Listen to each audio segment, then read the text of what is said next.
A very good morning, ladies and gentlemen. We request you all to kindly be seated as we'll begin the first session for the day in next 5 minutes. You may also inform your colleagues to join you inside the hall as we are starting in next 5 minutes. Thank you.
We have revolutionized. At the Indian Institute of Packaging, we don't just design boxes. We create solutions that connect local resources with global markets. Our recent research marks a strong step towards sustainable and strategic packaging. In a landmark collaboration with Apida, we have revolutionized the export supply chain. By developing specialized packaging design and technical specifications for several GI tagged and organic products, we've ensured that India's diverse agricultural produce reaches international shores with its freshness, quality, and nutritional value fully intact. Our commitment to regional empowerment took us to Arunachal Pradesh. Here, we worked at the grassroots level to create indigenous packaging solutions for local produce. By blending traditional heritage with modern science, we've helped local farmers add value and shelf life to their unique products. Innovation is the core of our identity. Through rigorous R&D, we have successfully secured new patents in packaging technology. These breakthroughs in material science and structural design are setting new benchmarks for the industry, ensuring a smarter, safer, and more sustainable future.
Once again, a very good morning, ladies and gentlemen. A very warm welcome to day 3 of the 6th International Summit for Packaging Industry.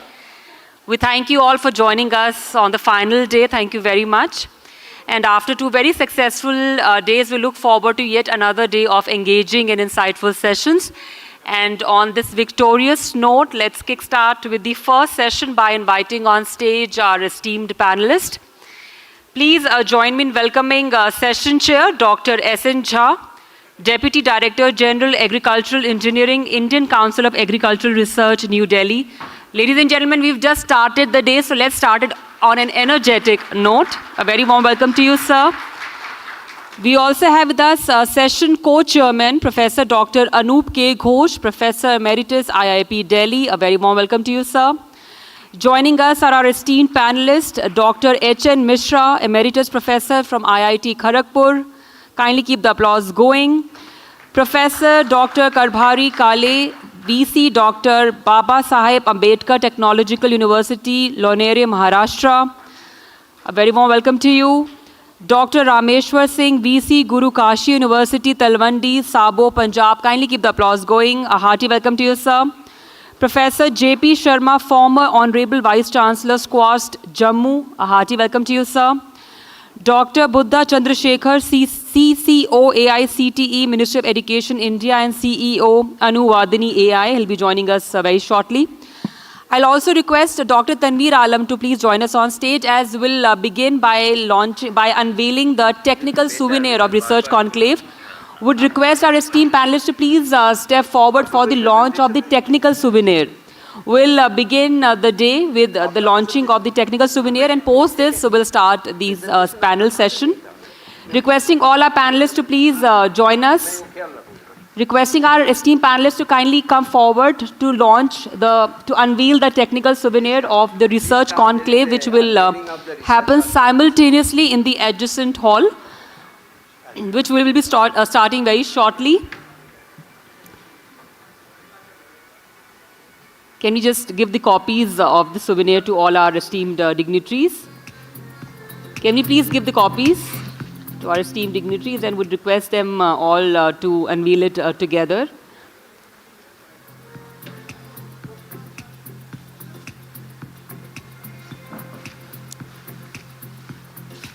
Can we have a round of applause as we now unveil the technical souvenir of the Research Conclave? Thank you very much, dignitaries, for doing the honors.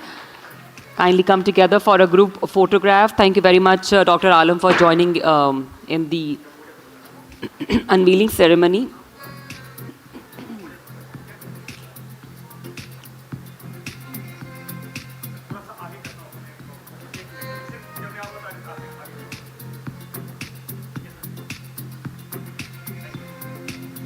Thank you very much for doing the honors, dignitary. Thank you very much, Dr. Alam, for joining us. And ladies and gentlemen, now let's begin the panel session. Industry, Academia, Micro Symposia, Bridging Research and Reality, Translating Packaging R&D into Scalable Solutions under NEP 2020. Before we begin, I'll take this opportunity to introduce our esteemed session chair, Dr. S.N. Jha, Deputy Director General at the Indian Council of Agricultural Research. He brings extensive expertise in agricultural research, technology development, and policy implementation, contributing to national programs in crop improvement, sustainable farming practices, and agri-innovation. Dr. Jha plays a key role in guiding research priorities, fostering industry research linkages, and promoting scientific solutions for enhancing agricultural productivity and sustainability in India. And now I'll take this opportunity to introduce our esteemed session co-chairman, Professor Anup K. Ghosh, Emeritus Professor, IIP Delhi, former head of DMSE IIT Delhi. Professor Ghosh is an emeritus professor, as I've just told you, at the Indian Institute of Packaging, and the former head of Department of Material Science and Engineering at IIT Delhi. A global leader in polymer processing and rheology, he has significantly advanced research in reactive processing of polymer blends, microcellular foaming, and sustainable materials through life cycle analysis. His practical contributions include developing bulletproof vests for the DRDO using shear thickening fluids and creating innovative polymeric orthotic knee joints, which earned him a national award in 2015. A fellow of the National Academy of Sciences, India, Professor Ghosh has held the prestigious Reliance Chair Professor position and currently serves as the President of the Polymer Processing Society. Once again, a very warm and hearty welcome to our esteemed panelists on stage. And with this, I hand over the proceedings to esteemed session chair for further proceedings. Sir.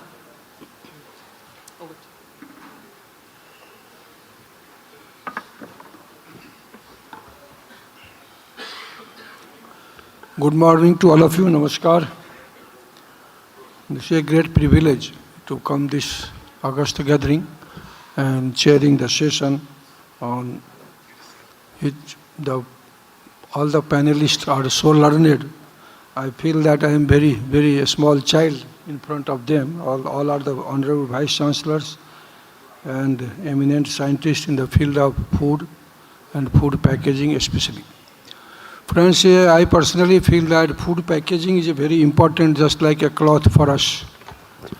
And most of the time in India, we see that we are more and more concerned about the productions, but less concerned about after production. So packaging is more important, just like a child after birth requires some kind of safety from heat, cold, winds, and any other things. So packaging is very important, and Indian packaging industry, I think, is one of the largest. It comes around fifth among the economic point of view. If you say a high growth rate, 11 to 25% annually, it is growing, and more so. Presently, its market size is about to 40 billion dollar is expected to be by end of the 2026. And growth is very high, and requirement is also changing because of the many online platforms food. More people are required packaged foods. More families are interested not in cooking in the house and buying the foods from the online platforms. So packaging becomes more important. And also the packaging material. Packaging material is more important. That is you can say the plastics. Most of the plastics are being used, but the government of India has banned the use of plastics, particularly single-use plastics. So we have to search the new things. What new things, what new materials has to be developed, which can be sustainable, which can be environmentally friendly. And I think after this big deliberation, we must have some kinds of policy or a strategy, I will say, to develop the alternative material for packaging, which should be very friendly to the environment. And also the packaging material, particularly flexible packaging, are more and more for beverages industry are coming. So we have to discuss on that and deliberate. I think we have the limited time, but we will try to get maximum from the experts, panelists here, and also from the learned audience in this group, and then we will make it and we can push it for making the policy where we at the government level make most of the time the policy in form of SFC, AFC, and that is going on. I think for IIP also that exercise must be going on, so we can include that. So we sort this initial remarks. I request our co-chair, Dr. Professor Ghosh, to start the panel discussions, and then after introducing the individual panelists, he can start. Thank you.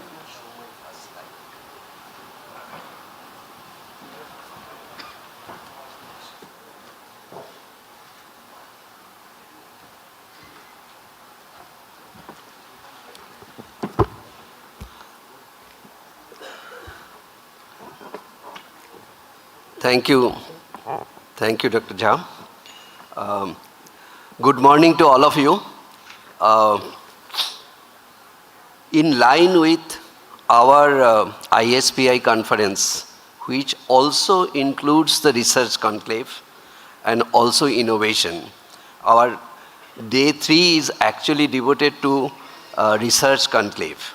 And today's symposia, the first symposia on industry, academia, micro symposium, is actually rightly fitting into this. And I'm very happy to see that we are starting with that symposium.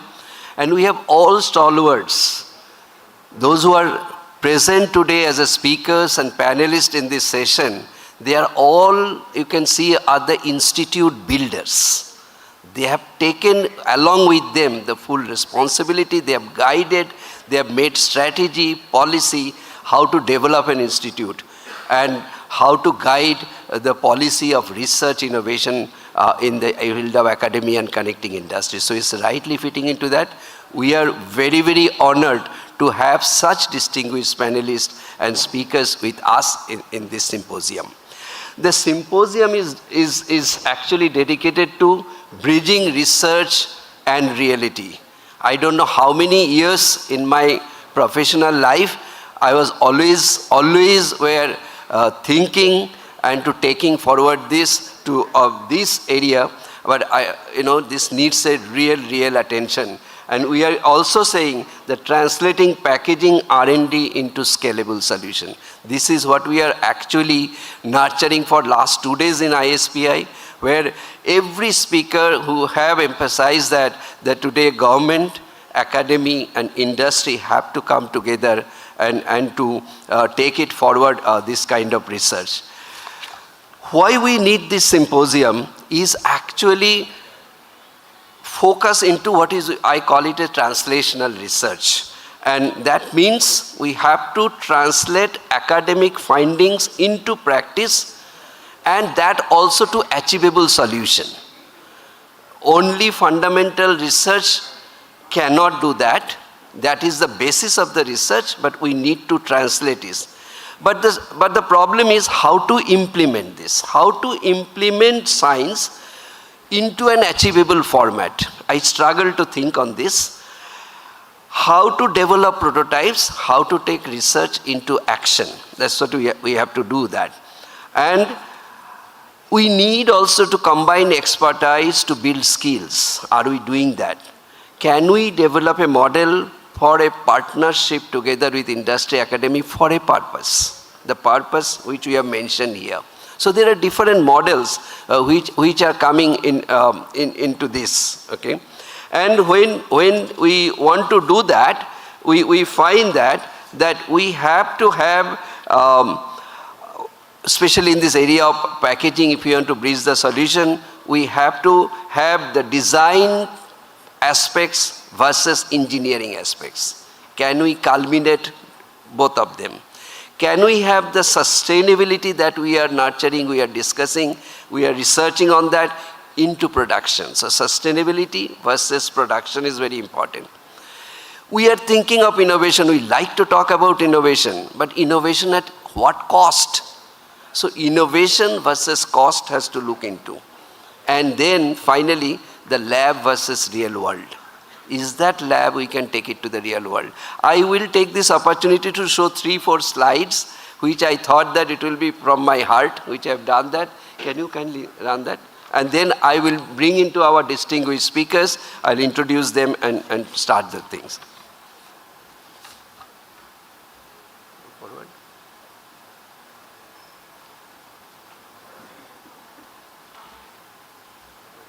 So, what is the recent trend which has been taken into, which I call it art? Accelerating research translation.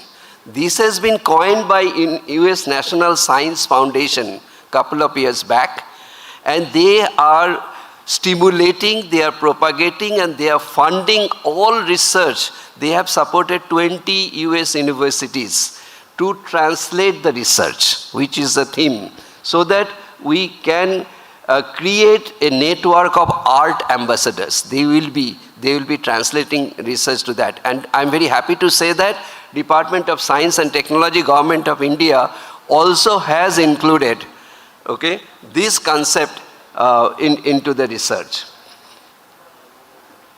Okay. So from my side, I started thinking on that how to think of manufacturing. So when you think of manufacturing, we go from molecules to materials to manufacturing, okay? And it's not an easy job, okay?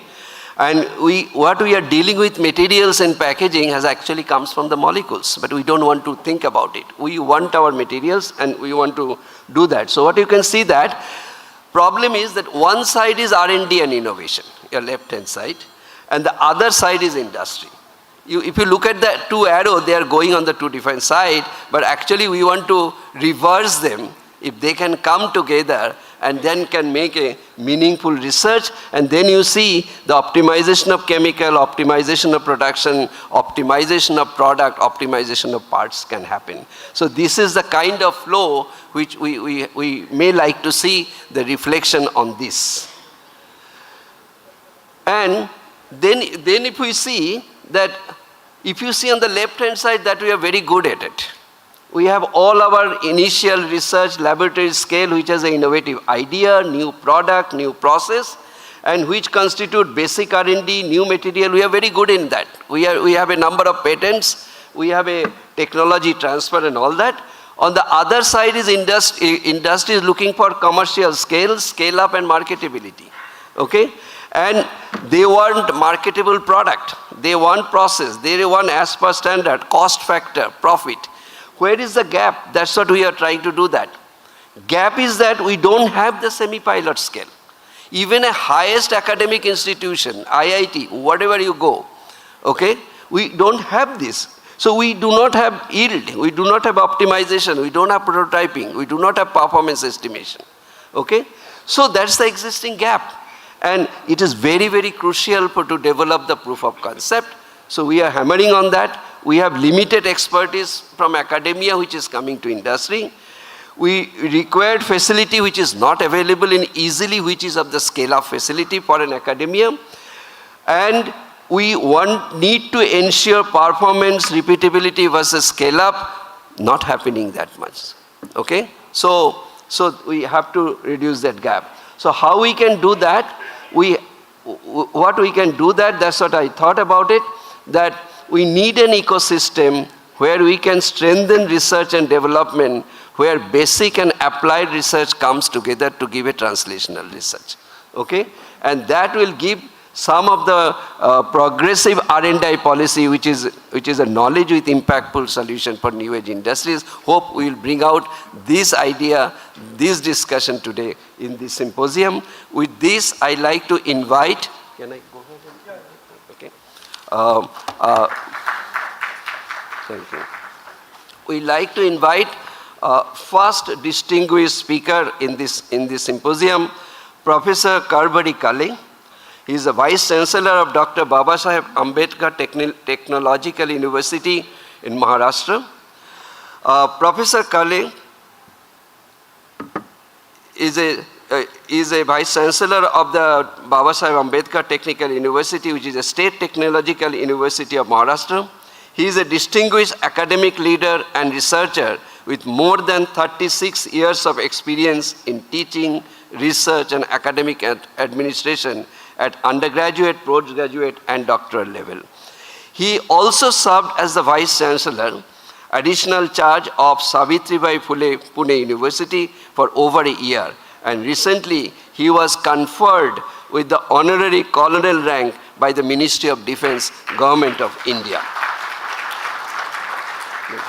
I have to say a few words because we need to know his work. He is a pioneer in multimodal biometrics and remote sensing data analysis, and established the Multimodal Biometrics Research Laboratory, a national level research facility focusing on biometrics, GIS, pattern recognition, and advanced image processing technologies.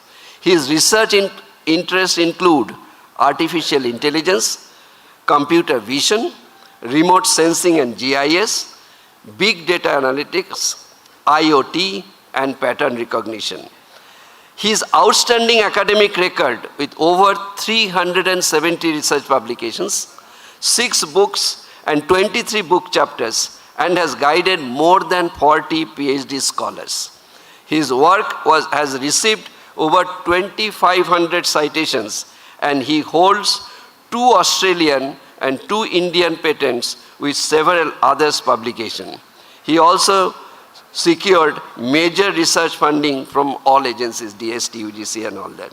He has acquired several prestigious awards, including National Geospatial Faculty Fellow Award, Government of India, ICT Researcher of the Year Award, ACS Digital Disruptors Award, ACA RCC International Award, and PRC Foundation Award from Australia, and Vijay Shah Award.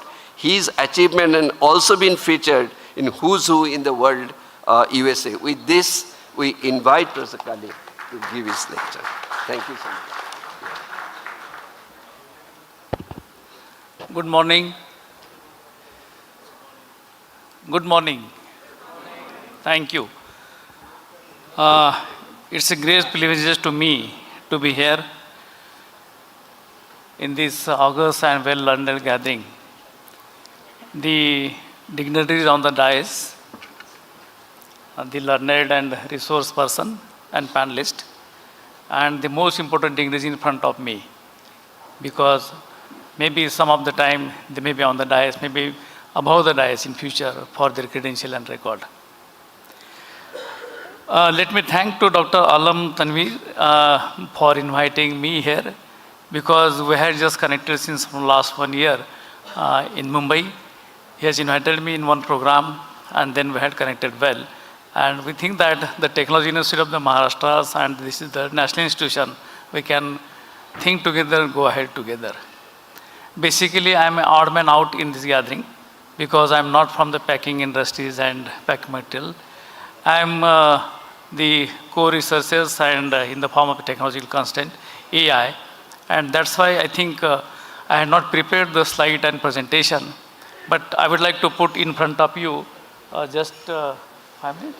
Yeah, in 5 minutes only. Difficult to cover, but try to finish within 5 minutes the glimpses and the aspect. My dear friend, you know, in the whole universe, AI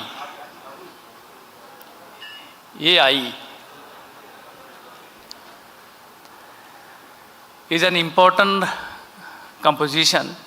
In Indian mythology, we can say AI. So there is some ethnical relationship between the artificial and intellectual intelligence in every sector of the life of every human and every industry. And that's why, with the help of the artificial intelligence, I am a core student, teacher, researcher, and hence also I will be an AI person till the end of my life, because the important and conceptual concept of the AI is good or bad, that is a great debate going on. But I would like to say the AI is found to be better for the betterment of the human being itself.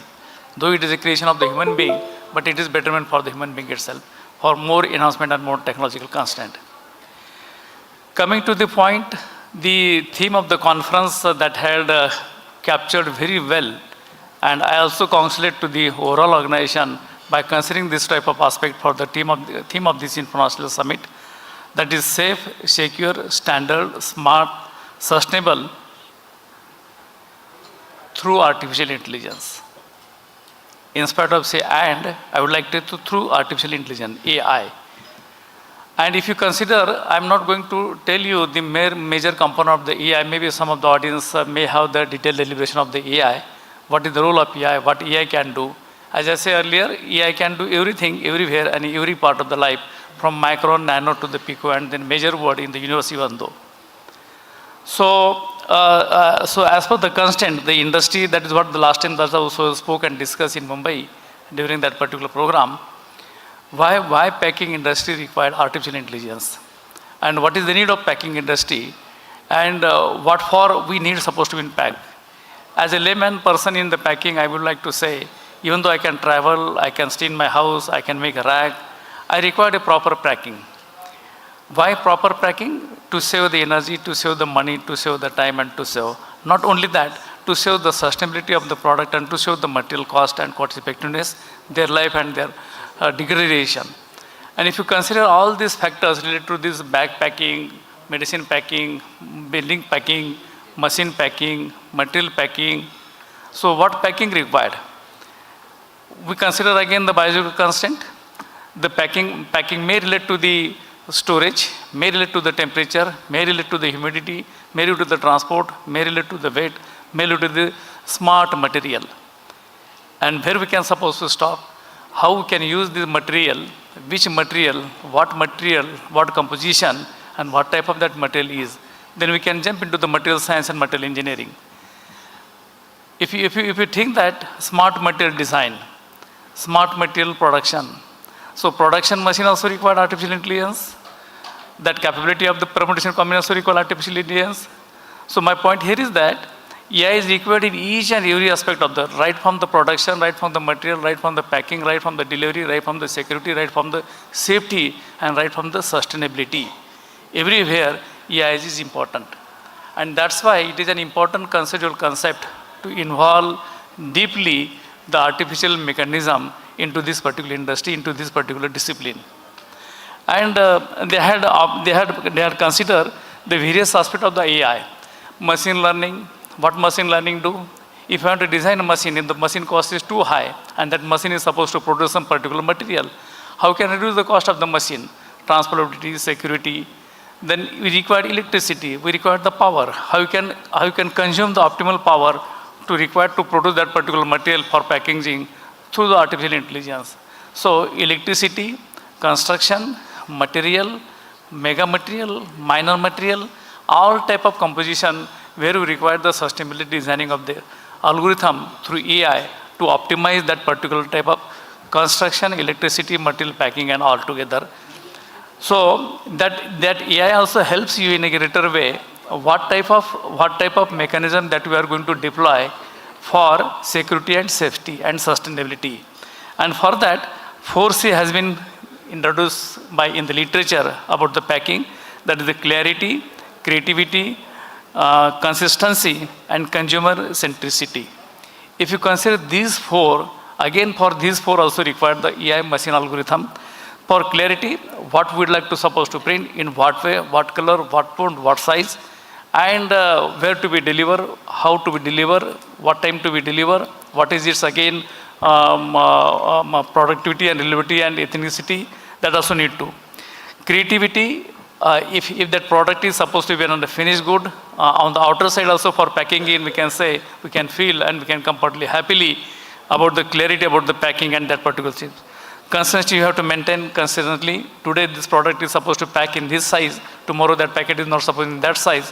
So consistency is also important, and consumer centric. So consumers should get appeal and restored about the packing. So this is about the 4C where require the machine learning composition algorithm to create the level of specificity about this 4C. Then I would like to say the 7R is also an important. This again a literary word that I can pick up. What are those 7R related to the sustainability of the packing? That 7R, rethink, refuse, reuse, reduce, recycle, repurpose, and rote. If you coin this 7R, again you require the machine learning algorithms, you require the machine intelligence support to make the sustainable packing. So making the packing safe, making the packing secure, making the packing sustainable, and making the smart and sustainable. So sustainable word is important, where we can add 7R and more than 11R altogether with the help of combination of the artificial intelligence. So my dear friend, optimization is also important, security also important, and what particular product? It is a product for the material building, it is a product for the clothes, it is a product for the book, it is a product for the medicine, it is a product for, depending upon that you require to have to identify. And that product should be reusable, biodecomposable. The plastic, what we had discussed last time about the plastic, but the plastic also sometimes forms an important criteria for saving the cost and for securing the particular material altogether. So machine learning is an important, 100% important. AI is important, 100% important. And the use of the AI in this particular type of technology requires some ethical values and some morality also. I cannot suppose to say by using this particular intelligent artificial constraint, you can do anything. No. So mind intervention, constant interventions, policy constraint, regulatory constraint, and ethical and morality constraint also important. And if you are coin all together aspect into the AI, then AI found to be in a fruitful, not only the fruitful, major playing role in the packing industry also. That is what my submission is. And I think with this composition, because of the time constraint, I can take a pause, and I myself open for open discussion and open deliberation, those who are more interested in design the algorithms and system software for this particular industry. Thank you very much.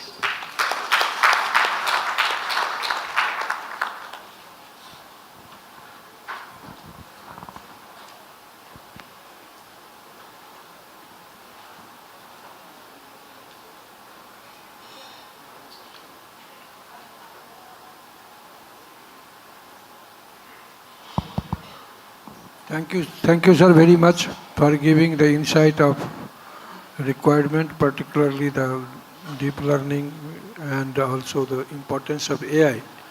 And this is an age of artificial intelligence, and that will be kept in the mind. Now the next speaker is a panelist, Professor Rameshwar Singh Ji. He was the Vice Chancellor of Guru Kashi University in Talwandi, Sabo, Punjab, known as an internationally renowned scientist and academic leader.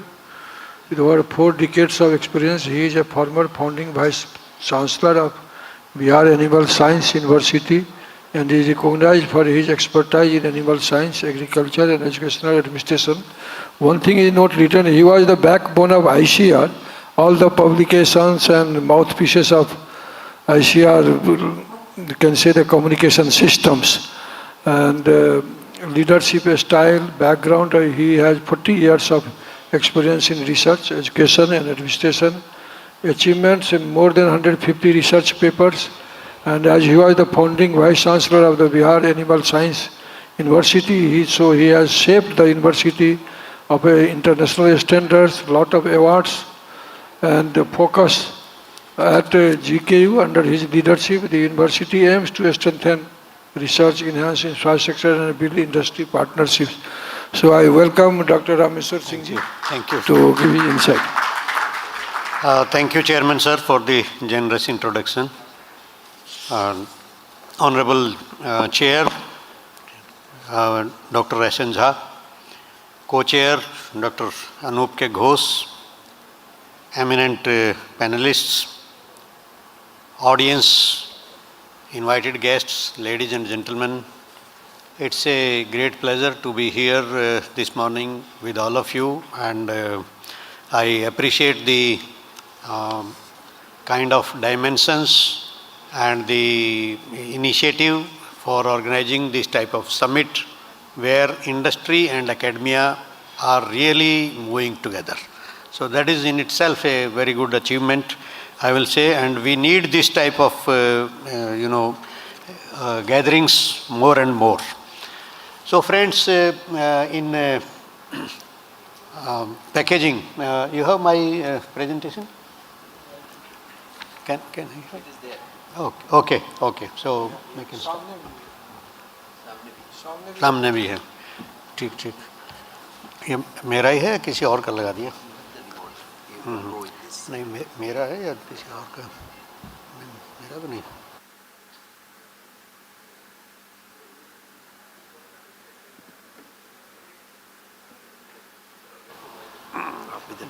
कोई बात नहीं. So just in the meantime, we get ready with the loading of my presentation. I tried. Actually, the larger issue which we are dealing with is the translation of fundamental research into products, into commercial or marketable entities. Yeah, right. Now this is fine. So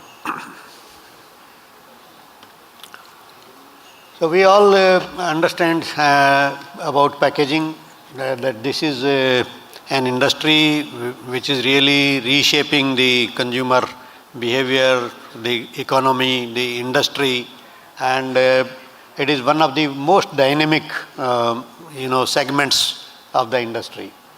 And this transformation is facing new challenges or bringing in new dimensions.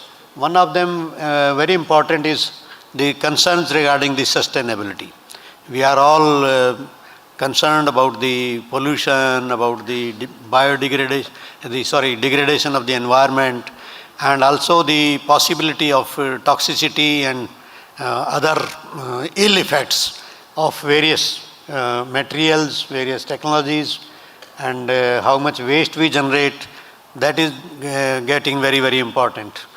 And these environmental regulations are becoming more and more strict, and in the competitive environment, we have to be more and more efficient in the overall process where we are really into the supply chain.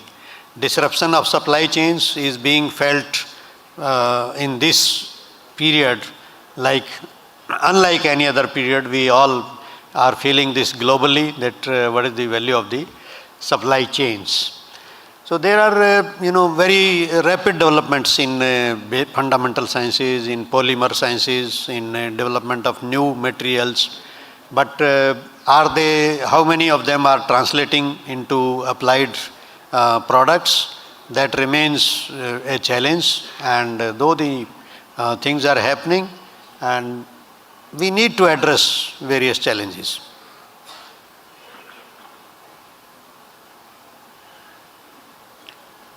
Sorry, back then, right. So there is I come from the university system and research system of the ICR. We do both type of applied and fundamental work, but mostly in the laboratories. Like I am from microbiology, and in microbiology normally we are more concerned about quality control, about various fermentation processes or detection of microbes. So that ends up with the kind of basic work, and does not really convert into new products. So the innovation which is done in the universities is very, very important, and however the system itself is not very much geared to go for the end-to-end commercial exploitation. And we can see that different type of materials, new approaches are already there. We are into this for the last few decades. All these things are being done, that is new polymers, maybe polylactic acids or PHAs or different type of biodegradable films from starches. Then we all also discuss about active and intelligent packaging, that may be sensor based, that may be having antimicrobials, that may have other indicators on that, or nanocomposite materials, etc., and different type of barriers to ensure the safety and longer shelf life. So the universities have done, or the fundamental research has done a great job in developing a large number of alternatives, but many of them have yet to see. So why, what are the bottlenecks? And bottlenecks are like lack of funding during the transition from laboratory prototypes to commercial products. Normally we do the projects, and in these projects either the infrastructure for the scaling up is not there, or the funding for the scaling up is not there, or even the expertise for the scaling up is lacking. Then scalability challenges are unknown to many of us. I personally feel that when I was also a bench worker, many times we could not realize or foresee the kind of challenges which we are going to crop up during the scaling up.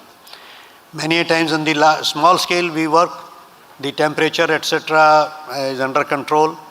Maybe because of the small volumes we can handle it very well, but when we scale it up to say 50,000 liters or 1 lakh liters or 2 lakh liters, the whole dimension of mixing, maintaining the temperature, keeping the uniformity of the reaction going on, and avoiding the metabolic drift, that becomes a totally a new scenario emerges, and this is where we have the pitfalls, and we are not able to handle properly without doing the real actual work on the pilot scale.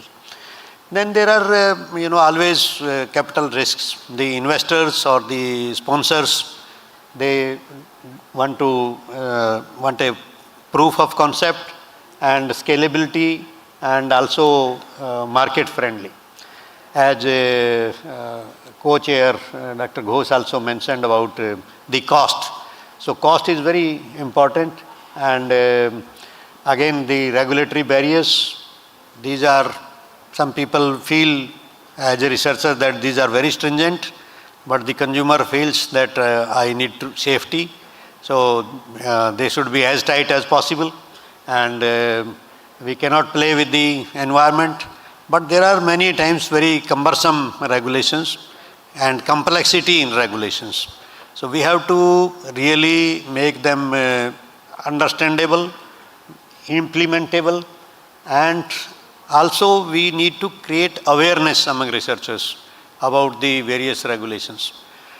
Sometimes we take up some activity, but it is not fitting into the regulatory system. So we should be aware about the regulatory system, which is so important, and naturally the economic viability is the last word, where anything which is giving you profit or which is sustainable economically will only move forward, otherwise it will not be taken up. Then transition from large scale deployment requires more than scientific novelty, and also the kind of alignment between material performance, manufacturability, regulatory compliance, economic viability, and all these things which we were discussing. These are very, very important.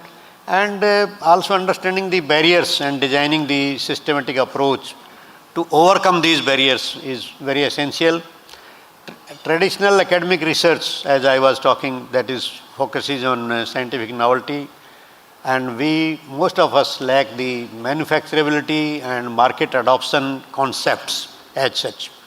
So there are many initiatives being taken by our government and our policymakers, and national education policy, that is the new policy which is no more very new, because it was floated in 2020, and that has the basic tenets of innovation, industry linkage, and good focus on multidisciplinary education. The kind of silos which we normally talk about, that we had, if I am a chemist, I will not talk about physics or any other aspect, I will remain confined to chemistry, or what are the engineering aspects or what are the business aspects, I will not be bothered about them. And finally, development of the entrepreneurship and translational research. As Dr. Ghosh was talking about ANR, that is accelerating the translational research, ATR. So the policy attempts to bridge the traditional divide between academic research and real world applications, that is bringing the industry and academia together and transform the way we do education and way we do research. So now the funding platform has changed, and we have the Anusandhan National Research Foundation, ANRF, and this has been established to promote research and development and foster a culture of research and innovation through India's universities, colleges, research institutions, and R&D laboratories. That is, anyone can apply. All academic institutions are eligible to apply for this fund, irrespective of their field of activity, their location, or whether they are private, whether they are government. So no barriers, only consideration is your proposal. If it meets the kind of requirements, you can stand a chance to get the funding. And it acts as apex body to provide high-level strategic direction of scientific research in the country as per recommendations of the National Education Policy. Main thrust is on forging collaborations among industry, academia, and government departments and research institutions.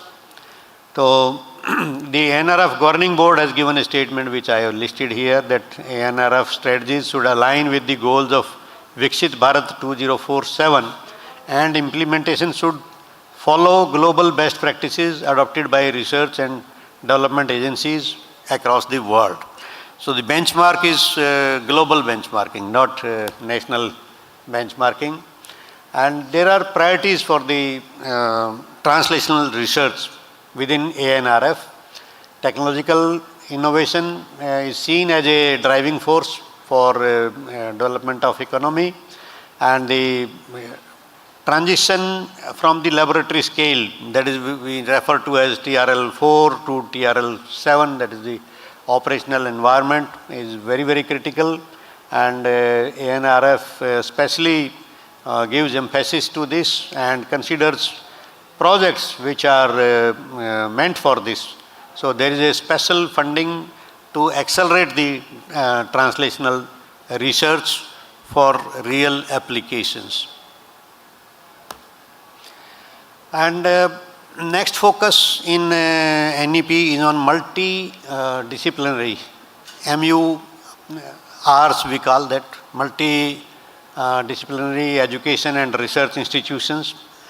This is, we are moving away from the kind of single faculty universities or faculty-wise compartmentations, but we can organize the activities of the HEIs into multidisciplinary units, where we can have material science, we can have different components which come together, and there is a lot of flexibility in that, but this has started happening now, and though the pace is slow, I will talk about the kind of where we have arrived during the last 5-6 years by moving in this direction. Then it also encourages the cluster approach, that you cannot do alone, so you make a cluster, and the cluster may share the facilities, may have shared programs, and they have pool of knowledge and also interdisciplinary approach. So many such clusters have come, and some of them are significantly doing well. They are more visible and have also taken up activities. Yeah. Then basic changes in the education, where we were concerned more about only the classroom, and the credit was not accounted for the industry involvement or industry experience. Now credits are given to internship, to even vocational trainings, and they are accounted for in the overall requirement, academic requirement for qualifying for a degree or diploma. That's how the vocational exposure right from the school level has been started, and participation of industry in the curricula designing and also in teaching, that is being encouraged through different schemes. And one of the schemes is Professor of Practice, where we have this any person from the industry who has contributed significantly can join the university as a professor of practice. And I was looking at the progress in this area, that how many professors of practice we have as of today in the country, whether it has been taken up. So though I have not given a slide on that, but on 5th January there was a reply by MOS for in the Rajya Sabha, Minister of State, that 1840 professors of practice are in position across 350 higher educational institutions. Though we have close to 1400 universities, but only 350 have so far taken up the position of professor of practice. And in this also around 715 positions have gone to private universities, 212 to state universities, 200 in different colleges, 700 in deemed universities.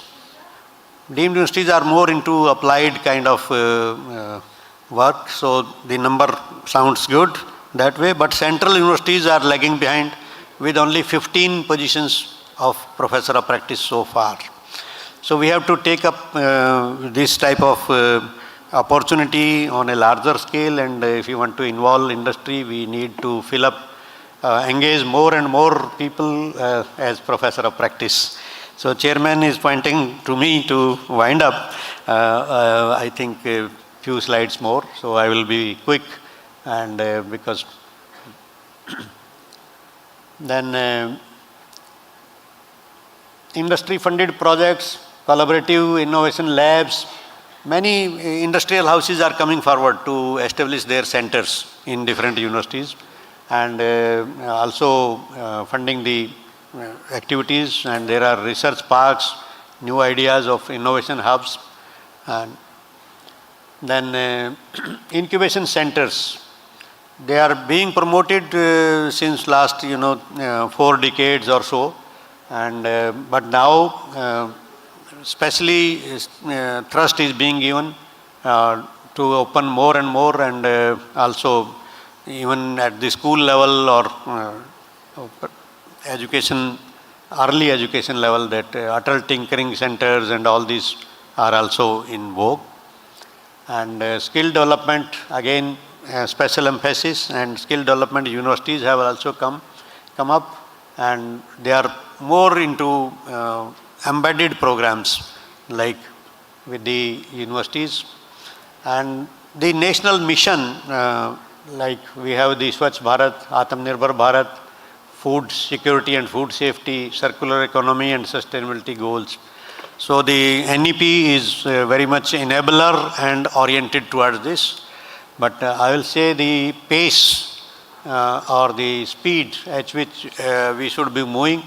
In the calendar itself, if we see the different targets, we are lagging behind, and we have to catch up.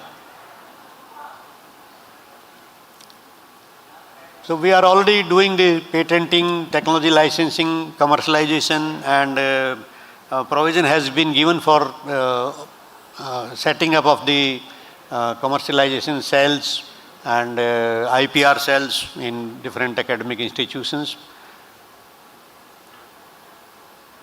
So these are some of these case studies where we have already succeeded in scaling up.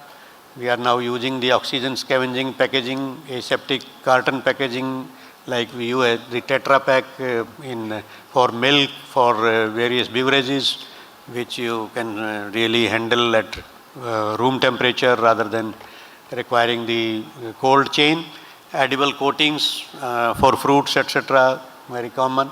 So these are some of the examples.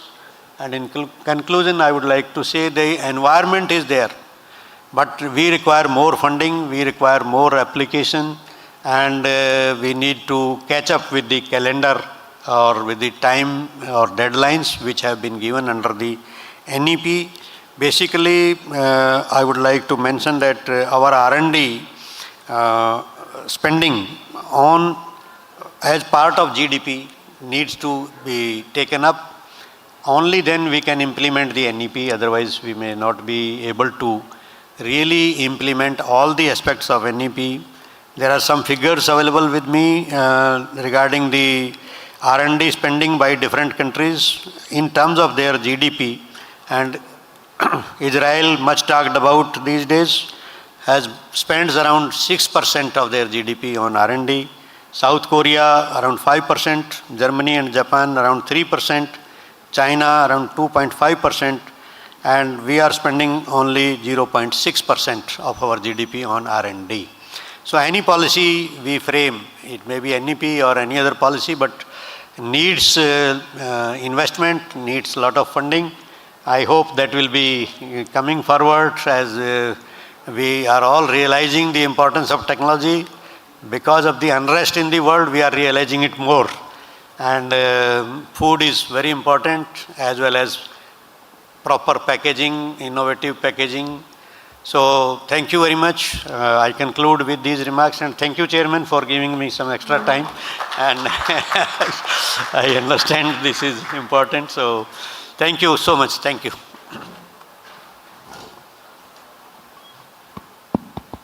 Thank you. Hello. Thank you, Professor Singh.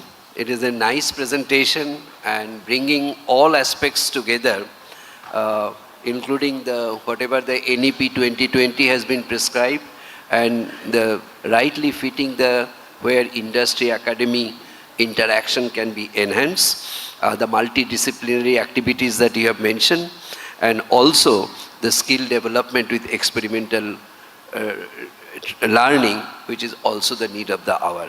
I think the lot of things need to be done. As you said, the challenges, the gap has to be met.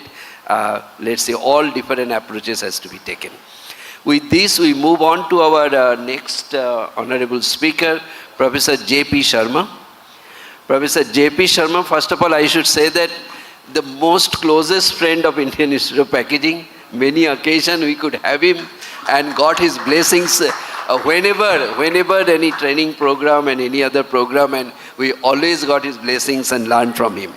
Professor Sharma is an eminent agricultural scientist and academic administrator who served as the Vice Chancellor of Sher Kashmir University of Agricultural Sciences and Technologies, KAUST, in Jammu.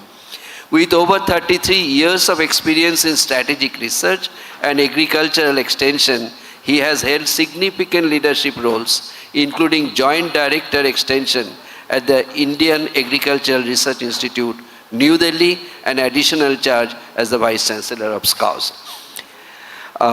A prolific scholar, Professor Sharma has published over 300 research papers and authored or edited more than 50 books, focusing on innovative extension models and entrepreneurship development in agriculture. Throughout his career, Professor Sharma has been instrumental in implementing national agricultural schemes such as Mera Gaon, Mera Gaurav and Unnat Bharat Abhijan. His contributions to the farming community has earned him more than 60 national and international awards, including the prestigious Dr. Rajendra Prasad Puruskar and Hariom Ashram Trust Award from the Indian Council of Agricultural Research. He is also founder president of Mobilization, which is a society for community mobilization for sustainable development, and served as a consultant in many committees, including the Planning Commission and Department of Biotechnology. With this, we invite Professor Sharma to kindly say a few words.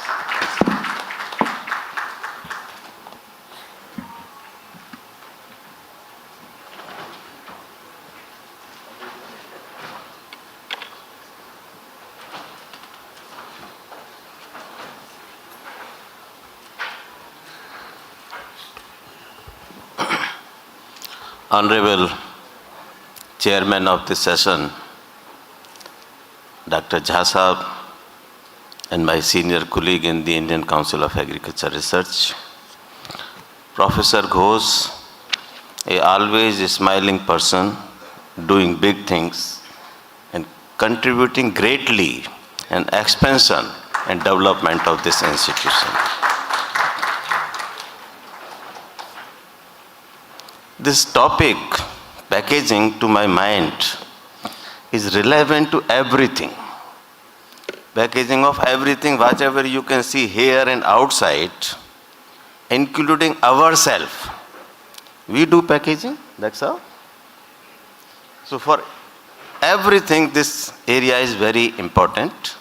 Now, for agriculture, Dr. Jha is DDG of Agriculture Engineering in the Council. Our senior colleague, Dr. Rameswar Singh, has played a very big role in the Agriculture Council. In agriculture, when we say agriculture, it is not a sector. It is a big area. It contributes nearly 50% in the employment of the country. When we say that agriculture is contributing 17% in GDP, it is also not correct, sir. In that case, we are taking in consideration only the raw material. But whatever we are consuming, value-added products, if we take into consideration the share of agriculture in Indian economy is around 45-46%. So it is a big sector. And when we talk of packaging, earlier packaging was not much more important for agriculture because we were consuming the raw material. But because of the diversification, processing, value addition, Now, this packaging importance has increased in the agriculture sector. The Dr. Rameswar Singh was talking about taking the research, innovation and packaging to the industrial level. He was talking about TRL 3 to 4 to 7 to 8. In fact, it has to reach to the whole system. Now, I appreciate that we thought of starting an institute like IIP and expanding its center in different part of the country. I suggest that when we talk of agriculture system, it has to percolate in the ICR system also. When I was Vice Chancellor of Jammu as well as Kashmir, I invited Director IIP there. And we signed a MOU with them, and then we requested that you develop the capacity, competency and capability of our system. Can we think of, through this seminar, that IIP will have a functional mechanism with the ICR system? Sir, as you are aware, we are having more than 70 state agriculture universities. We are having more than 110 ICR institutions. We are having more than 730 Krishi Vigyan Kendras. And we are having more than 10,000 farmer producer organizations, where this technology or the innovation and packaging are relevant. Now the question is how it should go from lab to land and to the ultimate users, not only for big industries. When we are talking of FPOs, 10,000, 20,000, and it is increasing. And packaging has become, branding and packaging has become very important. Sir, we have conducted a study in IERI that share of consumer rupees and the producers share is only 25 to 30%. Share of producer and consumer rupee, when we purchase, we pay 100 rupees for a value-added product, farmer producer is getting only 25 to 30%. Then we found what is the role of packaging and presentation. It contributes about 25 to 30% in the value of the product. That is the value of packaging, presentation. In our times, even the job, services, we have to get on the basis of the mark sheet. Your marks, your percentage, your divisions. But now the whole system has changed. Presentation has become important. And when we talk of selling the material in the market, first interest is aroused because of the packaging. So whatever we are doing, level 3 to 4 or 7 to 8, it should find a place in the client area, whatever. It may be the entrepreneur, it may be the startup, it may be the FPO, it may be the KVK or university. Now, everything might have been discussed. 5S we generally emphasize for packaging. Safe and secure packaging, standardized, it should meet the BIS and ISO standards. Smart, everything now we are talking about smart, so smart packaging, sustainable packaging. And we were talking about recyclable, biodegradable kind of packaging. Now, another important area is marketing. And when we talk of marketing, packaging, I told that it is very important. But our system has not gave much importance to marketing. And I tell you, lot of innovations now are coming in the marketing sector. Our Dr. Kale Saab was talking about AI. Now everybody is talking about AI. But we have to be little cautious about AI. Everywhere I talk about this AI. Once I was in a seminar, sir, in some program in a university. So in the last, they asked my opinion, give my thoughts. Before me, one director of the institute, that after 5 years, this AI will capture the human mind. I'm talking about the social impact of AI. So I said, if it happens that AI will capture the human mind, you see, our society will disintegrate. Our creativity is just going vanished. One of my technical officer, when I was vice chancellor, gave him a assignment to draft a letter. And he was a mediocre scientist. After 5-7 minutes, he came with a wonderful write-up, 1 page.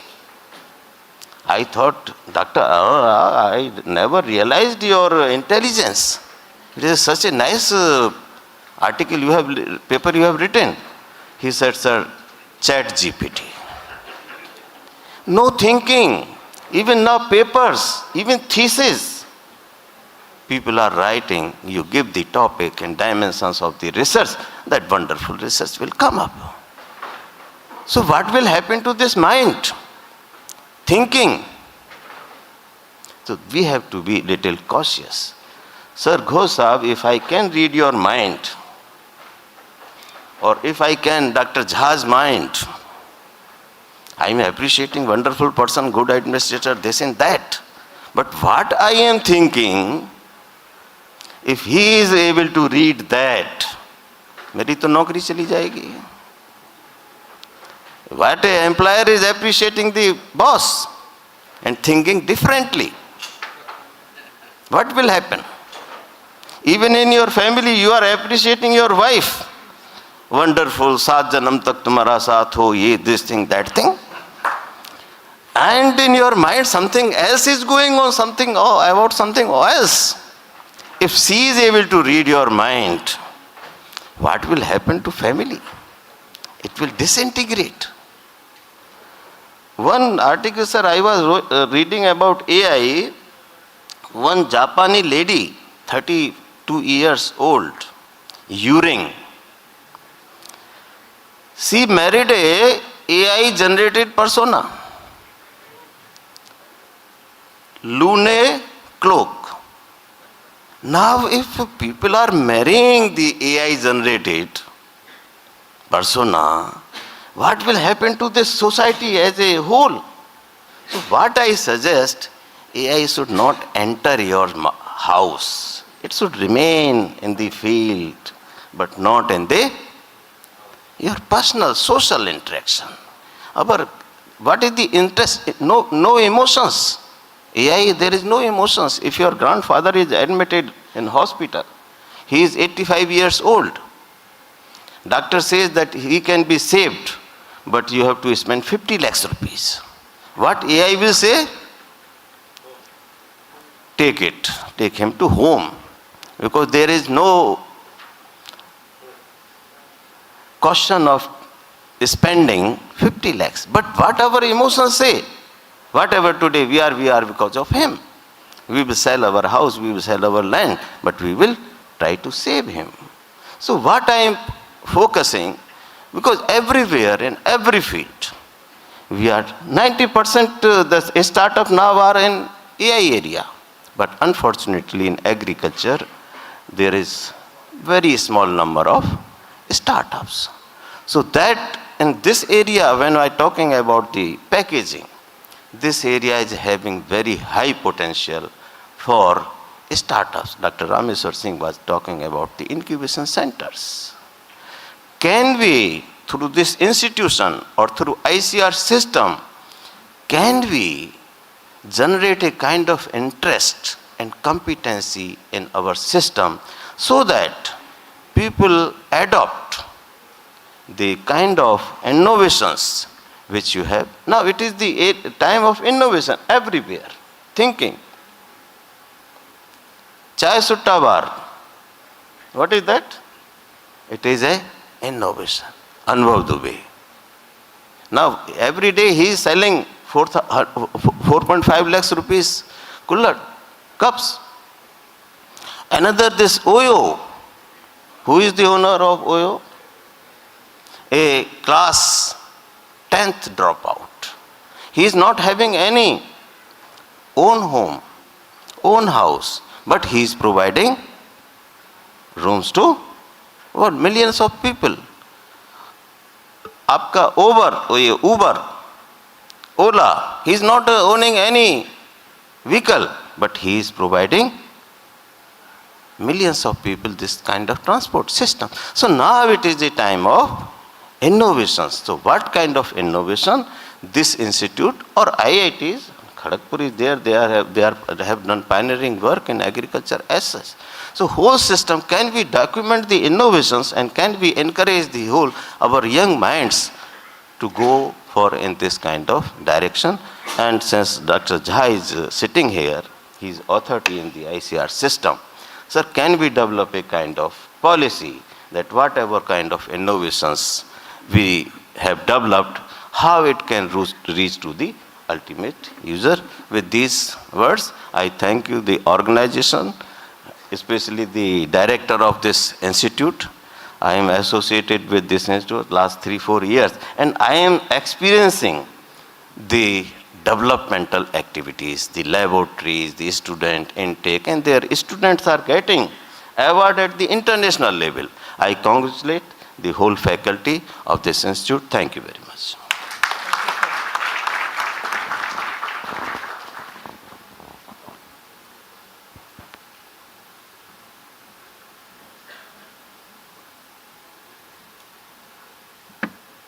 Thank you, sir, very much. You have raised the question on AI and their huge applications. And I think you have generated energy to think by most of the audience, also the experts. Now I'll request Dr. Buddha Chandrasekharji. Dr. Buddha Chandrasekharji is a visionary technology leader in AICT, Ministry of Education, currently serving as the Chief Coordinator Officer at the AI All India Council for Technical Education under the Ministry of Education. With a career spanning over 2 decades in digital architecture and cyber security, he is the driving force behind the National Educational Alliance for Technology and the AICT Internship Portal, which connects millions of students with industry opportunities. As the CEO of the Anuvadini AI, he'll put how it is useful. Any technology can be useful or unuseful, it depends on the user.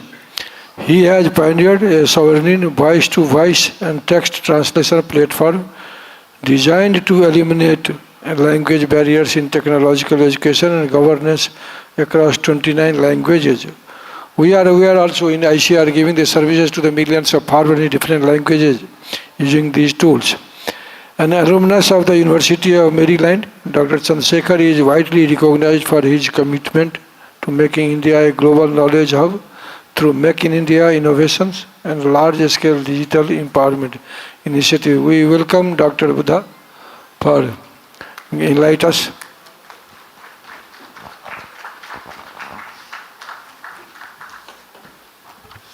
Namaste to all. On behalf of Ministry of Education, Government of India, I welcome all of you for this wonderful, thought-provoking, thought-sharing sessions, because I always remember one lesson, it is in first standard of our books, sharing is caring. I think that is what national education policy opened up. Because as a technologist, I never dreamed to be on the stage for the International Packaging Summit. See, the wonderful things are happening across the globe. As I born and brought up in a Bania family, and that was South Indian Kanjus family, where we worked for 5 paisa, trading. So we used to sell, my grandfather used to sell onions and potatoes in tons, so we used to buy from farmers and we used to sell it to, all other people. So that's where I learnt a little about the business, and then I did my MBA and engineering from Pune University. Sir is sitting next to me. From Pune University, then did my MBA from Maryland University. I worked for US government for a couple of years. Then I came back as an external domain expert and joined the Government of India. Just because of one reason, that I see that after Constitution of India, developed by Dr. Ambedkar ji. National education policy has that power to take our country, to transform our country from a developing nation to a developed nation. What a wonderful, extraordinary way of writing a scheme or a policy. But at the same time, as you all know, that in our country we are very good on the taking the degree and mugging up. So now the national education policy transformed it and taken it to a different level where it is allow you to acquire the skill. I just want to give a simple example, but before that, we are basically connecting 4 simple dots, nothing rocket science in the national education policy. Very simple, the education with the skill, with the industry connect with the businesses. Because see, the businesses are changing on a quarterly basis. Every 3 months, the way you do business changes. But education system changes once in 3 years or sometimes once in 5 years, sometimes, if things goes wrong, once in 10 years. So I'm sure most of you studied photon and all, right? Whereas those technologies we are using now. And 3 months back, if you see, in our south, we have a dowry system. If you are a software engineer, your dowry is this much, like that. So now the software engineer value is 0 because Anthropic come to a technology where you simply give a prompt. So there is no value for a software engineer now, right? What it means is the world is changing super fast, very rapid way, and the way you do business is changing. The business is transformed from offline to online.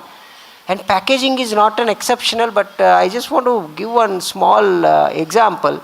You all know turmeric, right? We all use turmeric. India produced turmeric, and India basically distributes turmeric across the world. But the same turmeric, once it goes out of our country, is nicely getting packaged.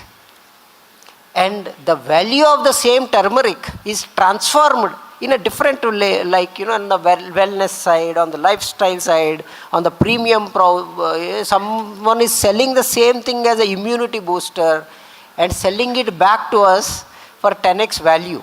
I think this is where I see a value of a packaging. Because, I always think, kya ye packaging ke itna kamal. Wedding is the best way. If you see the boy and girl, who is getting married that day, uska ek din pehle, ek din baad mein dekhiye usko. तो आपको पता चल जाए कितना फर्क है. The packaging makes lots of difference. I think I'm just giving this example, but as sir said, I just want to connect one point. Sir, you don't need to read anyone's brain in current technology. There is a simple device which you all using called software called WhatsApp. So I just want to give one small example on the WhatsApp, basically very interesting example. I always share this. So you all use WhatsApp, right? I'm sure everyone uses WhatsApp here. So एक खासियत है WhatsApp का. See, when you are interacting with your mother, you will interact in different way. When you are interacting with your father, different way. When you are interacting with other family members, in a little different way. When you are interacting with your colleagues, different way. When you are interacting with your childhood friends, you behave in a different way. And Trump knows all your Dasavataras. Because, they did only 2 very simple things to control this world. Once upon a time, world used to be controlled by the wars and weapons. Now the world is getting controlled by something called digital data. So first they discovered something called a mobile. Within a mobile, they have created something very simple thing called a keyboard. So using that keyboard, they are capturing what all you are typing. And sometimes इसलिए आप ऐसा एक message भेजेंगे कि मुझे भूख लग रही, immediately ad आ जाता बगल में. So they are reading all the information what you are typing there. But then CIA, the US government, they figured out that there are a lot of other data types other than text. So here they are only sending text. Then they come up with something called WhatsApp, and they started capturing your PDFs, your docs, your PPTs, whatnot, everything, location. So now, yesterday I been to Bangalore, and now Trump knows which flight I have taken.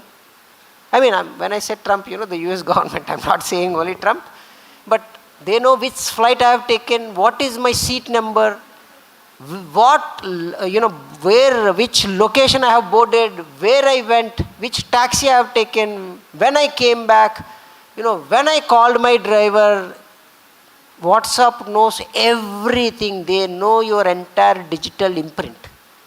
Do you see what kind of a dangerous world we are living in? I mean, they have packaged it so well. I always think, why people are using WhatsApp. Why not Telegram or, various other messaging systems? Why I'm just trying to interconnect these two dots? Because they packaged it so well, so nicely, that you feel very comfort.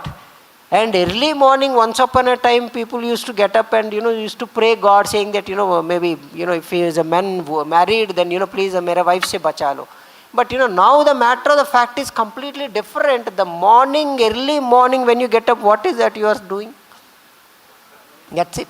I mean, I don't need to give you any answer. What is that first thing, last thing you do before you sleep?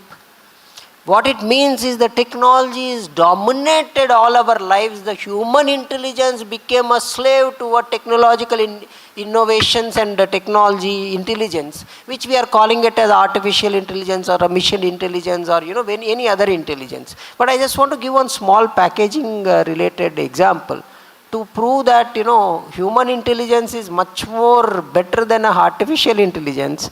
Because you all use soap, right? In our country also we have that soap company called Sini Taro Ka Soap karke ek ad aata hai newspaper mein, TVs mein. So they have a presence across the globe, and one of the customer received a soap box without a soap. So it is very well packaged, she really liked, she bought it, but there is no soap inside it. So she complained. So what happened, the company CEO was an extraordinary tech savvy guy from MIT. He invested 350 million US dollars, and they have invented an extraordinary intelligent ICRing system. Without putting a hole, it can peep inside a box to see whether the soap is there or not. If it is not there, it will put a hole to it so that someone will pick it and throw it. So this is a solution they did, and they started implementing across the globe. And they requested the same to be implemented in our country. But they have a very good floor mechanism. But in India, they never implemented. And the guy who's using that shop floor to manage all this, he's a 6th standard fail farmer. And he never implemented this. So the CEO got pissed off. He said, I am the best of the best intelligent technological guy who invested 350 million US dollars. Everyone is praising me, and why this guy is not using. One day he visited India without even talking to a management. Straight away he went to that guy and he was pissed off. He asked, why you are not using it? He said, sir, I don't need to use it. I solved the problem without using in this advanced intelligence technology. He said, prove it in front of me. I want to share, my friends, the kind of intelligence what Indians hold in their brain. So what he did? Without using all this, he just put a table fan in front of that, conveyor belt. If the soap is not there, it is a light-weighted empty box, it automatically flew from that place. Dear brothers and sisters, you are holding the world's best brain where the right and left brains are interconnected and wired. That is the reason, you are holding a knowledge of thousands of lakhs of human brain, which we used to call rishis those days, the best of the best scientists in this world. So that is where the NEP, National Education Policy, comes into picture. It is invoking your mindset, saying that you are the best of the best. And we started connecting this education dot with the innovation, with the technology, with the researching, with the patenting. Because as you know, turmeric is we never patented turmeric. We are using for so many decades, maybe more than 10,000 years. And recently someone told us, in our south we eat in leaves. I don't know how many of you from South India here. तो हम लोग एक ऐसा आता उसके ऊपर हम लोग नीचे बैठ के खाते.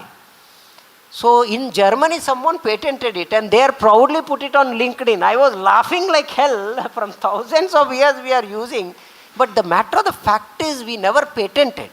I think national education policy basically encouraging the students to patent, and we have opened it up in a way that all the student needs to pay only 10,000 rupees. The rest the either institute or government of India will pay. And if the student is not afford to pay the 10,000 rupees, we have even created a fund so that the Mani Pradhan Mantri ji, government of India will pay for it. And another thing, we became a third largest startup ecosystem in the world. I'm so proud to say that, because the matter of the fact is, I don't know whether you noticed it or not, in last 3 years budget, Sitaramanji keep on repeating only one thing, that for any student startup, we will give you 10 lakh rupees. So they can start their own startup, they can execute their ideas. If they fail, government will never ask that money back. I think, see, wonderful things are happening in our country, because it is very important role for India to play for the entire globe, not only for our country, because if you see, millions of Indians as a software engineers, as a CTOs, as a CEOs, millions of doctors are Indians working across the globe. I think we need to produce millions of packaging industry experts, because recently I was searching, because we are creating a couple of products, we want to put a nice theme to it. So I just been to Anthropic and asked a simple thing, that this is my product, this is kind of my target audience, can you please give me a different kind of a user interface packaging systems. It has created a wonderful packaging system in front of. What it means is the missions became much more intelligent and became very close to the human. I think we can't get rid of it, but we must learn how to work with them. I think we need to understand that, human needs to work with cobots. The one which works in the manufacturing industry as well as in the service industry. I think packaging is also not exceptional, because it is become a part and parcel of this entire supply chain management system in the world. So recently, I think one day back, I was ordered something, I received a chai, and I was shocked to see kind of a packaging they did. I tried my best to see, is there any leakage? I was shocked that, there is no leakage, and the chai was also, I think it's in Swiggy or something, but it is hot, as like, you are there in the restaurant and drinking. So I was seeing that, the kind of advancement is happening in this industry. I'm so happy for that. But at the same time, I strongly feel we are not utilizing the water availability in our country. Most of the drinking water or a non-salty water is simply going towards the sea. I think we need to create some kind of advanced methodologies. I need to stop? Okay, maybe I will. Okay. So I think, I see that is another area where we need to preserve the water, because we have only 4% drinking water available in our country. After 2 years, we don't have water to drink.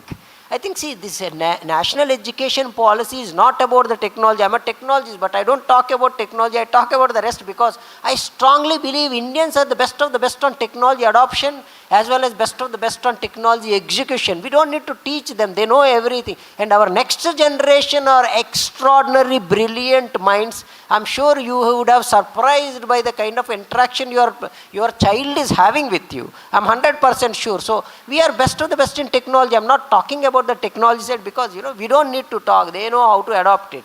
And we converted ourselves from a content consumers to a content creators. If you see WhatsApp, or if you see YouTube, or if you see TikTok, Indians are the most content creators.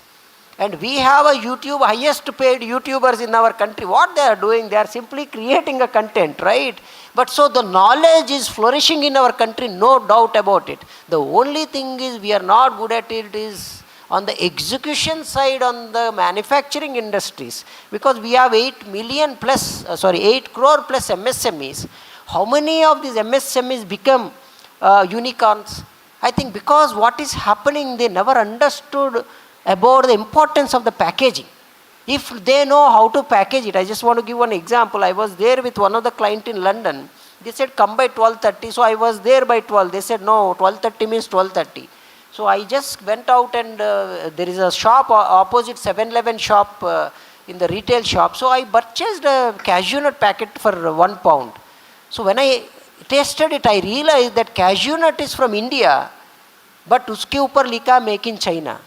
You know what they do? Because we don't know how to do packaging, there is a gap, skill gap. That is what I'm trying to tell you from the MSME's point of view. The farmer who had all this produce, he is selling it for a cheaper price to to other countries, they are taking it, they are polishing it, they are putting it nicely, packaging it, and selling it to the entire world. Don't you think we can do the same from our country? See, if we want to transform our GDP from a 4 trillion to 40 trillion, we don't need to do any magics. I strongly believe if we can connect our MSMEs with our agriculture and with our agriculture produce with our food processing units, I think, this is where the secret sauce lies. This is where we need to educate the farmers as well as the producers as well as, the storage capacities, because I'm so thankful to Government of India that we have increased the food preservation cold storages in our country. It's a huge difference. Most of them never noticed. And now we have even increased the capacity of our supply chain management systems and logistic management systems. I think, all these dots are interconnected. I think I strongly believe that, we need to be best in the food exports, at the same time pharma packaging, and defense and electronics has a different kind of a packaging methods altogether. How we can take it forward. And for God's sake, I think I request every one of you, please patent it. If you have any idea, immediately patent. Recently, कल भी मुझे एक अच्छा idea आया, immediately मैं patent के लिए file कर लिया already. I think we must patent, because this is going to be an asset not only for you, for the country also. I think this one thing, which we are lagging, because we must understand we have a strengths as well as weaknesses. I think we need to transform our weaknesses towards a strength.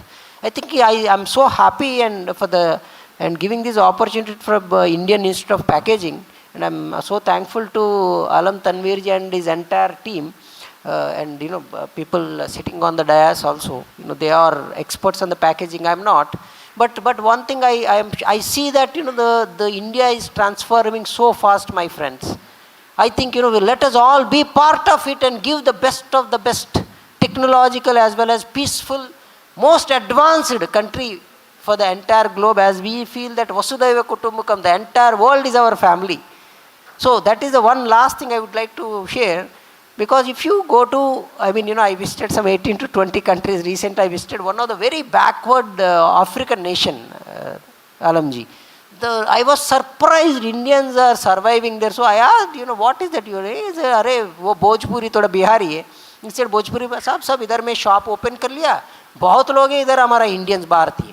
So what it means is Indians can survive anywhere, whether it's the coldest of the coldest place or the hottest of the hottest place, or if you have a 15 feet snow also Indians can survive. समझो ये पूरा नहीं. If you leave an Indian or a Bharatiya in Mars also, they will sell tea and survive, saying that chai GPT करके they will fool the other people and they will survive. This is a kind of a capability what we are holding. I think it is very important to interconnect all this. That is where NEP is doing, and let us be a technology as well as tradition, a jugaad, the kind of a jugaad what Indians can do, no one can do it. I think that is our strength. I think let us all play and take these strengths together. Let us all work together. We from a Ministry of Education, very open, transparent. You all are welcome to our office. If you have any kind of questions or concerns or recommendations or any kind of a thoughts you have, feel free to contact. My name is Buddha Chandrasekhar. I'm available almost everywhere on all the social media platforms other than Facebook. So feel free to contact. Only one number, one wife, 9740169197. So you can call me anytime if you're really attentive and listening. I'm sure that you will register my number. I will tell you once again, 9740169197. We all are technologists. We are happy to help you on any kind of advanced technology if you need any help. We will learn a domain from you, and we will make sure that we will give you all the technical help as well as anything related to skilling, upskilling, reskilling, education, management. Feel free to contact us. Thank you very much. Bharat Mata ki jai. Namaste.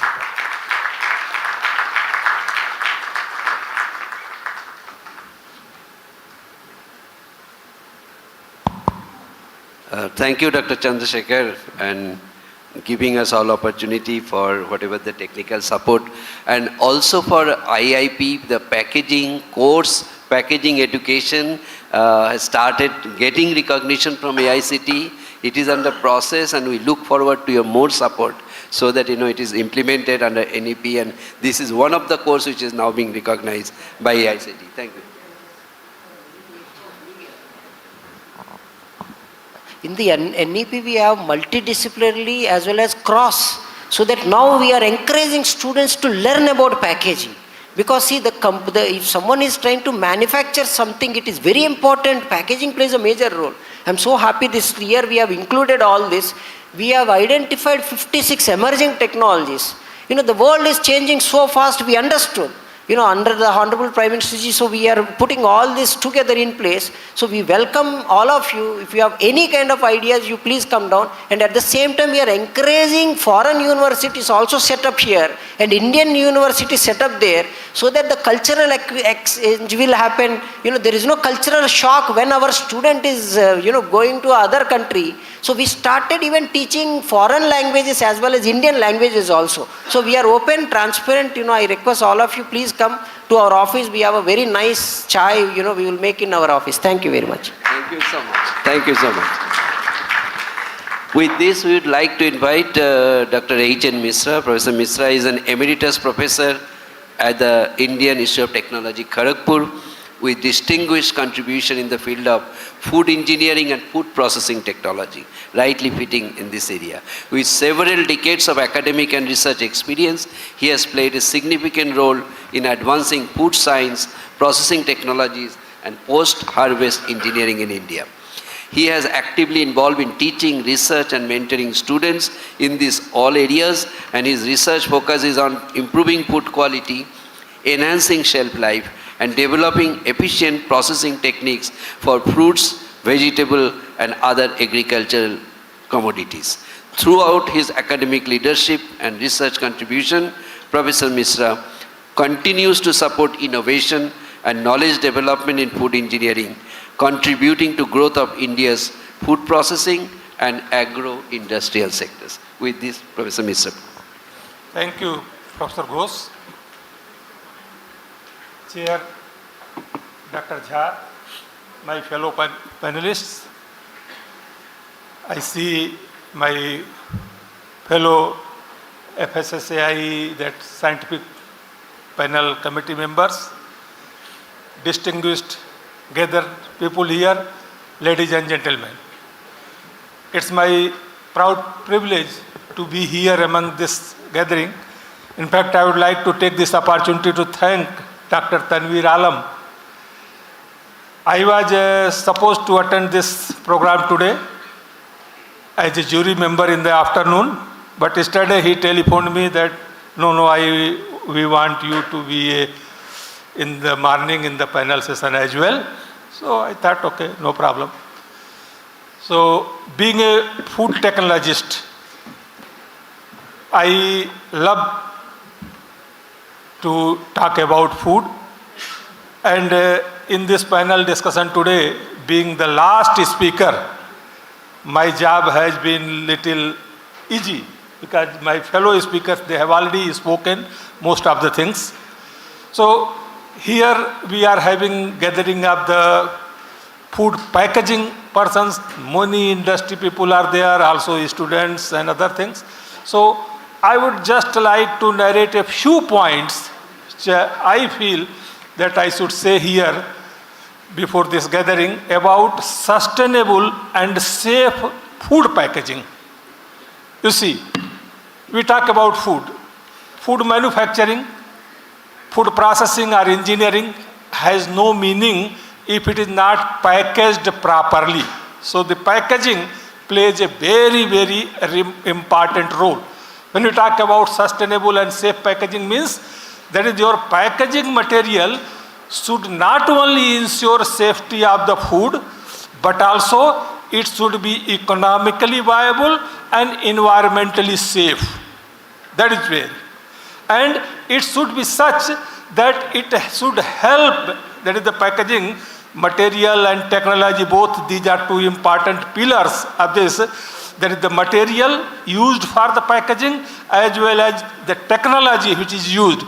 Both should be integrated in such a manner that the food which is there inside, it stays for the longer period of time and it reduces that losses, and which is a major challenge even now facing the country. Particularly if you look at the perishable foods, etc., about 25 to 30%. When I was a student about 40 years ago, at that time my teachers used to teach us is 25, 30, 40% of the perishable. And the scenario even now also, the scenario remains, although a lot of work has been done, Dr. Jha is here and other persons, other institutions, they have worked in some commodities, really that losses has been reduced, but still there are many more challenges to be overcome. So in this, there are the sustainable packaging material and emerging packaging technology, as I told you. So the material characteristics, etc. So here when we talk about food, then the packaging material has to be selected in such a way, like you see, it may be primary packaging, it may be secondary packaging, it may be tertiary packaging also. So particularly when we talk about primary packaging, so the material should have a specific characteristics like its barrier properties, and more importantly nowadays in our scientific panel, the major issue of the discussion in this have been that leaching, particularly polymeric material which we are taking, how it leaches. Recently that there is I think Madras High Court, there has been directive, and FSSAI in the last committee meeting we discussed on this, and that how this microplastic issues and leaching of the plastics from the packaging material. So these are one challenging issues when we select packaging material, we should. Similarly, the technology, that is packaging technology, maybe now we are talking about novel technologies, smart technologies, that is the technology should be such by nanosciences and nanotechnology material, nanosensors, etc. are used, which should tell that what is the condition of the food inside the package. And a lot of progress has been so in this direction, both material and technology. Other issues, that is comes like circular economy in the packaging system, very, very important. Again, pertinent material when we talk about that we generate a lot of, you see, environmental pollutions and all those things, particularly biopolymers and plastic material when it is used for packaging. So there has to be, that is how these packaging, that is these biopolymers, etc. are reused. There is a strong need, and the packaging industry people are there, that we need to have a sustainable system in the supply chain so that these materials, they are properly collected and which are to be used to recyclable, etc. And the research, further research and development, in my opinion, is that in the material technologies particularly, we should work more and more on the materials, polymeric materials. I am talking about those which are food contact packaging material. That is, they are more and more biodegradable and compostable. That is, if we can make proper R&D to make a compostable research and development, a compostable packaging material, and in this way, that like their algal biomass, marine products, etc., they have a lot of scope to work on and develop compostable materials and technology. Then I already, very, very important thing when we talk about packaging design and engineering, then life cycle assessment of the packaging system whole. Maybe there should be foolproof system for measuring carbon footprint, water footprints, and trade-offs between packaging sustainability and self-life. And also that there should be some proper LCA, life cycle assessment based decision system. So if there is such systems are in place, definitely the future of the packaging will be more safe. Then regulatory and standardization, already we have worked in the last 1, 2, 3 years. So many regulations have come, and recently, thanks to Dr. Tanveer Alam, we discussed that safe packaging label, it is going to come, that as that, and this when after FSSAI deliberation, it was with the industry, it was discussed, and maybe in the next committee meeting, it will be again placed. And once it is finalized, it is going to give a major boost to the packaging industry, because that it gives a symbol that the people, you see, as a consumer, myself as a consumer, when I go to buy a product, I find that food is packaged nicely, I tempted to buy. Then when there is a logo on it, and the logo indicates that the food inside is safe to consume, good to consume, it has a good quality, of course, it will increase the sale manifold. Okay? And then, of course, consumer behavior and market acceptance, economic and industrial challenges, very, very important. Still now, I will again emphasize, particularly for the industry colleagues, those who are involved in that, and also, of course, research, how should we work both in material and technology to reduce the cost? Still, if you analyze the cost economics in the food processing, product manufacturing, etc., packaging has a major chunk of the. So if we are able to reduce the cost of packaging, cost of the packaging material, cost of that is one major area which needs focus and attention. And then again, HRD, Human Resource Development again, and again thanks to Indian Institute of Packaging and Dr. Tanveer Alam and his team, that in the recent, I think last 2-3 years, again with Professor Ghosh's involvement, they have come up with a BS, MAS, that programs in Delhi, also in other centers, they are going to have it. Earlier, IIP Mumbai, they were having some short-term courses and training program, but now they are having full-fledged degree program, both BS and MAS. And once these lots come into the market, really there is going to be, and with integration with what Chandrasekharji told, that new education policy, and then because they develop well-trained manpower is the need. Everything. You will have material, you will have technology. If there are not people to manage that technology, to manage the things, whole efforts will go. But yes, I am optimistic that in the way these efforts are being taken by IIP and by other friends, really, that I see the future of the food packaging particularly as very bright, and things will be done in a better way. With this, I once again thank Dr. Tanveer Alam and his team for giving me this opportunity to share some of my thoughts with you. Thank you. Thank you.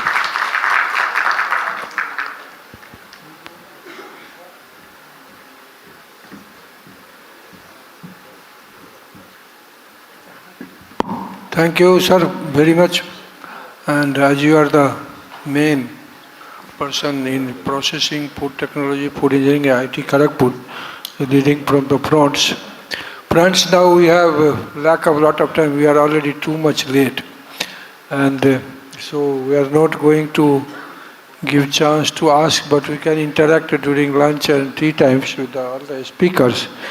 And I will summarize from the speeches and thoughts given by the learned panelists. And fortunately, Dr. Chandrasekhar, Professor Chandrasekhar has made our job very easy. Actually, I wanted to tell many things, and already he has spoken. And particularly for the youth is very important. Friends, this is the age of food processing, food value additions and everything. India is number one in many productions, and tremendous job has been done. That we are always now surplus in the food items. So here packaging is important from not only for feeding the Indians, but feeding the ours. You may be knowing that our Prime Minister most of the time say that we should be the food basket of whole world, and towards that we are going. But packaging is important, not for that purpose only, but for purpose of our own culture and our own civilizations also. Because many things in traditional food, the traditional food which we are consuming in different parts of India, that may be thousands and lakhs of types of this. Now all those foods are liked by everyone. India does not like foods of overseas countries, but Indian foods, all kind of foods are liked by all the country. So how to package them so nicely that it can be sent to all the countries where we can earn a lot of money and a lot of additions can be done. For that, one thing I will tell that AI is important nowadays, though many people say that it is capturing, it is this, but again, I will tell you that any invention is having both sides. How you utilize it is for collapsing or it is for making the things better, that is upon the users. But AI is having a lot of powers. As Chandrasekharji has already told that how instantly or certain you can know the things, anything in any language, in Indian language system, because of the AI powered system has been made. So for the packaging also we make some kinds of AI-led modeling. Modeling is required. I dreamed since the beginning of my career that there should be one modeling models, developed mathematical models, now AI-powered, that which kind of foods, which kind of agricultural materials and all these things are there, and they will put some parameter, name of the material and packaging material characteristics should come out immediately, and where it is available, that can be developed, and that groups, particularly the younger group or middle-aged scientists, should take up that work. And one important thing is leaving the pre-packaging conditions. Pre-packaging requirements also required attention before you are going to package, because whatever the material you are packaging inside the packets, their conditions must be much better before the packaging, otherwise there is no meaning of packaging. Industry's linkage is very important, particularly for the youth. I will suggest that whatever research project you take, attach any industry, even the smallest industry of that field, from the beginning conception of the project itself. It will not only help you consolidate your idea, but it will help you a lot for translating that idea immediately into the market and the fields. Developing new materials is there. Government of India has made the rules and it is now banned. Plastic is completely banned. We have a lot of single-use plastic developed which are biodegradable, fully biodegradable, but not being adopted. So there is a need of some kinds of training, some kinds of programs, some kinds of drives. You have to tell the people that why you should not use the plastic, but use the use the biodegradable plastic, which are already available almost in the comparable cost. And because of this, as Dr. Chandrasekhar has said, I also believe that we are the best. Our people are the best and we can survive, we can do anything. Particularly we can do anything, everything and everywhere at the world. So we should not feel that ये तो चलता है, ऐसे नहीं होता है, ऐसे हो जाएगा, कुछ नहीं. Whatever you think, you start thinking, I am 100% sure you will achieve that within a span of time, if you sincerely think and translate that your thoughts. Quality and value loss, as Dr. Mishra has said that yes, many times, and people are in India people say, and it has posted many times that we are losing a lot of foods. That is not correct. 25, 35, 40% foods are not lost. It is just things people, bad images is created. Our study and also the study of Ministry of Food Processing, in nationwide study, that only India is doing, no other country is doing nationwide study with the 55 commodities. Our average loss, national average is not more than 15 or 16% of the most perishable crop, for example, you can say tomato. So you should be proud of that because of the government intervention, government policy interventions, also technology which you people have developed. You should be proud of that. Their question comes that how to attract youth in the food packaging industry, food packaging research. Most of the time it is felt that ये तो जब कहीं कुछ नहीं मिला तो चलो packaging industry, food technology, food science में आ गया. But you should be proud of that you are the person who are the food givers. बिना पेट भरे हुए काम रॉकेट भी नहीं चलेगा, कोई मंगलयान पर भी उसको फूड ही ले जाना पड़ेगा. So you should be proud of that. You are doing the best job for the world. And the anna jo hai, anna is a very important. In our country we say that it is just like devta. So you should be proud of that and work on that how to further reduce. One important initiative, this budget, you might have heard that government of India has kept a lot of money for data center. We have to develop data center within India, and so ICR has also taken an initiative to develop the data center of all kinds. And already we have the Bharat Bistar, one another. In that, around 25 languages, ICR and Ministry of Agriculture is helping to the farmer instantly in any language. I think you might have been helped in that also. Now, from this budget, we are again revamping those things.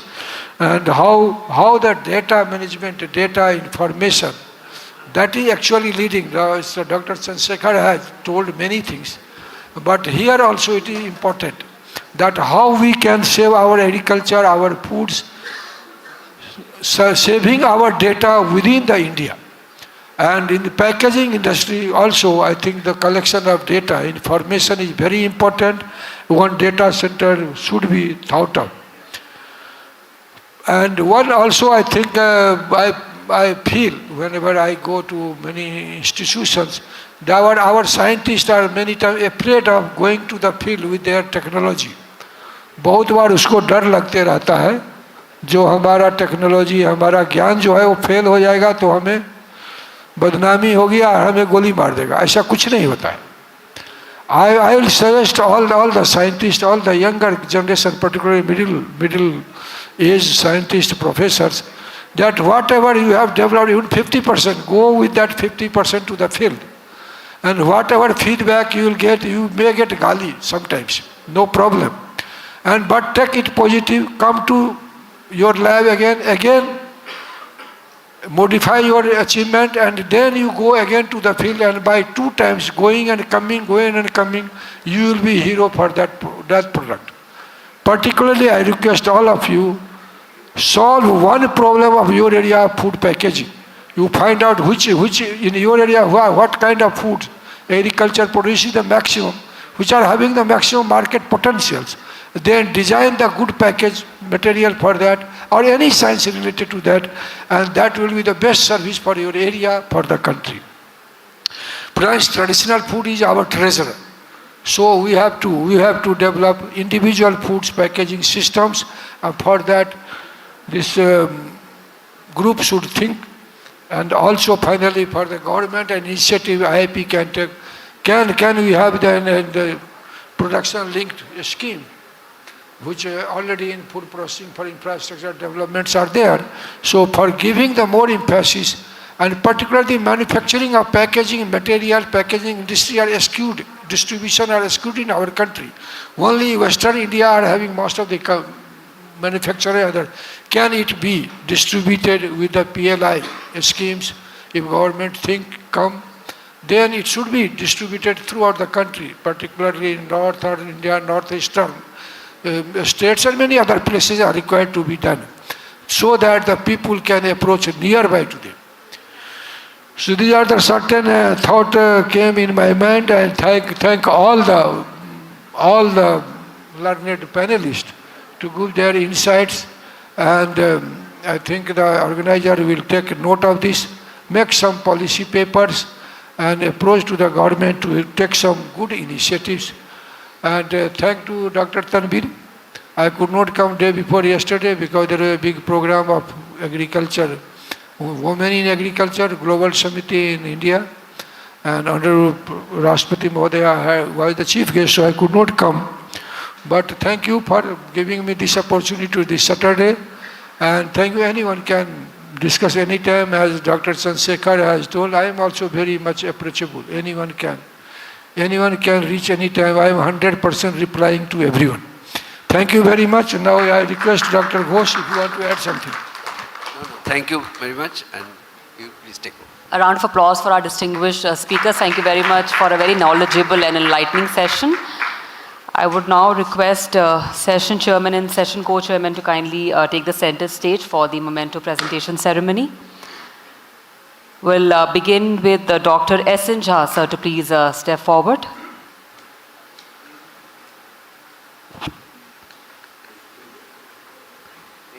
Yes, sir. Professor Dr. Kharbari Kale, VC Dr. Baba Saheb Ambedkar Technological University, Lonaria, Maharashtra, sir. Please give it up for our eminent panelists, ladies and gentlemen. I think we can do a little better. Thank you very much, sir.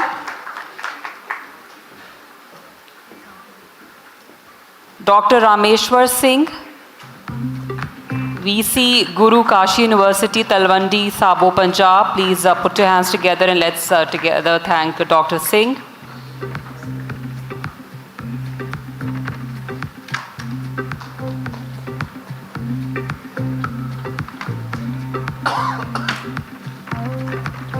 Kindly keep the applause going.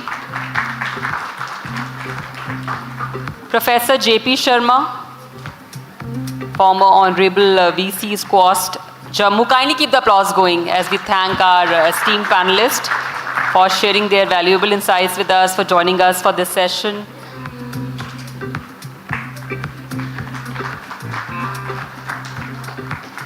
Dr. Buddha Chandrasekhar, CCO, AICTE, Ministry of Education, and CEO, Anuwadini, AI.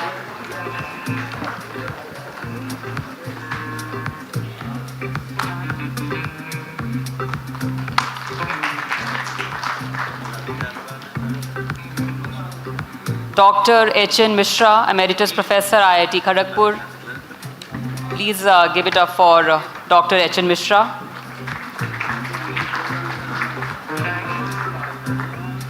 Meanwhile, I would request Mr. R.K. Mishra, Director IIP, sir, to please join us on stage to present a token of respect, a token of appreciation to our esteemed session chair.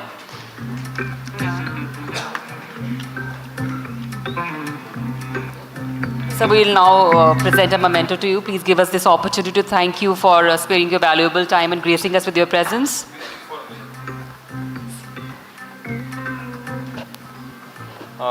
My name is R.K. Mishra. I am Director of IIP. And I am thankful to you for coming here and gracing this occasion and sharing your intelligent ideas. Such shining minds assembling together and addressing the students, the participants in this ISPI. It's a matter of privilege for us. Just to respond to a few things which I heard, we are very eager to get that AICTE approval, which will add the government institution getting a degree certified by AICTE, will ease the parents and students going forward for their PhD and their government job dreams. The second is that IIP, being an autonomous body, it needs to create its own resources. So we are looking forward to any kind of industries or agricultural industries coming forward and joining hands for research and development related work. That is important for us. And thirdly, the kind of employment potential that the packaging industry presents, which Mr. Chandrasekhar had alluded to, that's for all to see, and it is for all of us to join hands and realize that potential. I am from a village in Bihar, and I have seen agriculture from close quarters. The kind of potential that is there in the rural India to generate employment and at the same time to increase the quality of life by improving their employability and the kind of financial resources they can generate. That is tremendous, and it is government can only make policy. I am of a firm believer of this opinion, and as Skinner said, technology will free us only if we try to use technology and not be abused by technology. So whether our minds are freed by technology or they are captured by technology, that choice is to the next generation. We are a generation in the middle of a technological transfer. I consider myself old now once you cross 50 years. Sorry, those who have crossed 60 or 70. So you are still there. What I want to suggest is that IIP can be a flag bearer of a lot of movements in the country. One of the movements I and Dr. Tanveer have been thinking about with the help of World Packaging Organization and APF's support is a Save Food campaign. That campaign can generate whatever losses are there, they can be minimized Plus, a nation can become great only when all the constituents of that nation give their utmost to help themselves. If each one of us develops, the sigma, the aggregate will be much larger. The problem is that we don't think of developing ourselves in the character, in the conduct, in the kind of curiosity that should be there. That flame should always be lit, as education is nothing but lighting that flame of curiosity and taking it forward. I don't want to speak for long because there is a long agenda for the day also, but I could not contain myself from responding to some of the things. The kind of technology that is required to be developed, which is conducive to Indian taste and Indian conditions, that is for all of us to ponder over. And one more last sobering thought that is there, the technological development in the material science, which can be used for the agri-based feedstock that is available in the country, that needs a constant fillip from all of us. So whatever we do, we must take care of developing a new material which can be utilizing the agricultural waste that is available in the country in large quantity. With these words, I conclude, and thank you very much. Jai Hind.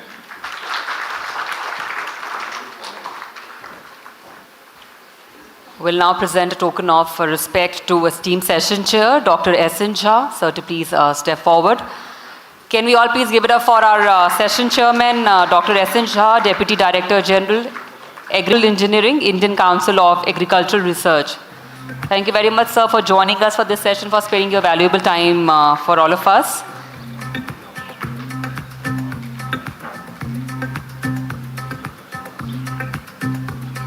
And we now present a memento to session co-chairman, Professor Dr. Anup K. Ghosh, Professor Emeritus IIP Delhi. We now request our esteemed panelists to please come forward and come together for a group photograph. Would request our session chairman, sir, to also join for the group photograph. Dr. Jha also to please join for the group photograph. Ladies and gentlemen, we request you all to kindly remain seated as we'll have the tea break post our upcoming session, so kindly remain seated. In the interest of time, we'll have tea break post our upcoming session, so kindly remain seated. We'll now quickly prepare our stage for the next session, which is Chintan on Export Packaging, Enabling Global Trade Through Quality, Compliance and Innovation. The distinguished speakers for our upcoming session will be joining us in next 1 minute. So kindly remain seated. Please switch your phones to silent mode. In case you haven't done so far, we'll quickly prepare our stage for the same.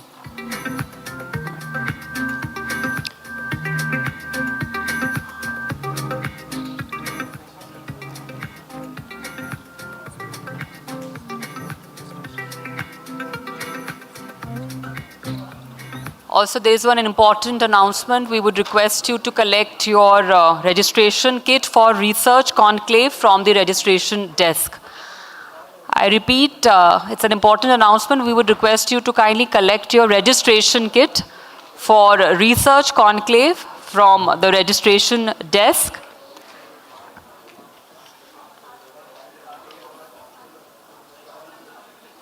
We are starting in next 1 minute. Please remain seated.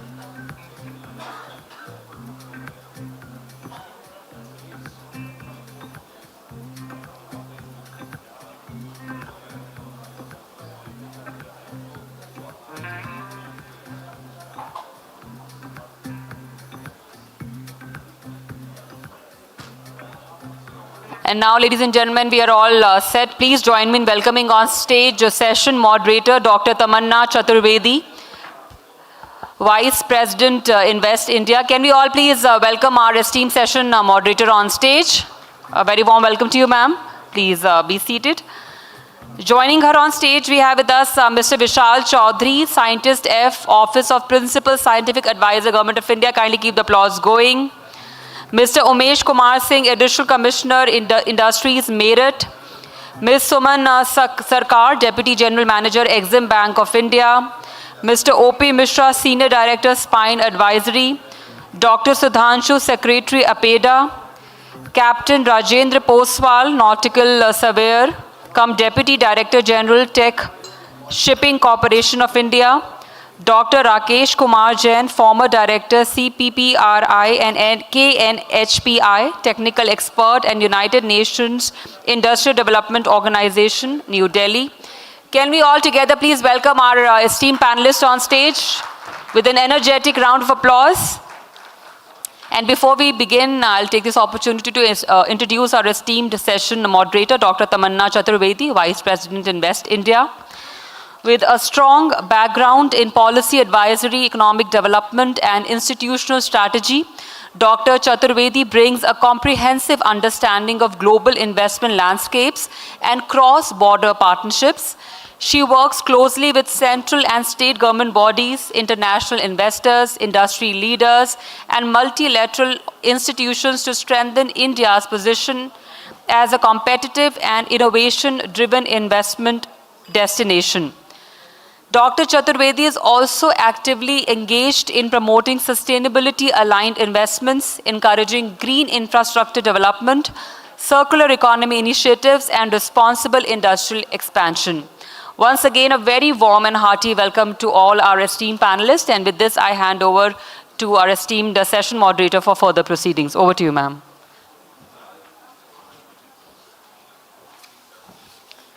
Well, good afternoon, one and all.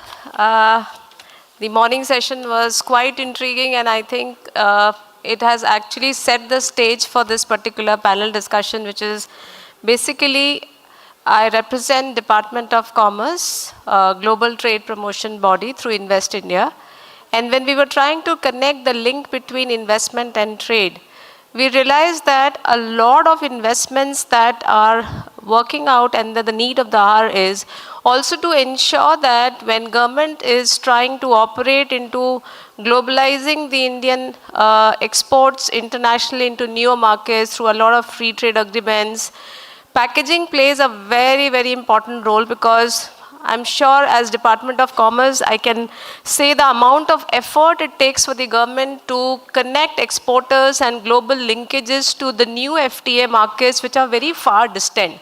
For example, we've never gone so far to the oceanic market of Australia and New Zealand. We've never tried our hands so rigorously because the US crisis. We want to target the Latin American market. We want to target the Russian market.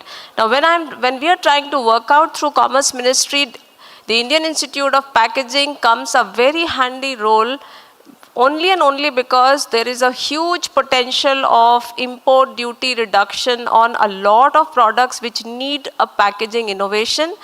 If I have to sell a product internationally to distant markets of Latin America, Russia, products like fruits and vegetables, products like chemicals, products like pharmaceutical, where India actually is having a huge, huge potential. Now these countries are looking forward for India as a sourcing partner post the free trade agreement. Now in such a scenario, the panelists here and the speakers here are well versed to connect how the packaging plays a very important role in terms of the trade perspective.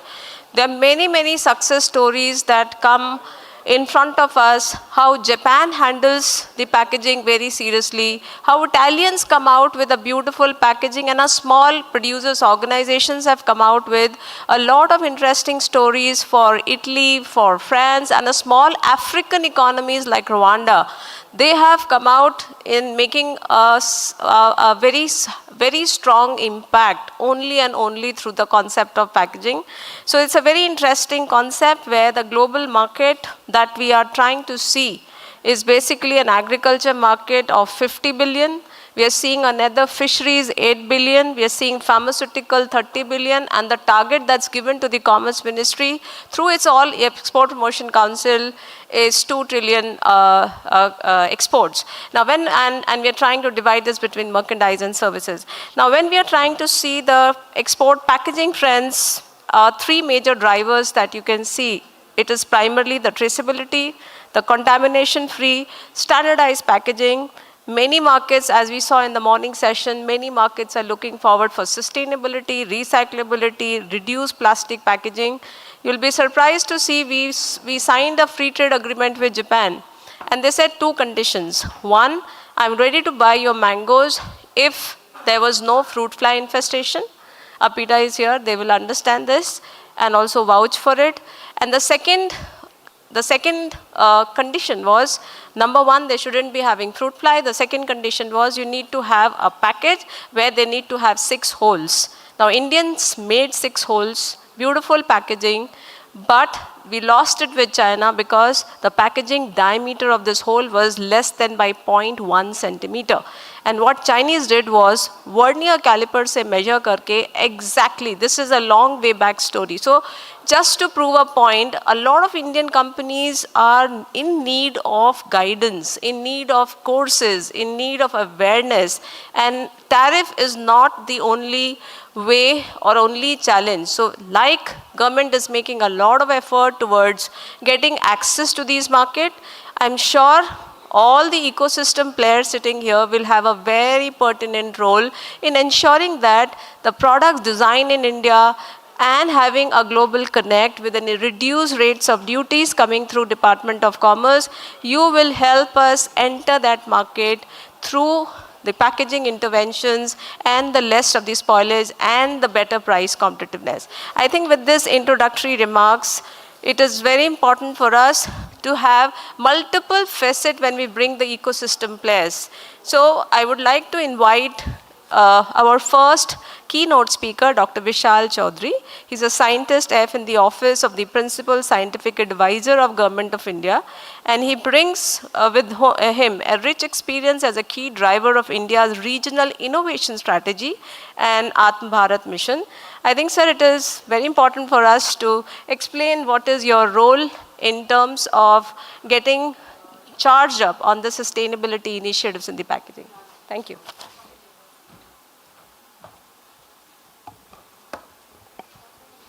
Good morning, everyone. First of all, I am extremely thankful to Indian Institute of Packaging, particularly Dr. Tanveer Alamji and Misha sir, for giving us this opportunity to speak in the very important session. First, I was preparing my talk pertaining to the packaging industries and the packaging requirements. But when I saw the agenda, then I saw that all the things which I'll be speaking have already been covered during the 2 days, because there is a lot of interesting sessions, a lot of experts who were speaking. So I requested Dr. Tanveer Alamji to kindly exempt me and allow me to speak a little bit different, which will explain you about the science and technology advancements and the Government of India initiatives which are taking place in the field of science and technology. So from the Office of Principal Scientific Advisor perspective, the recent initiatives which have been taken in the field of science and technology, which of course will be aligned with the packaging also. I will not be totally detached from the topic, but it will be more of a out of syllabus kind of thing. I may sound if you will see my presentation, but it will informative thing that the recent initiatives or the work being done by the Government of India in the field of science and technology. So I have a very small presentation. If I would like to request if it can be connected. So before that, I can introduce our Office of Principal Scientific Advisor was established in 1999 under Prime Minister's Office with a mandate to give advice to the Cabinet and Honorable Prime Minister in the field of science and technology. So all the related missions which you see, like Quantum Mission, AI Mission, and the mission, Livelihood Mission, One Health Mission, recently Carbon Capture Utilization, CCS Mission, all of them are being first discussed and recommended and approved at our office level in the Prime Minister's Science, Technology and Innovation Advisory Council, which we call PMSTAC. which Principal Scientific Advisor PSA chairs that PM stack. And after getting recommended in the PM stack, the mission gets implemented, nodal ministry is identified, and the mission gets implemented on the ground. So this is how the work, the operability or the mandate of the office is.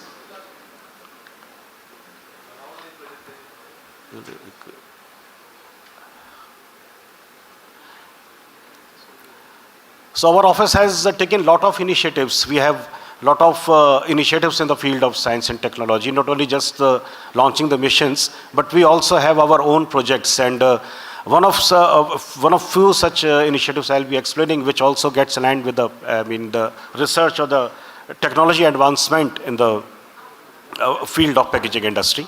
So the presentation I will just, can I have that? It is okay.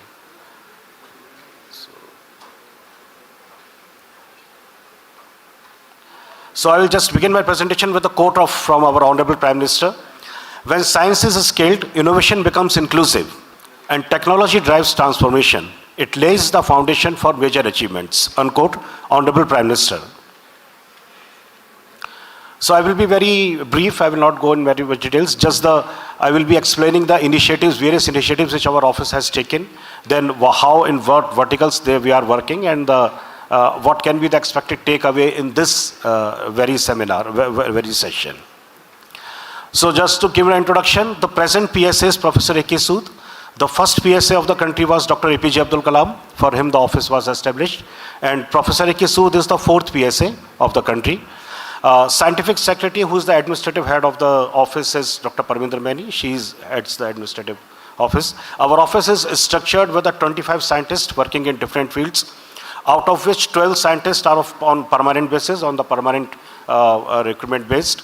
And I'm one of those 12 permanent scientists looking after the S&T initiatives and the industry academia initiative of the office. So the most important initiative of our office is science and technology clusters.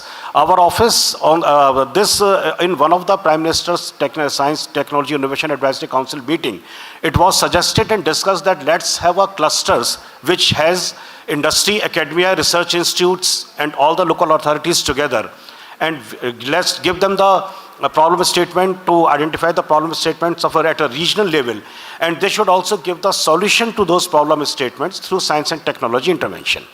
So based on this, the cluster concept was originated, and we have established 8 such clusters across the country since 2020. It has been 5 years of this achievement. When I say cluster, it is basically a consortium where we have brought industry, academia, research institute, and the local authorities, central government, all of them come together on a common platform, and they have been asked to make a legal entity called Section, as a Section 8 company, which is directly under the control of, administrative control of Government of India in our office. They have been funded by our office. We give 10 crores to each cluster for the 3 years, and as a phase 1, and then another for next phase we give the 10 crores. So after that, they have been, this is the pyramid approach, 3-pyramid approach or 3-tier structure which we see for this cluster. The first is, the bottom layer is to identify the problem statements and bring it together relevant stakeholder. After that, the middle one is to provide the solution, and those clusters have to ensure that the solution gets implemented in the field, either to the industry or to the government or to the societies. They are not just to identify the problem statements. We also are not encouraging the lower, TRLs 1 to 3 research level. The clusters are encouraged to work on TRL 7 and above. So that they have to connect the dots, they have to identify the technology, they have to facilitate the technology development, and then it has to be implemented on the ground. So we have 8 such clusters established across the country. These are the location. From Delhi to, you can say, Bengaluru, we have, you can say from Jammu to Bengaluru, we have the presence of these clusters. And now we are exploring to work these clusters, to work closely with the Indian Institute of Packaging, with Dr. Tanveer Alam Saab. And we have asked all these clusters to identify the problem statements of packaging industry and give it to Dr. Alam and the Indian Institute of Packaging. And so that they will be connecting the dots or the gaps between the industry or the problems of industry and the solutions which may already be present with the institutes, or the problem statement which they can address and they can provide the solutions also. So we are asking now all the clusters to work for these, with the IIP also. Before giving just a brief idea about these clusters, I will just like to explain our first focus and objective is to work on the sachet packings to identify the biodegradable material packaging for the small sachet packings. And we are beginning it with the pan masala and gutka, but it's not restricted to gutka and pan masala. It will be taken away to the shampoos and all the products also. Wherever small sachet packings are there, because they are the main cause of the littering, the small sachet packings. So to control that, our focus is on that, and for that we have asked clusters to work with the Indian Institute of Packaging. So just very quickly I will brief what the clusters are doing, so that you also have an idea that they are not an initial stage, they have really come up at a very global stage now. So our cluster at Bengaluru is based at Indian Institute of Sciences, Bengaluru. And if you see the partners, it has industry, it has the academic institute, it has ISRO, it has ICAR, BBMP, NESCOM, Robert Bosch, BASF. So it is a mixture and amalgam of all the relevant stakeholders in the area, in the state of Karnataka, in the area of nearby Bengaluru. And they have been given the thematic areas: One Health, Precision Agriculture and Digital Health. So in precision agriculture, the packaging industry for the crops and the seeds will come, they will be taking. So just one development which I would like to share, the Indian Institute of Sciences, Bangalore, our cluster in collaboration with IISc and AIMS have developed a digital podiatry clinic which can diagnose the diabetes at an very advanced stage, the diabetes as well as diabetic foot.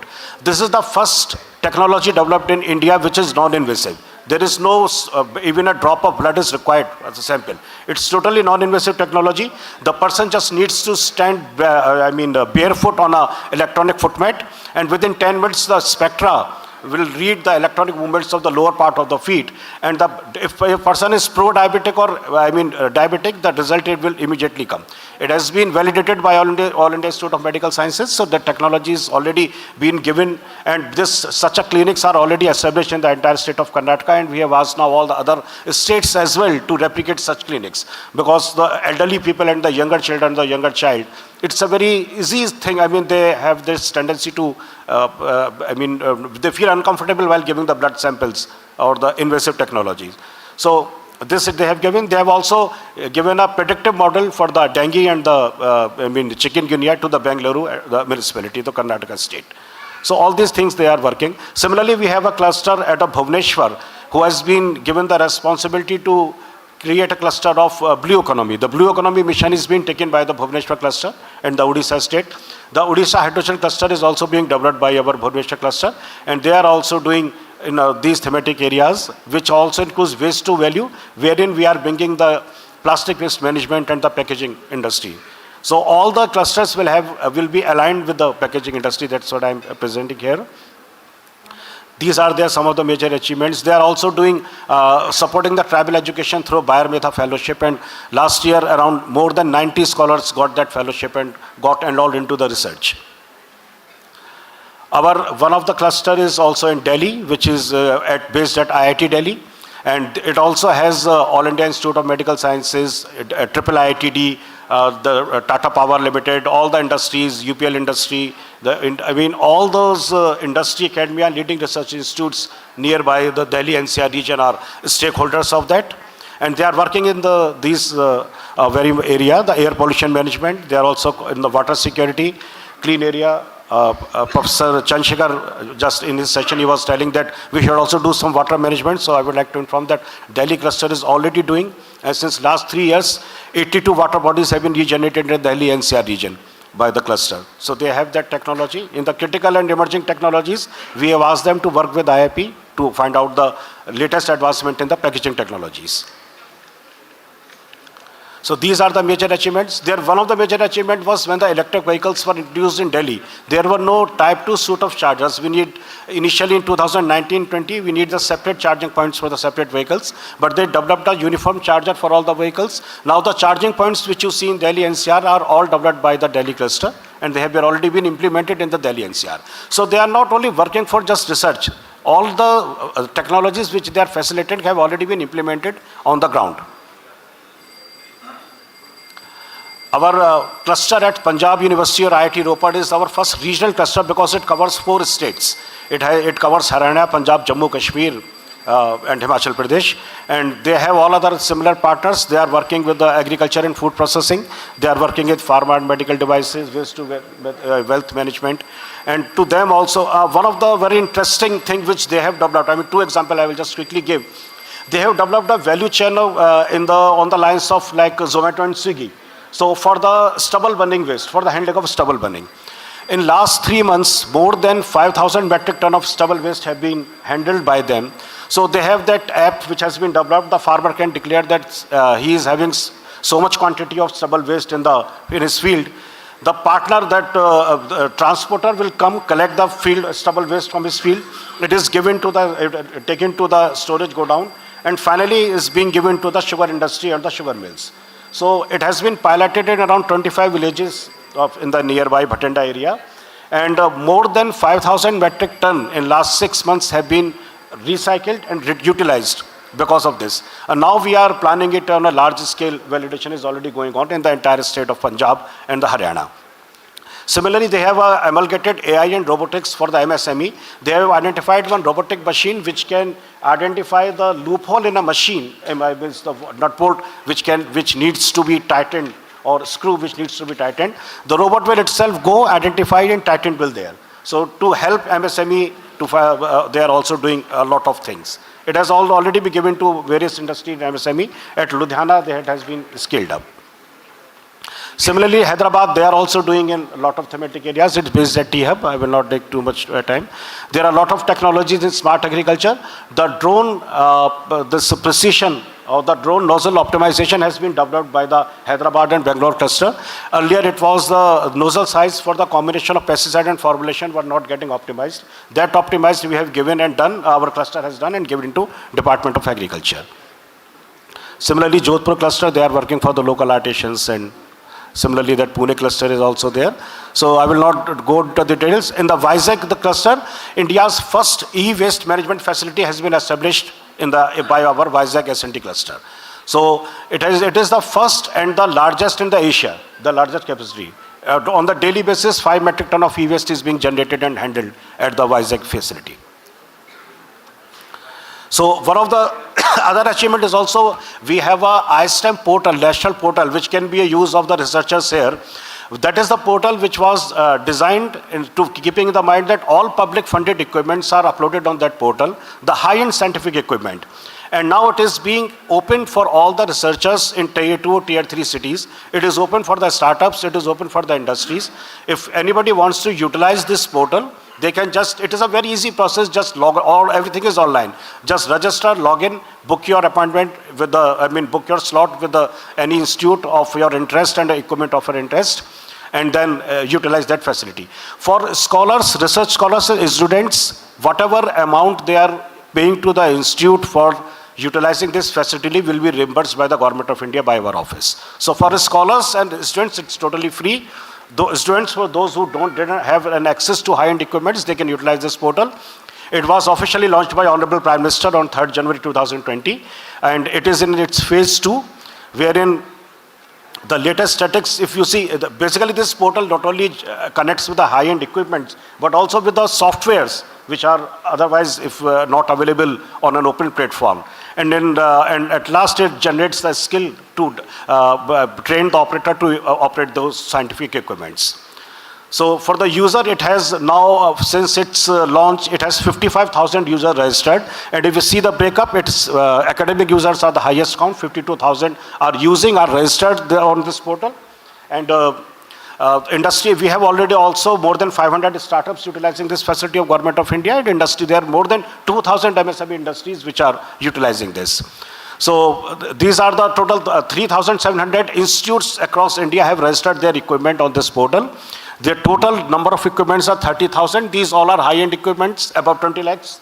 So which are normally generally not being available in the tier 2, tier 3 city colleges and the universities. Total cost of the equipment which we have uploaded is more than 10,000 crores. These are the region-wise distribution of the institutes who have uploaded the portal on their on the equipments on the portal. This slide may look clumsy, but it shows how the users are using this portal across the India. And it's a combination of researchers, industry, and MSME and the startups. So last 3 years, if you see the the popularity of this portal has been doubled. It's great, increasing every year. I request IIP, if it is not there, you can also upload these portals on the portal, on this ISTEM portal, because it has been now become mandatory. Last year, 3rd July 2025, one OM was there from Department of Expenditure. We have asked that all the public funded equipment should be uploaded on ISTEM portal. It's being personally monitored by Honorable Prime Minister. So he takes review every year of this for this portal. These are the top 10 costly equipment. You can see the nature of equipment, it's highly advanced equipment, which may be utilized, required by the startups and the MSMEs, because all these equipment cost more than 20 crores, 15 crores, 10 crores, which will not be feasible for any startup or MSME to purchase such costly equipments. Thank you so much. All these were the achievements of the Government of India. Namaskar, Jai Hind.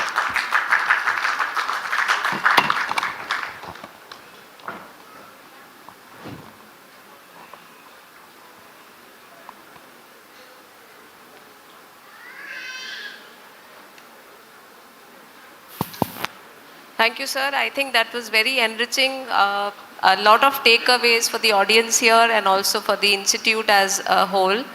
I will bring the next speaker on the panel, Dr. Sudhanshu, the Secretary APIDA. He's overseeing the functions across the agricultural export, where again for fresh fruits and vegetables, as we all know, the packaging plays a very important role. He's taking care of export policy, he's taking care of trade fairs, logistics and market intelligence. So APIDA as a whole is doing a one-stop solution for all the agricultural export promotion. And you will hear it from the horse's mouth that ground pay when fruits and vegetables get detained, when a lot of these perishable commodities get detained, a target of 50 billion exports. Where is packaging holding extreme importance? Certain case studies, what APIDA is trying to do, what government is trying to do as a whole, and a support to the packaging industry and MSME, sir. Dr. Sudhanshu. So, I mean, what are the initiatives of APIDA, and when you target the far-reaching countries of FTAs, as I said, Australians and Latin American, we would request you to, sir, how Indian exporters are aligning their packaging systems with the global requirement, and how APIDA is helping them in traceability, sustainability, and complying the international food standards. Thank you, Dr. Damana. And you very well mentioned in your remarks about the efforts going by Department of Commerce, Government of India for FTAs. And we all are aware that with number of countries like UK, UAE, EFTA, EU, Oman, the FTAs have been signed and the process is going for other couple of countries. And with these FTAs, there will be a very good opportunity. Just to cite example of two cases.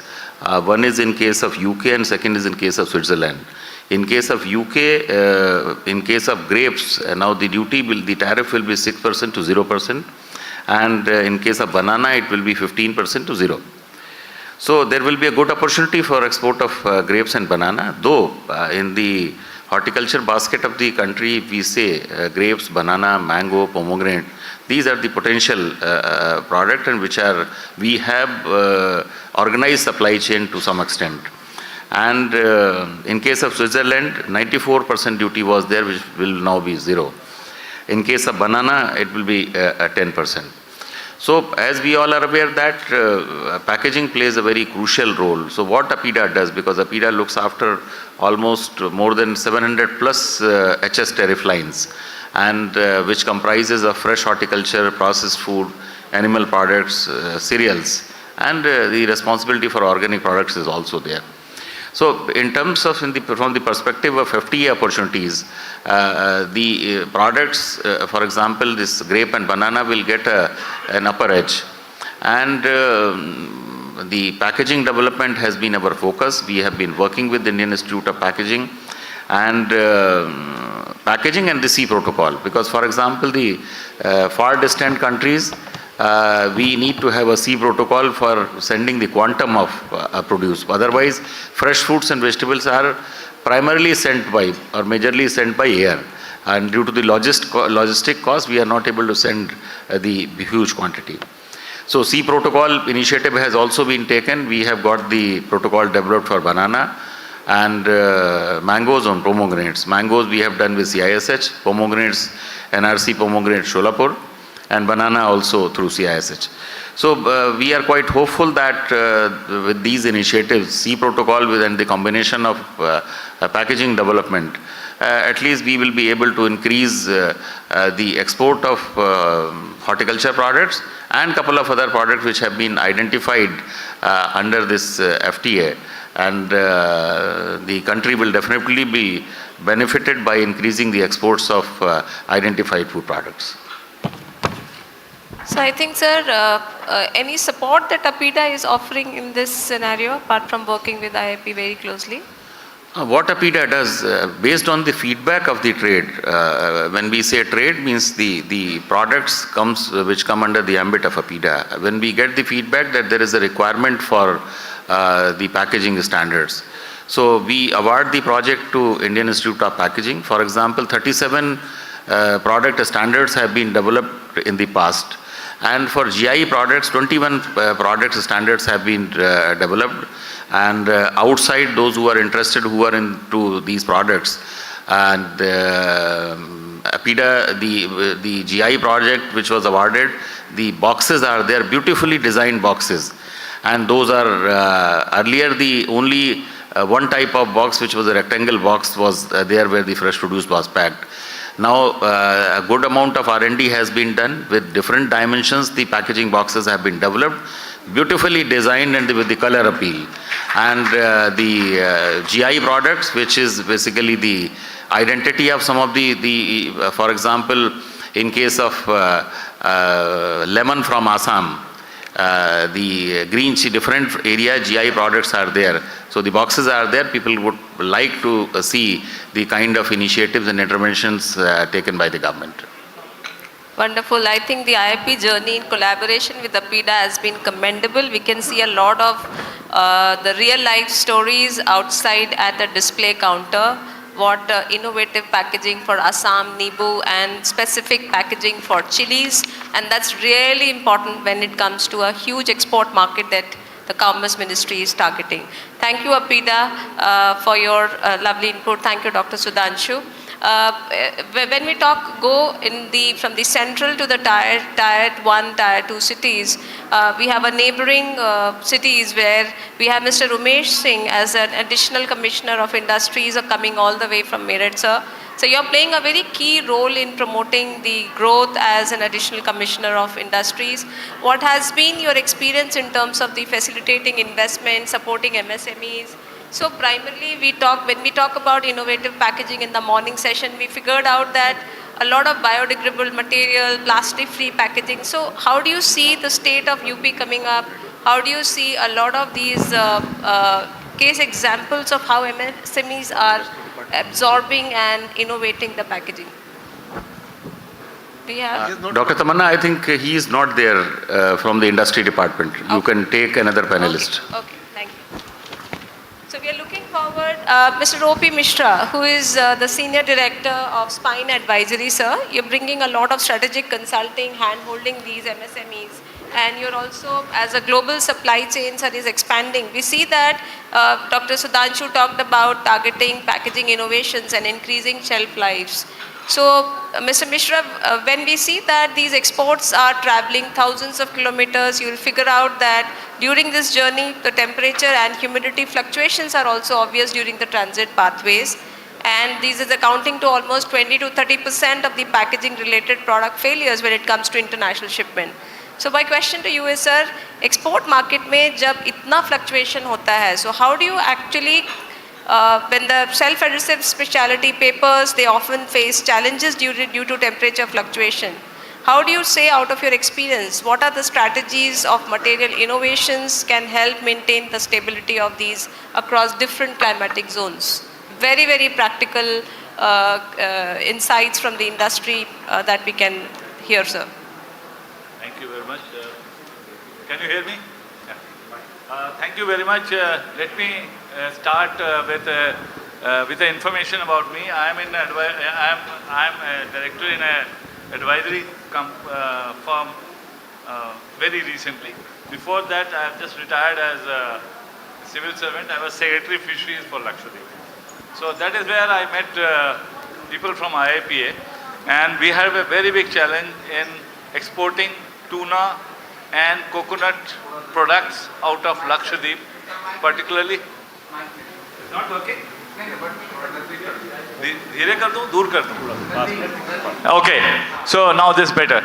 So then we had a challenge, and that is how I got into this role of after retirement. I have joined this company. Can I have my slides? I had a big presentation, but I'm just keeping it to 2 because with the signing of FTAs, we'll be requiring a lot of things. You are talking about adhesive papers. I'm going to give information about generally what is happening. We will have LCA, if you life cycle analysis is very, very important. And CBAM will be export competitiveness. For this, we will have, for European market, we will need a carbon border adjustment mechanism. Basically, now it is for steel, aluminum, cement and fertilizer. But if you go to any exports to Europe, we will have certain requirement for checking our carbon emissions. And we will need certain certifications. Certain regulatory bodies are coming up. Some of the private consultancy companies have come up in India who are going to drive us through this. But then there are going to be some verification system also coming in place very soon. And if you don't have, Dr. Vishal Chaudhary Sahab, if you don't have this in place, anything will not move, nothing will move. At least for FTAs we are signing, for New Zealand, for Europe, all this will be required. Next slide, can you give, I had given 2 slides. So what is happening is, you can see that we have to be very, very product ready, and particularly the packaging. If you go to any European shop, any packing material you pick up, you will find FSC certification behind it. Very few Indian companies, packaging companies are ready with the FSC. They are all thinking the material inside the package has to be FSC certified. No, not only the material inside. If I am exporting, let's say banana or any fruit, it is not only the fruit. The packaging, the box, the paper, everything, the label, all has to be FSC cleared. If we don't do that, we will be in trouble. So the company in which we are working on how to solve this problem. We are going through the mechanisms we have. We are setting up a small warehouse in Europe. We have a warehouse in India. That is not a warehouse in a way that it is, we are not commercially operating it. We are actually understanding how it will operate. Because until unless we are export ready, we are ready with the packaging as well as that's the way Dr. Sudhanshu said, we are ready with the packets, fine, the product, fine, but the packet also has to be cleared by them. So we are working on that. I will not take much time, but just let me give you a very, the insight by all the speakers was great, and I'm going to meet you again. Mr. You are scientific, but you are not doctor. So it's written Mr. So doctor. So, I'm a doctor. Okay, Dr. Saab, I will let you know something very important. Till date, we are all using paper. She discussed paper. Till date, we are using paper made out of recycled products or wood throughout the world. But in India, some research is going on by some private entrepreneurs, and they have succeeded in creating plastic out of seaweed. they have succeeded in creating paper out of seaweed. We have to make it economically viable. If your organization can help us with those, because the new thing I learned was instrument. The cost of the instrument for us is very huge and we are not able to proceed. It is an eye-opening for me. I think I'll be using your iSTEM system very well. So we are on a breakthrough. This is all happening in south of India, particularly Tuticorin, Munnar and places, where these companies are coming up, making paper out of biomass from the sea, cultivable biomass from the sea. A very interesting thing, just my closing remark, everybody will say, why sea? What is seaweed? What is so big about seaweed? Let me tell you, as we talk, as I talk to you, we all are breathing. 52% of the oxygen which you are breathing right now comes from the seaweed. 52%. And the biomass on the surface of the earth, which is 1/3 of our planet, is earth, and rest is all sea. The biomass of only 5% of the sea, if I take cultivable portion of seaweed, I take 5% of the sea, equals to all the biomass on the surface of the earth. It's so big. That potential we are working on, and that was, of course, beyond this topic, so I will not go deeper into that, but of course I will meet you. And thank you very much, everybody. And I have been enjoying the sessions earlier, and I think I will have a very good association with IIPA on certification part of export market. Thank you. Thank you, sir. I think that was eye-opening for us as well, and it is extremely important when you talk about the marine sector, which is equally an 8 billion industry in itself. My next question goes to Captain Rajendra Poswal. He's a national surveyor and representing the Director General of Shipping. So packaging, when it comes to mind, it's not about just fruits and vegetables or perishable. It is also about the hazardous material that the ships can carry. And from Director General of Shipping, how important can packaging play a role in controlling the hazard incidences during the transit times at the ships is what I would request sir to please throw light on. Is it on? Yeah, good afternoon everybody. My name is Captain Rajendra Poswal. I am from Director General of Shipping.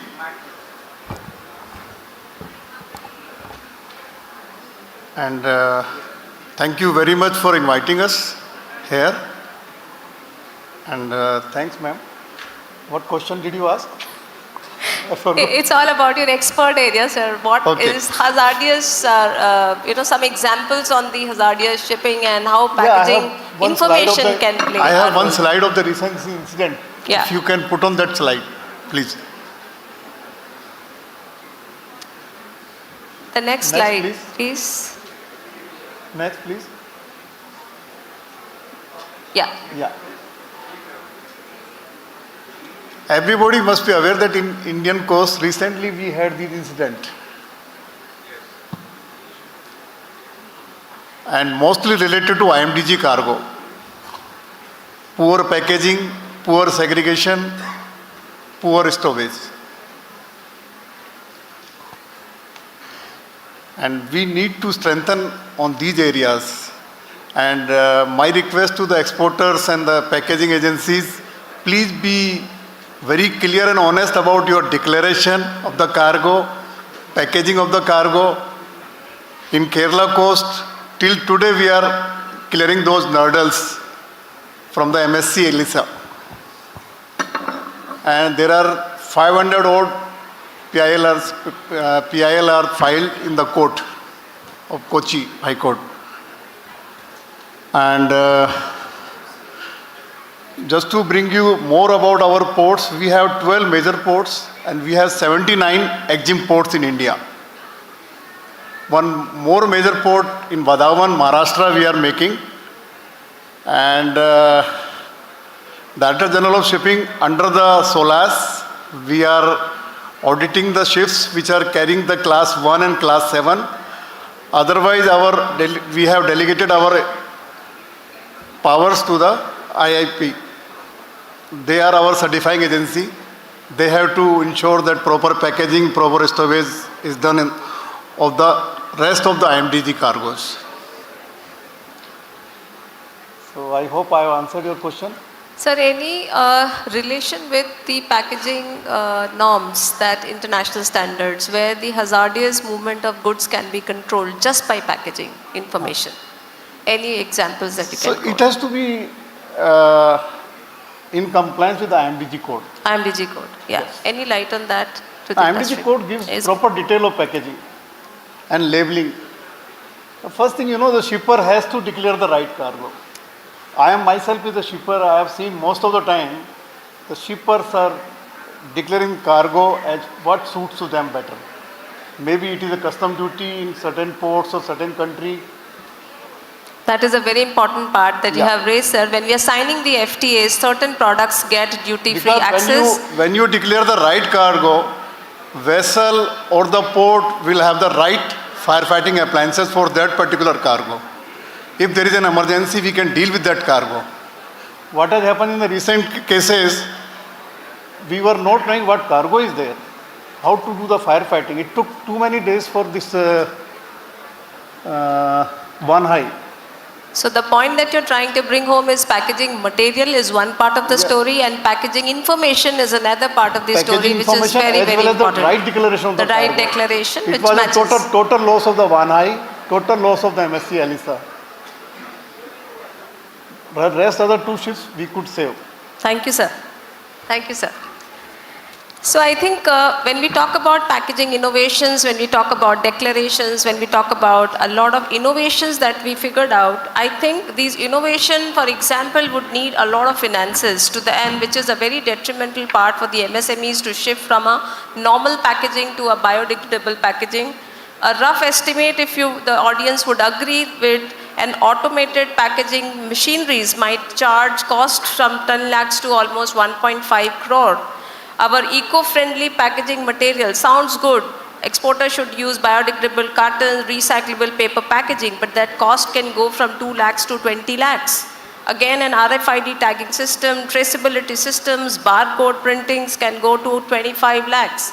So there's a huge cost that might be a concern for the MSME exporters to convert them into packaging innovations and using all these solutions. My question to Ms. Sumana Sarkar, who is a Deputy General Manager of Exim Bank of India, ma'am, what kind of financial support can banks offer to these exporters when you see huge cost that goes into complying for these packaging? And how can these banks encourage the MSME exporters to invest in the modern sustainable packaging when it comes to global market expansions? Good afternoon, everybody. Thank you, IIP, for inviting Exim Bank to this very important panel. And thank you particularly Dr. Alam for being in association with Exim Bank. We have been coming out with a lot of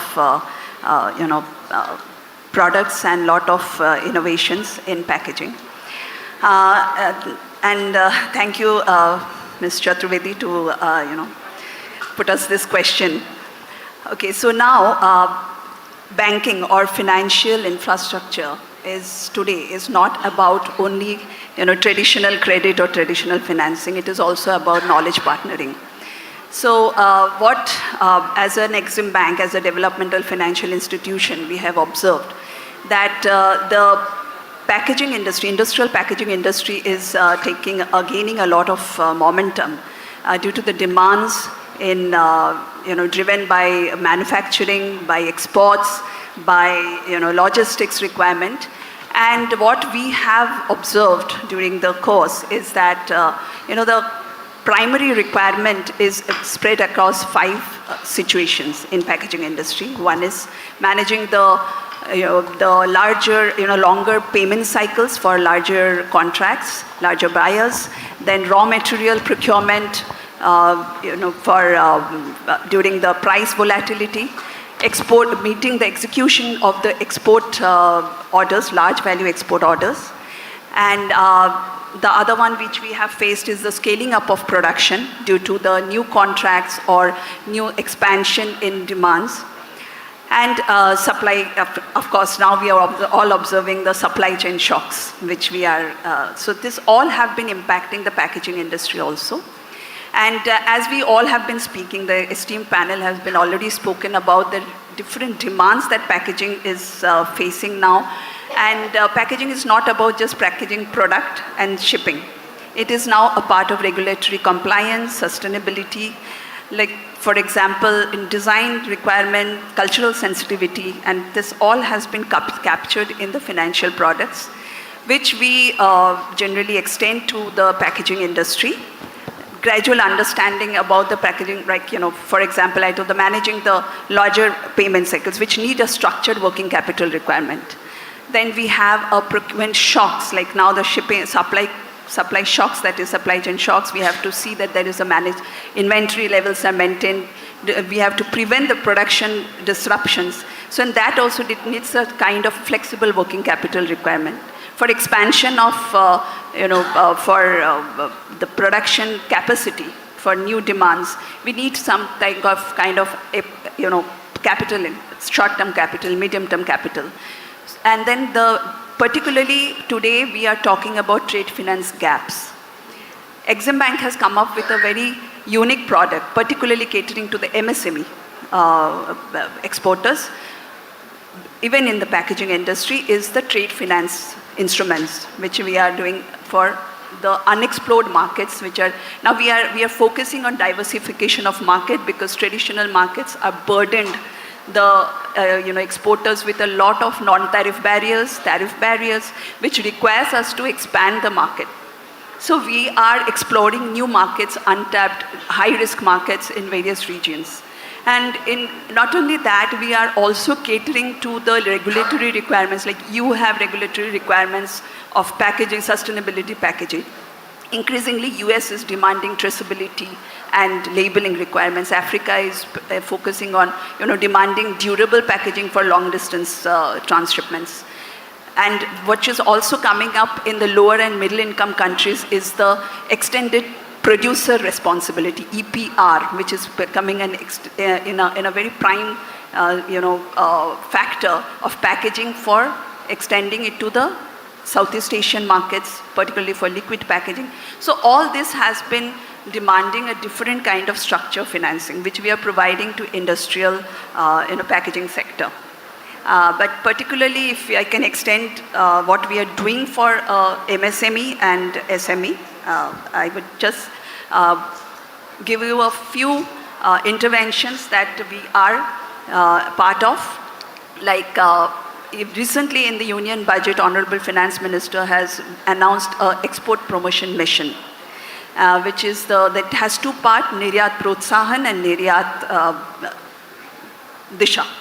So these two are, and Exim Bank very proudly is a Apex implementing agency for the mission, where Exim Bank is implementing the trade finance, is partnering with the government with the trade finance program. We will be managing the trade assistance fund, which is under the trade finance scheme. We will be also partnering with the government in implementing of the interest subvention scheme for the MSME, directed towards, the new MSMEs which are going to go into the, larger marketing cycles or production cycles.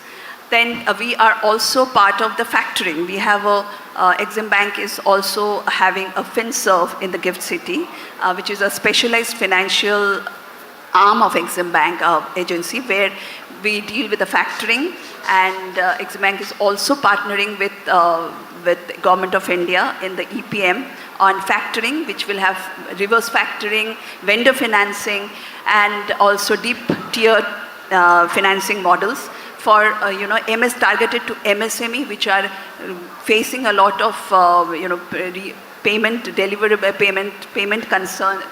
constraints in the different markets, delayed payments or working capital shortage or liquidity gaps. It will be easing of the SMEs from ease of capital access.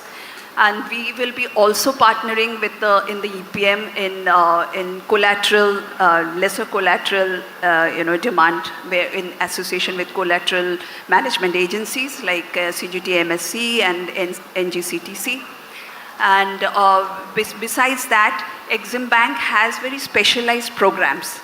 One is which we are associating with IIP, the Grassroots Initiative Development, which is a flagship program of Exim Bank. And we are, as you might be knowing, a lot of handicrafts and handicraft is going exported from India, and nobody has actually focused on that area, and it is also a part of e-com in a very large way. Okay, so in association with IIP, we are developed, I'll give you two very unique examples. Like in Azamgarh, we have developed a packaging, a packaging chain, a packaging development of packaging industry there with a small scale for the black pottery. And it's a very sensitive, very beautiful product in very good demand, but they didn't know how to package it. So this was trained by IIP, funded by Exim Bank, and it's a very unique packaging segment that has been developed. Another, we have been diversifying in all kinds of products. In northeastern region, in Mizoram, we have, in again association with IIP, we have developed a packaging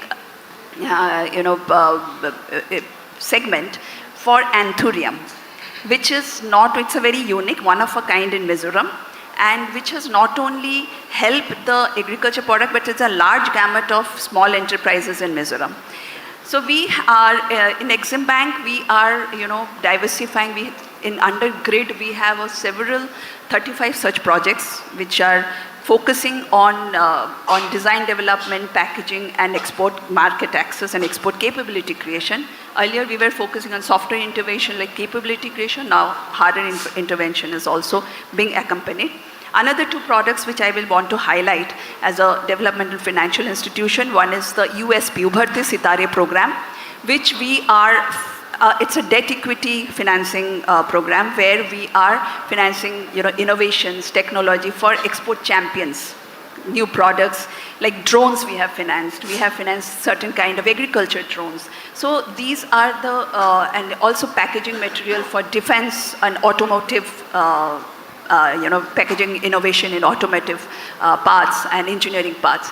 Then we have another, as I said, the trade assistance program, which we are providing a lot of credit enhancement in high-risk countries, where it's the new markets, untapped markets, and in association with Government of India, with EPM, the Trade Assistance Fund, we are expecting the first year to the beneficiary of an extent of thousands SMEs, existing SMEs and first-time exporter. Thank you. I think that's a very, very interesting insights that Exim Bank has been doing. And I think it is a lot of unique products, like government has this one district, one product scheme, when a lot of GI products from northeastern states, which has technically have a lot of disadvantages in terms of logistics. I think it's a great idea, sir. Tanveer sir, Professor Alam, I think it's an interesting exercise that Department of Commerce is doing. हम हर state से एक product which FTA में जो benefit हो सकते हैं, we are identifying that. A lot of them has a potential, but they are not able to export only because of packaging, need for packaging interventions. So this.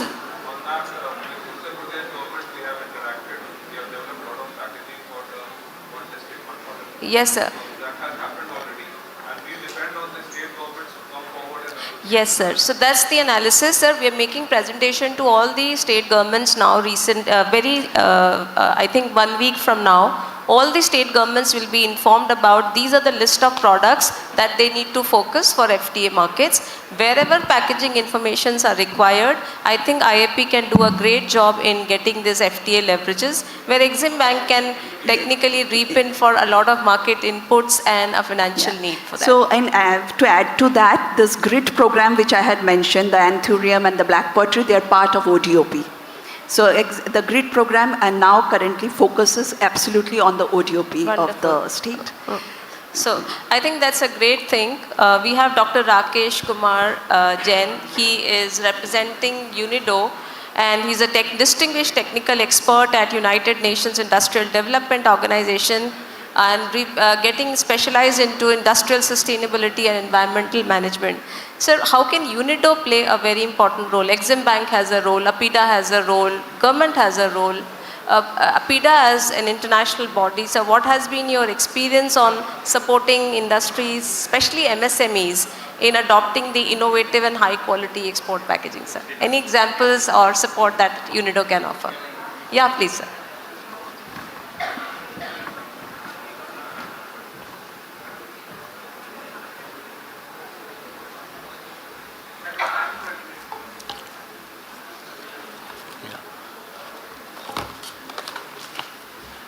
A very good afternoon, and I'm really honored to be here to discuss the packaging enabling global trade. Look forward for our conversation, and thank you once again. Thank you for giving me this opportunity on behalf of UNIDO.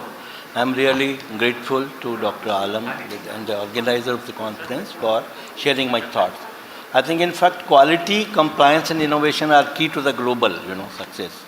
And UNIDO, how UNIDO has been supporting it. In fact, the UNIDO is a specialized agency of the United Nations promoting industrial development for poverty reduction, inclusive globalization, and environmental sustainability.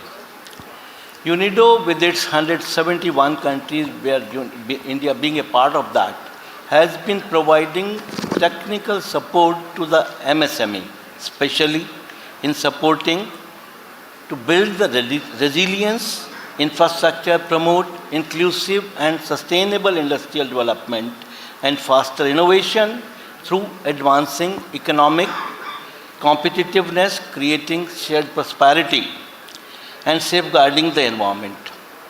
I think circular economy has been one of the priority agenda for the United Nations Industrial Development Organization, working towards addressing different building blocks. Actually, UNIDO works across sector, and paper has been one of the very priority sector where lot of developments have taken place in the past.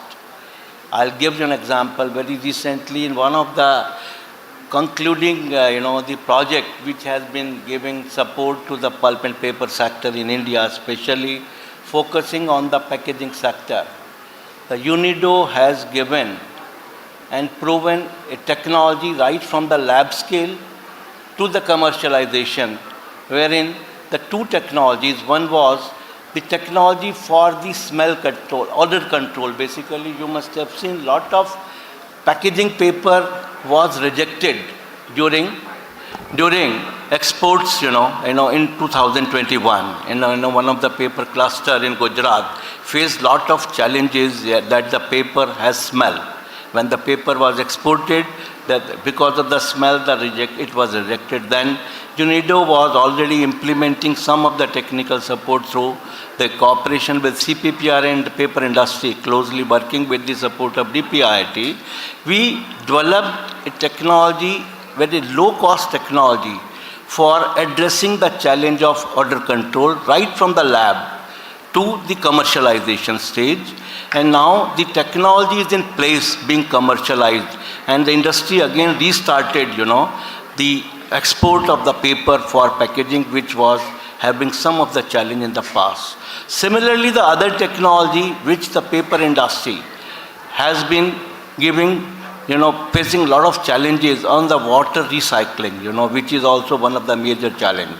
So in this way, the UNIDO provides support to the MSME, basically provides support in the technical assistance and capacity building, training programs, workshop, and advisory service.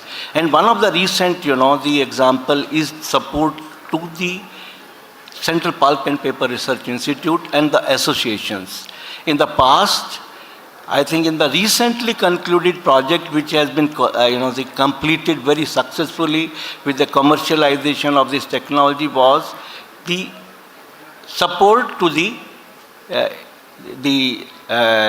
CPPRI technical staff. I think a lot of visits, exposure visits were organized. We have lot of, the MOUs with the international institutions. Now, those technologies which are, which we are not able to, customize, which are not able to adopt because of the high cost, those technologies have been customized, brought to the, from lab to the concept to the pilot scale, now being commercialized.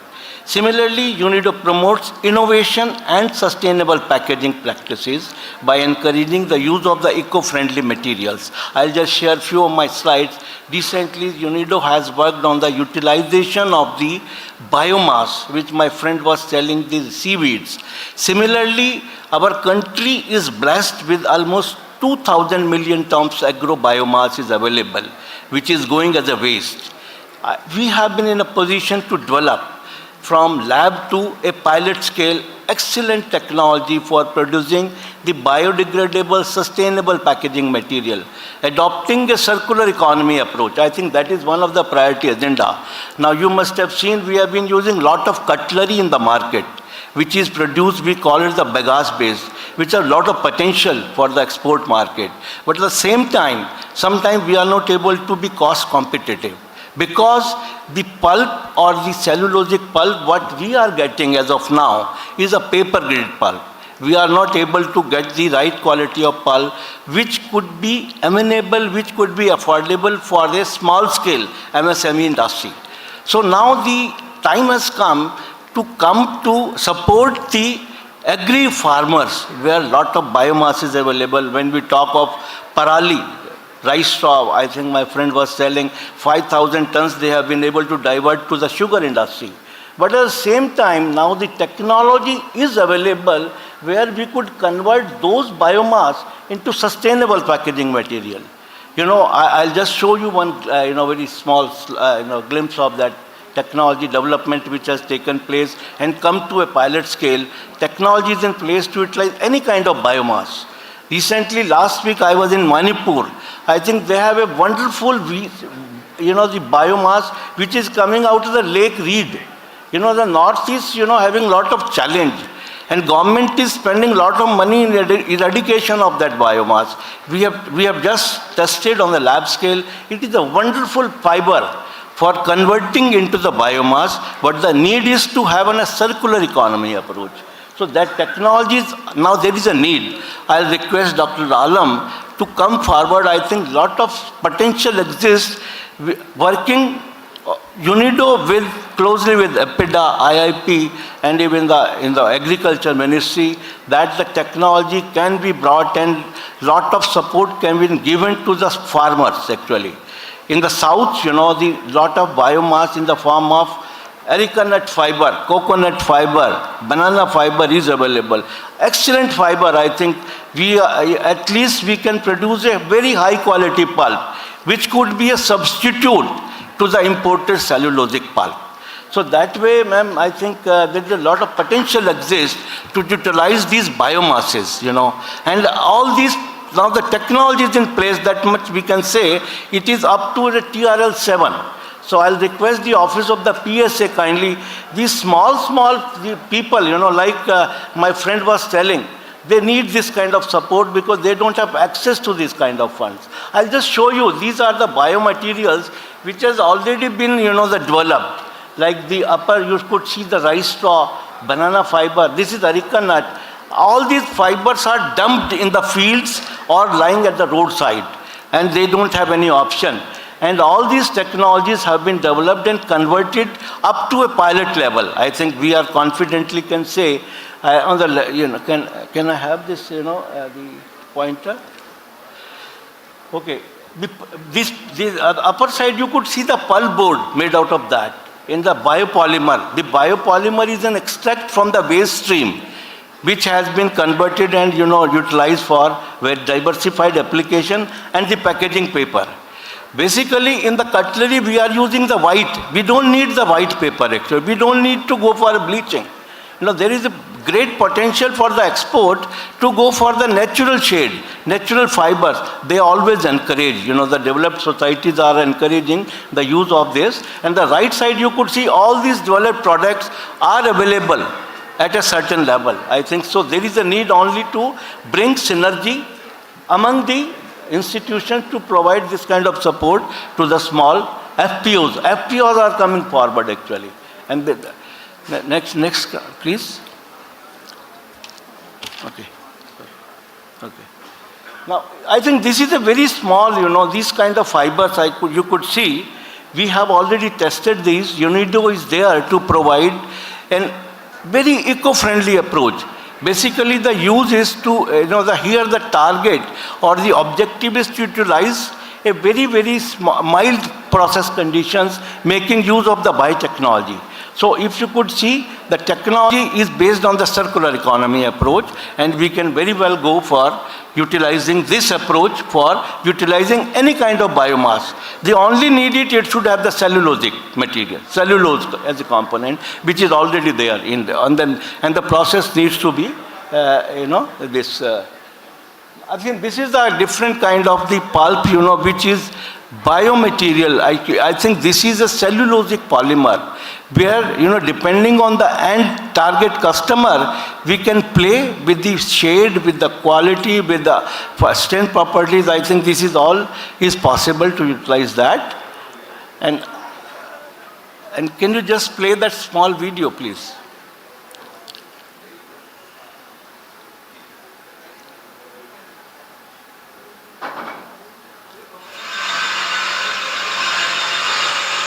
This is a small process which has been upscaled to a bench lab, from bench to the pilot scale.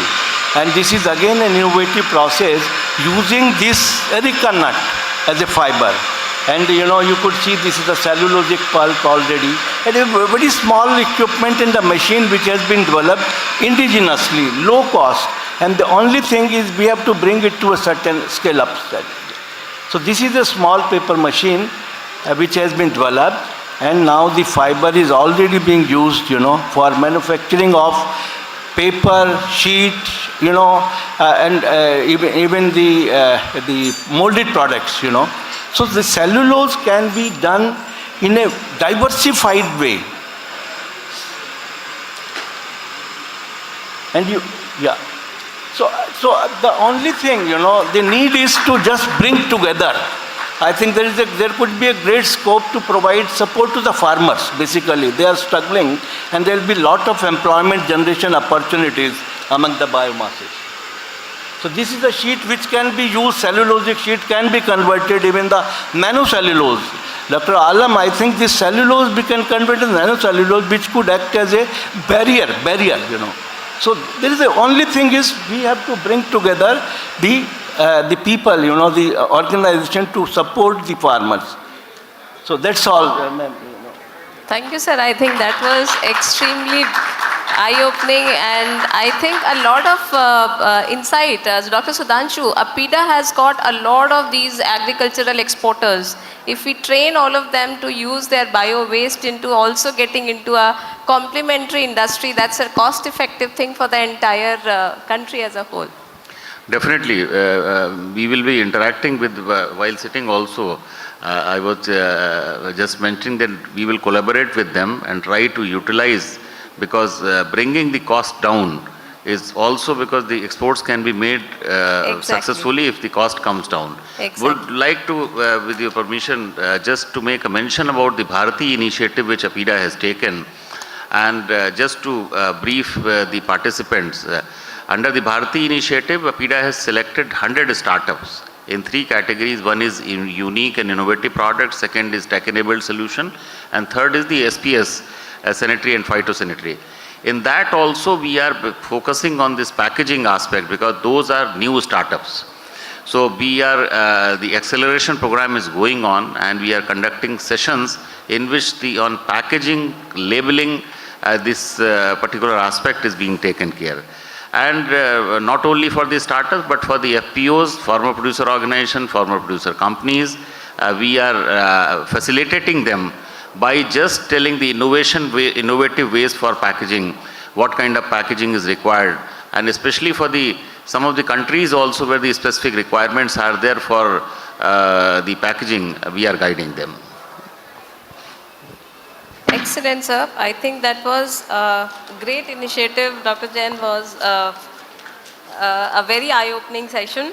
We have with us Mr. Umesh Singh. He's just joined. He's an additional commissioner of industries all the way from Meerut, sir. Thank you for joining us. Sir, we've been talking about MSME के लिए ये सरकार के लिए available है, APIDA ये कर रहा है, UNIDO has shown just a beautiful movie on what can be done. As an additional commissioner of industries, you are interacting with an industry at a ground level. Any initiative that government should do to promote this from actually creator to the user? There are schemes available, there are innovations available. The industry को कैसे encourage किया जाए to use them and come forward, sir? Actually, UP government launched MSME policy 2022 और उसमें कई तरह के incentives हम लोगों ने स्कीम में लाया है, जिसमें पैकेजिंग इंडस्ट्रीज़ को स्पेशली अगर बात करें तो लैंड जब लेता है गवर्नमेंट, कोई भी गवर्नमेंट से या बाहर भी खरीदता है, उसमें स्टैम्प ड्यूटी फ्री करते हैं। उसके बाद से उसके जो उसका अपना कैपिटल है उस पर सब्सिडी हम लोग देते हैं।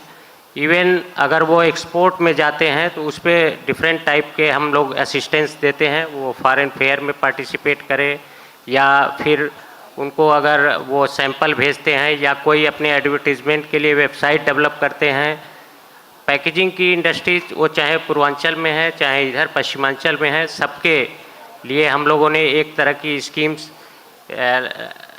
उसमें आपके जितने भी उनके असाइनमेंट जाते हैं बाहर, उस पर भी हम लोगों ने इंसेंटिव्स रखे हैं। तो इस तरह से कई तरह के ये अट्रैक्टिव स्कीम्स यूपी गवर्नमेंट ने लॉन्च कर रखा है ताकि पैकेजिंग इंडस्ट्रीज़ को, क्योंकि हमको सबको पता है कि यूपी में सबसे ज़्यादा हैंडलूम और हैंडीक्राफ्ट के भी आइटम्स बनते हैं और उसमें अभी भी पैकेजिंग के बहुत स्कोप्स हैं और अभी भी अनपैक्ड बहुत आइटम तैयार होते हैं इस तरह के, तो उस पर इंडस्ट्रीज अभी भी नई नई आ रही हैं, तो उनके लिए तरह तरह के स्कीम्स हम लोगों ने लाए हैं। Great. I think the entire ecosystem is there on the panel. We have innovators, we have thought process, we have financer, we have government institution, and finally the why who will take it to the land. I think it was great interacting with all of you. Thank you, Dr. Alam, to bring all of them together on one platform. And I'm sure I will not delay your lunch anymore. A lot of food for thought is what we are leaving for. And thank you so much. Thank you so much, panelists. Can we give our distinguished speakers a more energetic round of applause? Thank you very much for your sharing your wisdom and expertise with us. I would request esteemed session moderator Dr. Tamanna to please take the center stage for presentation of mementos to our co-panelist. Ma'am, to kindly take the center stage. We'll begin with Mr. Vishal Chaudhary, sir, to please step forward. Scientist F, Office of Principal Scientific Advisor, Government of India. Kindly keep the applause going as we present token of appreciation to our distinguished panelist. Thank you very much, sir.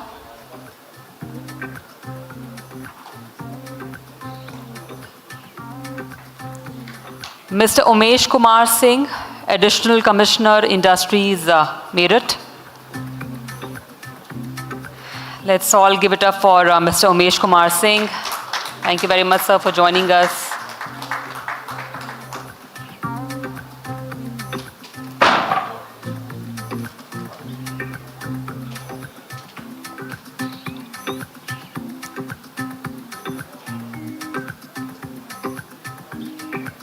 Ms. Somana Sarkar, Deputy General Manager, Exim Bank of India.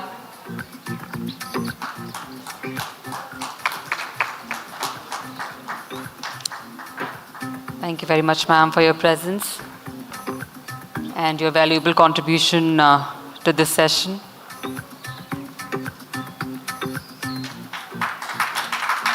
Mr. O.P. Mishra, Senior Director, Spine Advisory.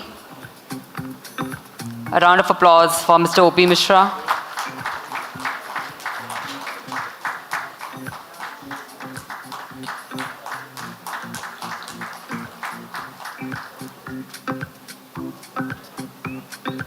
Dr. Sudhanshu, Secretary APIDA.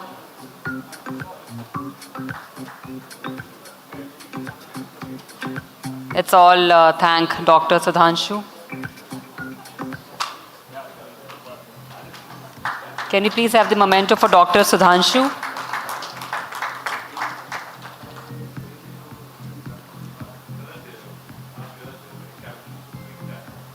Dr. Sudhanshu from APIDA. Also, ladies and gentlemen, post this session, we'll begin with the research conclave in this very hall. We would request you all to kindly remain seated. We'll have two sessions back to back of research conclave, and then we'll break for lunch. Okay. So we'll have two parallel sessions of research conclave, and then we'll break for lunch. Thank you very much, sir, for your presence, for sharing your wisdom with us.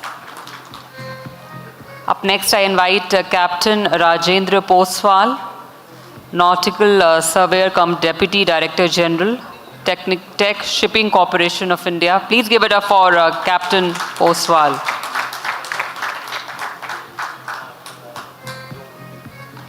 So we'll have two parallel sessions post this, and then we'll break for lunch.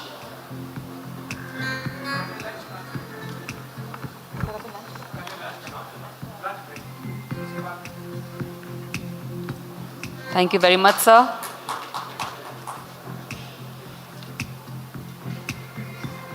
Would now request Dr. Rakesh Kumar Jain, former Director, CPPRI and KNHPI, Technical Expert, United Nations Industrial Development Organization, New Delhi. Thank you, sir, for your presence.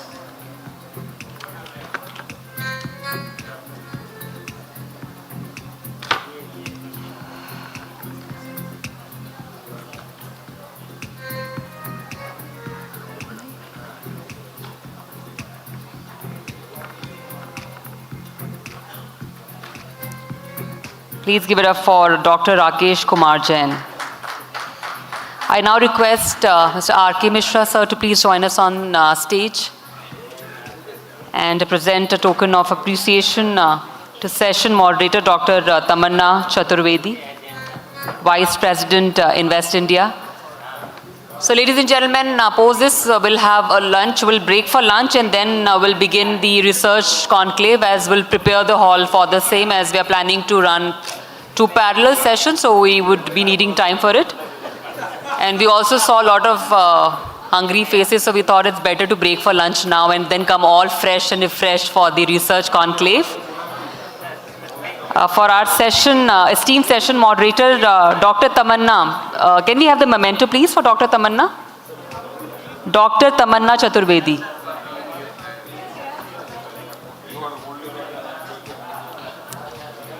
Please give it up for our esteemed session moderator, Dr. Tamanna. Thank you very much, ma'am, for your able moderation, for sparing your valuable time. And now I would request all our esteemed speakers, all our learned speakers, to please come together for a group photograph.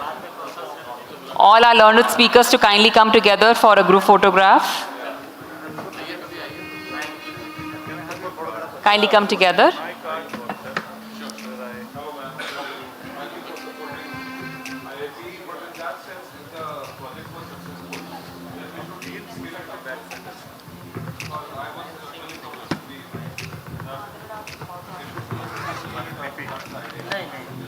Ladies and gentlemen, we'll take a quick 30 minutes lunch break. We would request all of you to kindly reassemble at sharp 2 p.m. for the research conclave. I repeat, we'll take quick 30 minutes lunch break. We would request you all to kindly reassemble in time so that we can start the research conclave on time. We look forward to your cooperation and kindly enjoy your lunch. Thank you very much. And we once again thank our esteemed panelists for joining us and for this insightful session. Thank you very much.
We request all our delegates to kindly join us inside the main conference hall as we'll begin the session in next 2 minutes.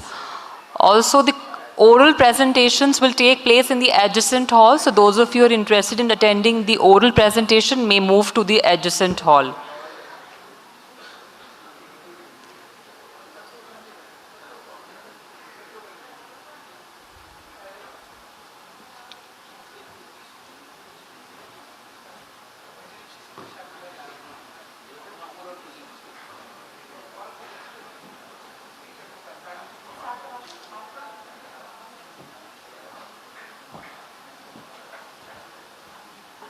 Welcome back, ladies and gentlemen. We'll now begin the 6th Research Conclave's first session, Packaging 5S, Translating Research into Safe, Secure and Sustainable Packaging Solutions.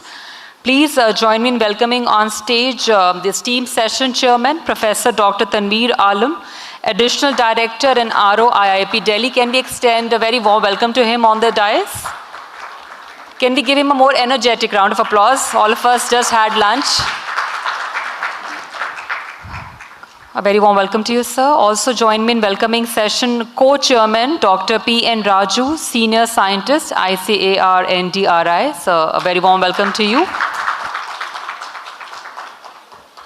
We'll now be welcoming the esteemed panelists on stage. We have with us Dr. J.R. Ansari, Scientist, School of Science and Technology, Yonsei University, Republic of Korea. A very warm welcome to you, sir. Kindly keep the applause going. Professor Kirti Raj K. Gaikwad, Head and Associate Professor, IIT Roorkee. A very warm welcome to you, sir. Ms. Sonal Chaudhary, Publisher, Applied Sciences, Springer. A very warm welcome to you, ma'am. Can we once again extend a very warm and hearty welcome to our distinguished panelists on stage. And before we start the proceedings, I'll briefly introduce session chairman, Professor Dr. Tanveer Alam, Additional Director and Regional Officer, IIP Delhi, in charge IIP Lucknow. As you all know, he is a seasoned expert in packaging technology with extensive academic and research experience, having completed his PhD on modified atmosphere packaging at ICAR NDRI, Karnal, and previously taught at institutions including Banaras Hindu University.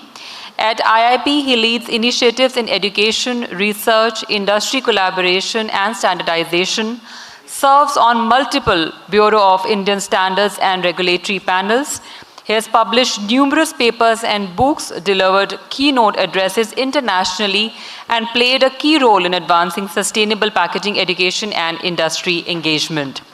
And now I'll take this opportunity to briefly introduce our session co-chair, Dr. P. Nagendra Raju, Senior Scientist, ICAR National Dairy Research Institute, Karnal. Dr. P. Raju is a distinguished senior scientist in the Dairy Technology Division at the ICAR National Dairy Research Institute, Karnal, where he focuses on food science and technology with a specialization in dairy and food packaging. Beyond packaging, he has made significant contributions to the processing of composite dairy foods and packaging. He has made significant contributions for development of health foods such as iron-fortified paneer and flaxseed, lignan-enriched fermented milk. A recognized academic, Dr. Raju has received multiple Best Teacher Awards from NDRI and has served as a member of the FSSAI Scientific Panel on Milk and Milk Products. His professional international exposure includes serving as a visiting researcher at the School of Packaging, Michigan State University, and as a visiting faculty in Myanmar. Once again, a very warm and hearty welcome to our distinguished panel. With this, I hand over to session chair, Dr. Alam, for further proceedings. Thank you, Prerna. Very good afternoon. All the delegates, esteemed panelists for this research conclave, all the researchers, students, and our friends. The research conclave, the beginning I have started almost 7 and 8 years before. almost 1 decade before when joined Indian Institute of Packaging. And within 1 year after joining to Indian Institute of Packaging, one of the international event where I have been made the coordinator for research conclave. So almost 7 to 8 years before this research conclave we have started as a regular concurrent event of Indian Institute of Packaging. Initially, we have started very humble beginning. We have connected and reached out to different academic institutions, universities, to IIP. And mere 30 papers abstract we have received that time. And this time, this is, I can say, this is since inception of this activity, an important activity, and I can say the important concurrent event of Indian Institute of Packaging at whatever the international program, whether the World Packaging Congress or the International Summit of Packaging, it is the 6th version of ISPI, or even we have another international flagship program is the Asia Packaging Congress. All three international summit and congress, we have started this research conclave activities. And happy to share, this time we have a very good, what we can say, response we got from the institute. We have received a very good research public papers as well as the abstract. One of the important, what I can say, after joining an IIP, the research journal of packaging technology journal we have started in Springer, and Madam Chaudhary is here. She is the, I can say, one of the strong pillar from the Springer family to the Indian Institute of Packaging. And she is always behind of the Indian Institute of Packaging team, how we have to increase the food print of research articles into the Springer journal. Ma'am, we are following, and of course this year is very important. I can say for the journal point of view, we got NAS rating journal. That is the important, and next step will be that definitely we'll get a citation within 1 year. If our team working and under the guidance of Dr. Chaudhary. One more important thing is that we have at this panel 3 important panelists, and all are young and very enthusiastic, energetic researchers are here in this panel. And my friend from IIT Roorkee, Dr. Chitraj and Kriti Raj, he is now, we can congratulate him, he also became a head of the department of, first head of the department and founder department of paper and packaging technology at IIT Roorkee. And another panelist, Dr. Ansari, he is again very good researcher, several publications in his name, and his area of expertise is nano and smart packaging, and he is again one of the university where the Indian Institute of Packaging got affiliation is Guru Gobind Singh in Perth University. I welcome you all, and what I can say, if you are co-chairman of the session, he is your clone. We know that I am alumni of Indian National Dairy Research Institute, where we have started the food packaging lab, and happy to share the Dr. P.N. Raju is now continuing what we have started and carrying the legacy of food packaging lab, first food packaging lab I can say in ICR system. With these words, once again I welcome you all the panelists, and now I hand over to the Dr. P.N. Raju for further.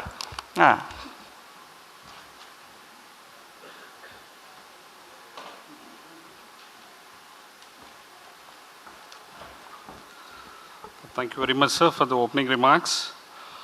In this session, we have three important speakers as the ball got already rolled. We'll first invite Professor Jamilur Ansari. He has been working as a scientist in the Department of Food Packaging and Logistics at Yonsei University, South Korea. He holds a PhD degree in physics from Guru Gobind Singh Indraprastha University, Delhi, with nanotechnology as specialization.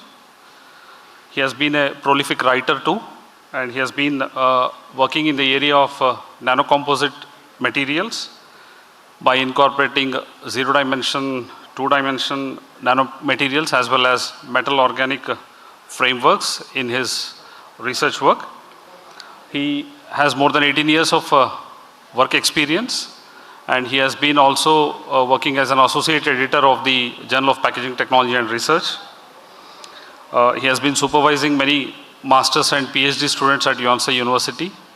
So without wasting much of our time, I now invite Professor Jamilur Ansari for his talk. Please welcome with a round of applause, please.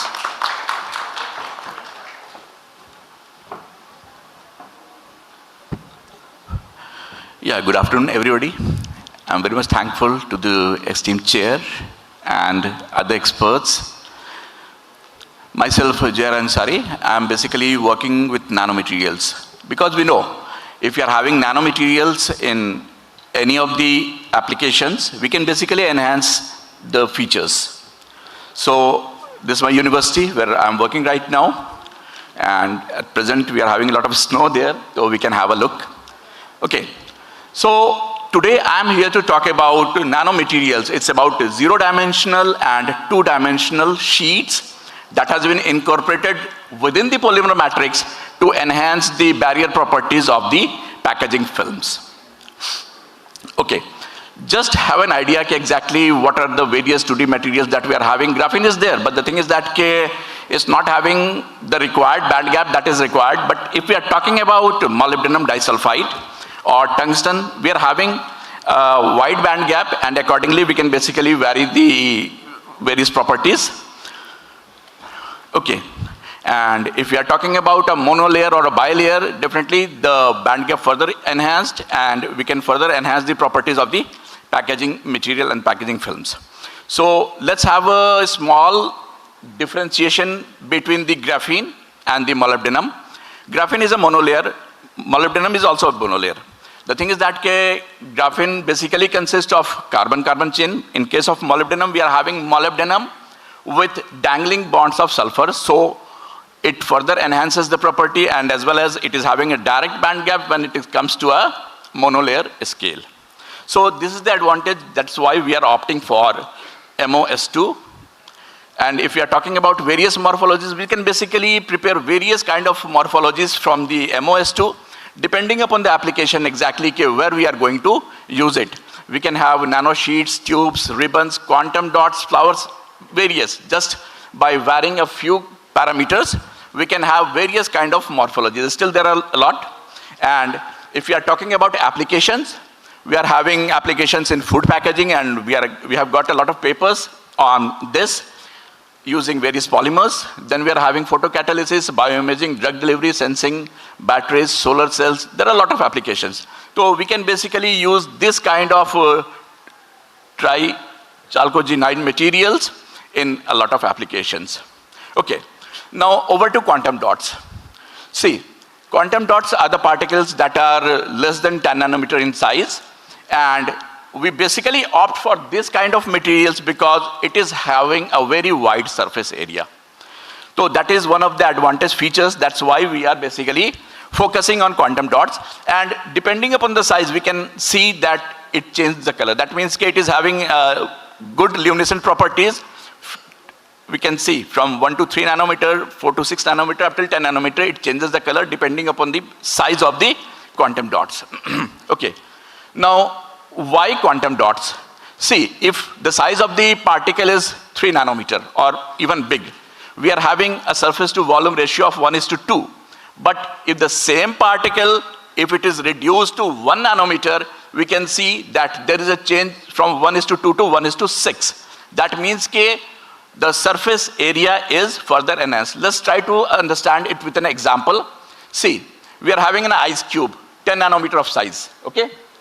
And if it starts melting, the size becomes 5 nanometer, we can have some surface area covered.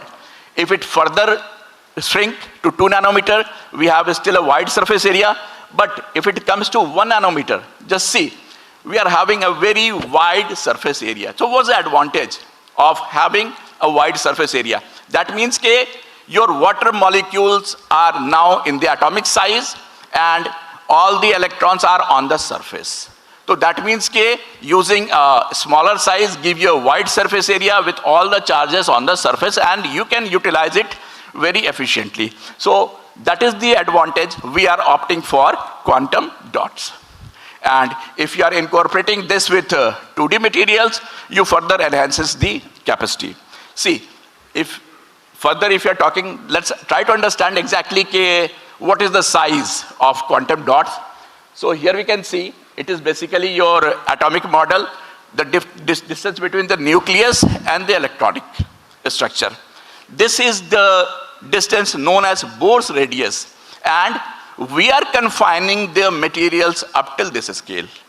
Just imagine, although we can see it with the help of technology, we are having transmission electron microscope, we can see up till 10 nanometer materials very easily.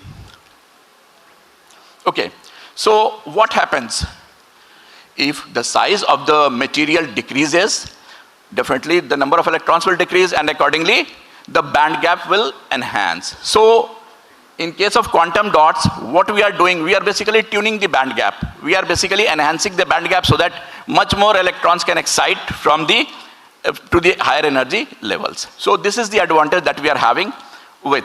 Further, with carbon quantum dots, we can basically modify the surface. That means we can do surface passivation, we can do surface functionalization, we can even do heteroatoms doping. That means we are further enhancing the surface of the quantum dots using nitrogen boron doping on the surface. This is one thing. Another thing is about what is the total process we are adopting. Synthesis, isolation, characterization. That is, first step is your synthesis. You are preparing nanomaterials, be it 0D, be it 2D, be it any other materials. Then there are various preparing techniques. One is your top-down approach, another is your bottom-up approach. And then after preparation, we have to purify it because there is still many impurities is there. So we have to remove that impurities, and after the removal, we do the further testing of the materials. Now, let's talk about the packaging issues. The main technological issues in packaging is enhancement in packaging properties is what we have to look for. Then we are having active packaging, then we are having a smart and intelligent packaging, and then we are having sustainable packaging and safety. So these are all our concerns, and we are basically trying to sort it out in our theme. If we are talking about nanomaterials, how it looks, if it is a zero-dimensional, it is very small, less than 10 nanometer. We can have even nano rods kind of a stuffs. We can have a two-dimensional or fractal kind of a stuffs. We can have a cubical stuff, which is a three-dimensional, depending upon the application. And now presently we are working with metal organic framework, which is an octahedral kind of a structure. So depending upon the application, we can basically synthesize the nanomaterials, and it can be used in a number of applications. Okay. Now, let's have an idea exactly how we can prepare MOS2 kind of a stuff. It's very easy. Just have a MOS2 bulk powder form. What we have to do, we have to sonicate it for 6 to 8 hours. If you sonicate it, then you have to centrifuge it at 6,000 or 8,000 depending upon how much layers you want exactly. And this is how your product looks like. It's a two-dimensional materials. And if we see it with a transmission electron microscope, we can have this kind of a structure. The thickness is almost in the range of nanometer. Okay, now what we are doing, once the material is prepared, we are incorporating polymer, PVA we have used here, we are using MOS2, we can even incorporate CQD, and then we can use a film coating machine with the help of which we can basically control the thickness as well as the parameters of the film. And once the film is prepared, we can have, after drying, we can have this kind of film. So overall, the process looks very easy, and we can prepare it in our lab very easily. Just a sonicator, a centrifuge is required for the preparation of this kind of sheets. Okay, next we are having CQD, which is being prepared from recycled PET. The waste product we are using, what we are doing, we are having a PET flakes. That's basically the recycled flakes we are having. Put it in hydrothermal vent at 250 degree for 6 to 12 hours we can put it. And when it is exposed in a UV lamp, we can see the emission is a blue color. That means the size of the particle is almost up to 10 nanometer. Okay. And then we are adding it with polymer, and we are doing casting, and we are having this kind of transparent film. We can just vary the concentration from, the variation is 1 to 5-8% is fine, and accordingly we can have a lot of barrier property changes. So this is how we can prepare CQD from RPT. Okay, this is yet another protocol. We are here using microwave. Using microwave takes a very small time. That means within a span of 10 minutes you can prepare quantum dots. Just think of hydrothermal where it takes 6 hours. Here it takes 7 to 10 minutes. What we have to do, just put our solution prepared in the microwave vent at 700 watt for 7 to 8 minutes. Then we have to sonicate it, we have to filter it out, and after that we can basically make exposed on the polymer whatsoever film we will require. So here we are using a spray pump. We are spraying it on the polymer, and we are using a hot press method. And in the final figure you can see that this is the kind of films that is having on the substrate. So this is also an easy process. Okay, spraying quantum dot on polymer, we have prepared from lemon extract. We can basically use any kind of resources for the preparation of quantum dots. Here also we are spraying on the PLA, and after PLA we are drying it, and here we are using melt extrusion method. So this is how your final films look when it is viewed from the scanning electron microscope. So overall, the process for the preparation of quantum dots is very, very easy, just with a few equipments in our lab. And of course, we require, if we are having a solution casting, we require a thin film coating machine. Okay. Now, we are talking about nano spray dryers. See, we are having quantum dot. We were having a discussion with the industry, and they say, okay, how we are going to use this solution form into the powder form. So for that, we are having a spray dryer. That means you put your solvent, and you can have the powder of that material. Like we talk of milk powder. That means the milk is put inside there, and we can get the milk powder in the dried form.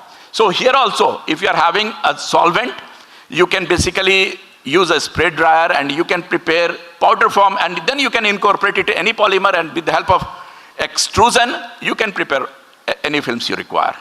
So this is another method. And if you're talking about normal extruder, we are having MOS2 with quantum dots, various polymers are there, and this is the machine that we are having.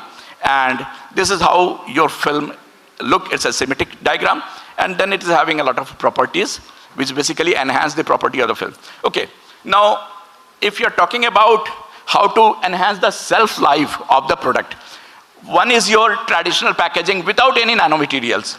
Another is bio-nanocomposite films. See, the difference is that it can enhance the barrier properties, thermal properties, antimicrobial properties, antioxidant properties, UV blocking properties. These are the features that are being done due to your nanomaterials. So there is definitely an advantage, and we are having an upper hand if we are having nanomaterials inside the polymer matrix. Okay, UV blocking, basically it creates some tortuous path, and it absorbs the UV radiation. All the materials, it basically absorbs the UV radiation, and we can see a complete UV blocking. Another is oxygen transmission rate. On the left hand side, we can see that it is directly exposed to the environment. On the right hand side, we can see that we are having various kind of nanomaterials within the polymer matrix, and we can see that the shelf life has been enhanced and it is increased. Okay. If we are talking about moisture and oxygen barrier, this is how the tortuous path has been created inside the polymer matrix, and the oxygen, it has to pass through all this way to come out, and it becomes very difficult. And we have done a lot of experiment, and if you are talking about PVA, the OTR is around 7 to 10, but with the incorporation of nanomaterials, it is reduced to 0.008. That is almost negligible. That means we are very efficiently in the position to control the oxygen barrier transmission. Okay, next is antimicrobial properties. That is also one of the important features. And then we are having testing techniques. For characterization, we are having a lot of techniques, starting from UV, PL, XRD, FTIR, all are having various kind of properties. If you want to see the morphology, cementum is there. If you want to see the bonding, FTIR is there. Then we are having some thermal properties, DSA, TGA is there. So depending upon, if you want to check the OTR, it is there. So depending upon what exactly test you have to fulfill, we have to do this kind of experiments. Now let's come to results and discussion. In the first image, we can see quantum dots. The scale range is 20 nanometer, and of course the size is 3 to 4 nanometer. This is how your quantum dot looks like when it is viewed from a transmission electron microscope. And further, if you are having a high resolution transmission electron microscope image, you can even see the lattice plane. 0.21 nanometer basically signifies that your material is carbon quantum dots. So all are having different kind of lattice plane. 0.24 is for your nanoparticle of silver. And in the D and E images, we can see that we are having MOS2 sheet decorated with nanomaterials. And this is further confirmed from the EDEX and elemental mapping. And the elemental mapping shows various concentration. Here we can see this is a complete structure of MOS2 with quantum dot, but it is having MOS, silver and N.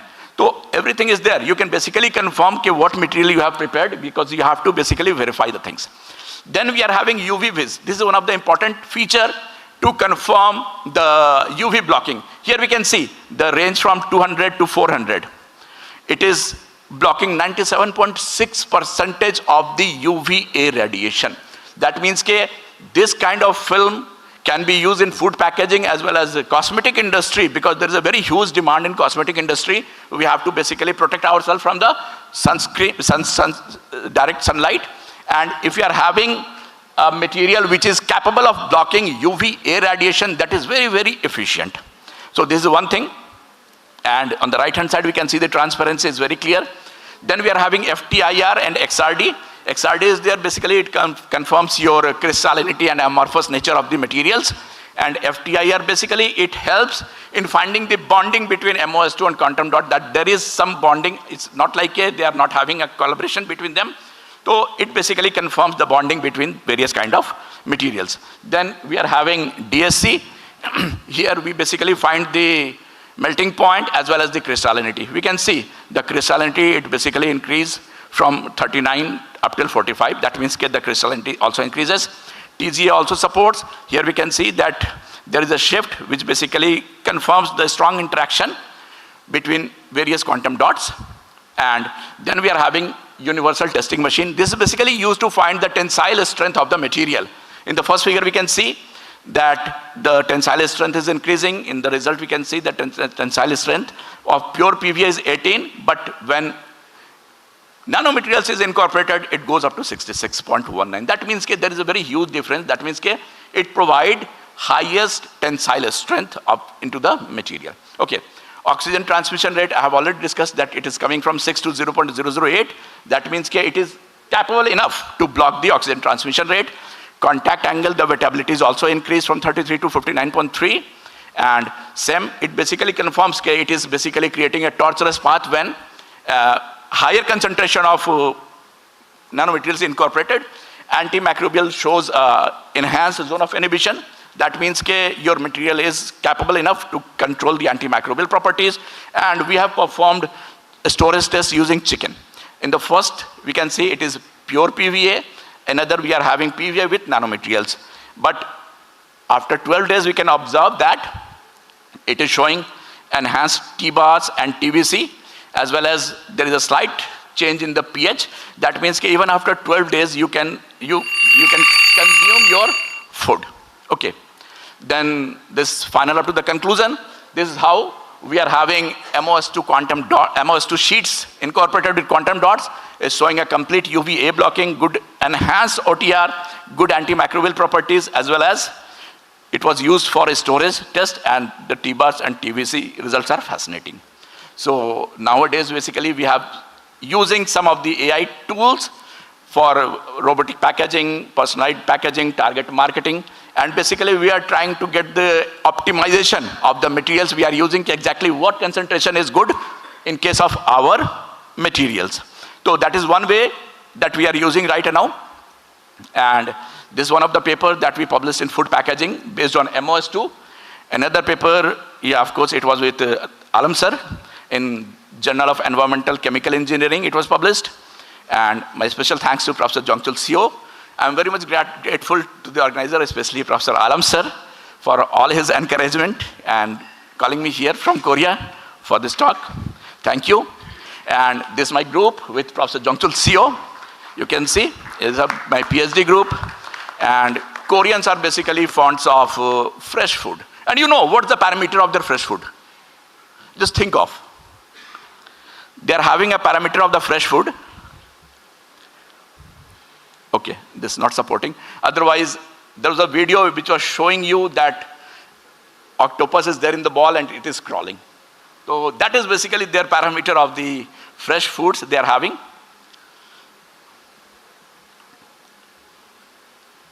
Okay, so this is all from my side. Thank you. And if you have any queries, please, it's most welcome.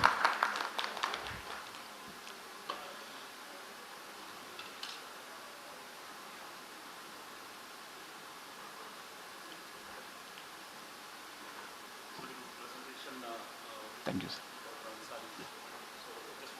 Yeah, yeah, please. The applications you mentioned about the fresh food, right? Yeah. So are there any other applications apart from the seafood that you just showed? Basically, we have shown you fresh meat. That is what one thing. Another thing is fresh foods. You can have tomato, you can have ginger, you can have apple. You can use it on any kind of foods you are having. Yeah, and it basically enhances. It shows enhancement that you can basically preserve your food for a longer duration of time. Yeah. Welcome.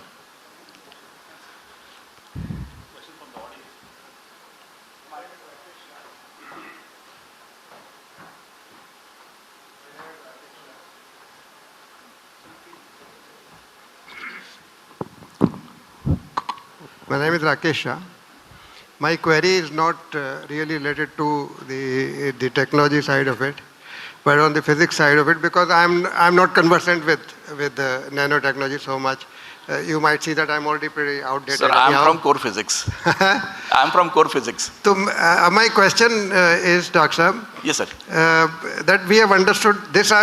Because I'm associated with packaging industry, I have known for quite some time that the introduction of nanoparticles and nanotubes and things like that enhance the properties.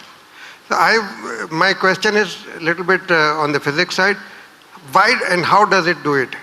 What happens when we have these? I mean, how do they increase the barrier property? What is the real mechanics behind it?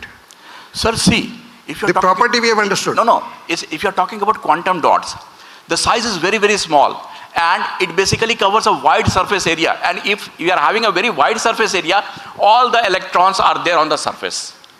So basically we have to do whatsoever has to be done, it has to be done with the electrons. If you provide some energy, it will excite to the upper state. And it is already in the excited state. So you can basically enhance the property of any materials, any application. It's not about packaging only. You can basically enhance the properties of any application. Because what we have to do, we have to provide some energy, be it in the form of light, be it in the form of thermal energy. And we are basically trying to excite the electron from core to the upper level. And when electrons are already in the upper level, that means that you are more efficiently utilizing them. That's the basically feature of nanomaterials. Just for my understanding, I'm yes, a layperson in this. So okay, sir. Thank you very much. Welcome, sir.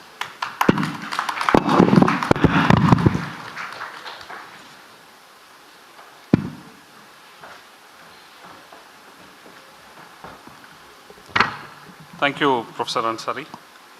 Now, I'll invite Professor Kirtiraj Gaikwad, who is the head of the Paper and Packaging Technology Department at Indian Institute of Technology, Roorkee.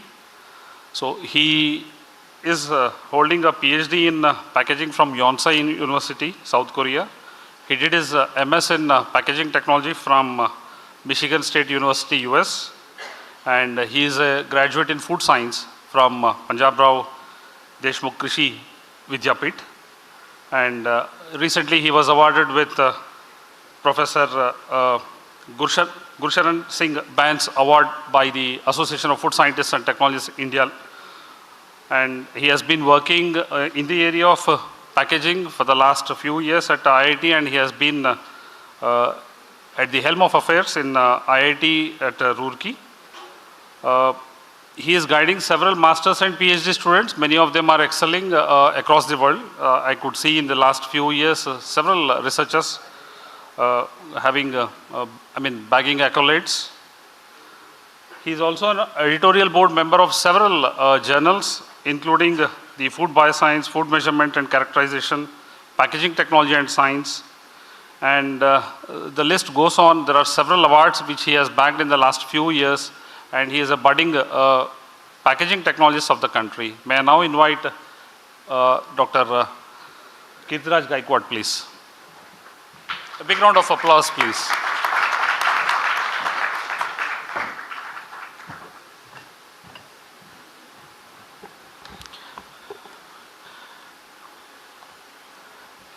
Respected Chair, Professor Tanveer Alam sir, Co-Chair, Dr. Raju, my fellow speaker, students and delegates, a very good afternoon. So this is the afternoon session, and if you are present here, that means you are something looking for good ideas, maybe for your research, maybe for your business, because this is the research conclave. I can see very few faces here.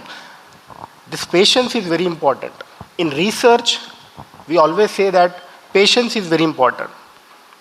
And hence, thank you. I must congratulate you guys that you are here to understand the research and what kind of trending, research area is there.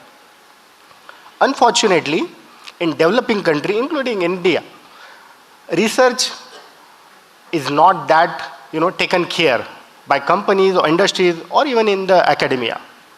IIT Roorkee is one of the national importance institute, and we do care about the research and new idea innovations. So today I'm going to talk about the adulteration and how to combat the adulteration which is dipped into your life. Doesn't matter you are a packaging technologist, or if you are the layman, or if you are a student, doesn't matter. The thing is, adulteration is one of the most important part of nowadays in your life. This is little bit scary, but if you are not taking care, then that will be, will be issue. So I'm going to talk about the adulteration and how the packaging can be, one of the solution on particular adulteration aspects. So you are having, for example, you are having the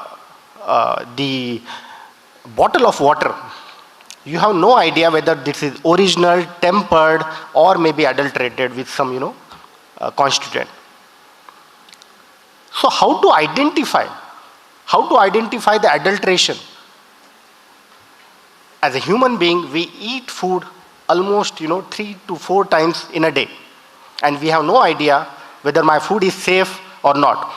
Having the packaged food is not just, it do not confirm whether it is safe or not. We need to identify. How you can realize that whatever the chocolate you are having, it is the original? By just packaging? No. There are counterfeiters, there are adultering, agents, the component in the society who really, thinks they do such kind of things like adulteration or something. So overall, if you see the system, right from the manufacturing, right from the farm till the consumer, anywhere or in any point of, during the supply chain, adulteration can be happen. And as a consumer, as a layman, you have no idea whether my product is safe ultimately, that doesn't matter packaged or not. So overall, if you can see the picture right from the farm to your home, there are some points where adulteration or counterfeit can be happen. adulteration is commonly used in the food, but if you see the bigger scenario, the counterfeit products is the major things. So by mistaken adulteration, that makes sense. By like microbial things, or by breakage of the package during the supply chain, that is okay. But intentional adulteration is what the criminal, what we call the criminal stuff, especially when we talk about the intentional. Whatever the packaged food, if you are having, like for example spices, I'm not sure how many of you really know that what is the most, if I may ask you, what is the most adulterated product, food product in your daily life?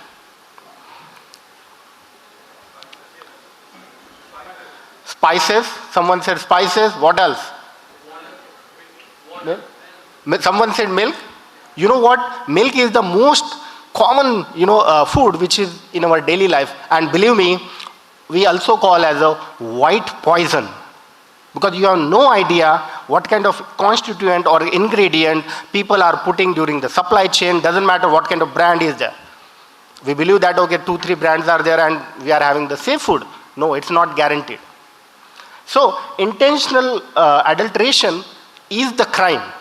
And that is what, as a packaging technologist, I am the packaging technologist by education and by profession. And this is my job ultimately, to serve how we can combat this, or how to tackle this situation of horrible situation, I can say. So challenges when we see that all sector, not just milk, not just the spices, someone says spices even, yeah, absolutely. Sweets, honey, just name it. And I can give you actual example whether it is adulterate or not. And you must have seen this all kind of food in the news almost every festival season. Now Eid is coming. So there will be the huge demand for the milk.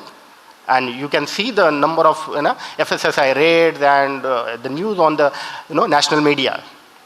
So especially when we talk about such kind of things, we need to understand how we can tackle this situation. But as a layman, it's not easy. Because people are copying all the things right from the package and some other stuff. So especially when we talk about the milk, because it is the most adulterated product, and their product like paneer is again one of the most loved veg food, as well as one of the most what we call the adulterated product. So adulterant like urea, detergent, starch, these are the chemicals which is commonly adding into the milk. Now how packaging can help? See, there are a number of preservatives that we can add into the packaging or into the food material. But the problem is we are talking about the no preservative or the organic or natural product. So in that case, because conventional packaging is just give you the basic objective, like that is containment, secure and transportation. But when we talk about the smart packaging, there are a number of ways to tackle this situation. And especially when we talk about the smart packaging, into that especially the intelligent packaging in terms of, for example, sensor, chemical sensor that can be a time and temperature indicator, and the AI-enabled technology that can be one of the solution. It's not perfect solution to tackle this situation. I'm going to talk more on this. So people are now combating like because when we talk about the smart packaging, see, counterfeiters or the people who are doing the adulteration, they are always step ahead to the researcher. They always take the solution, and whatever you are putting, they have ready solution for it. So we need to think in that way how to tackle this situation. So especially when we talk about the analytic instrument, like for example, rapid detection test, so that on the point consumer can understand, okay, whether this product is adulterated or not. Because we don't have that much time that sample is going to the labs and then we are analyzing whether they have some adulterants or not. So in that condition, we need to understand what kind of choices we have as a packaging professional. And because we are talking about sustainability and natural material, so now because I am heading the department of paper and packaging, so we come up with some very interesting idea, which I am going to show you in the coming slide, which is paper-based indicators kit for the milk and milk product. So, by the way, when we talk about the authentication, if you really want to know the authentication of the your product, there are two kind of features. One is like covert and inward, which can be visible or hidden feature. So for example, if you are having one kind of brand, they have some hidden feature. I'm not sure how many of you really know that how to, for example, just take example, the Ray-Ban. Ray-Ban is the most counterfeit glasses. And if you really want to know whether the Ray-Ban is original or not, so what you have to do is, you just need to do like this, and they have some hidden feature onto that. This was just example, but this kind of what we call the features, hidden features we can say, into food product as well. So we can make number of the features like blister pack, breakaway closure, sealed pouches, because India is growing toward the flexible packaging, temper evidence, tapes, and tear away liners, clamshell packaging, security seals, all this kind of stuff that we have. But are they sufficient? The problem with the food packaging especially, see, because most of the time, if there is an electronic item, for example, if Apple is manufacturing their product in China, and if it is getting counterfeit in India, that is okay because that's an electronic item. But how about if your product like food or the medicine are getting counterfeit? Because that is related to human health. So that we need to really care about that. Like I said, freshness indicators, gas sensor, and I'm not going into the detail because I would like to focus on the challenges, what kind of challenges that we are focusing on. So these are the basic, what we call the technologies that have some food integrity monitoring.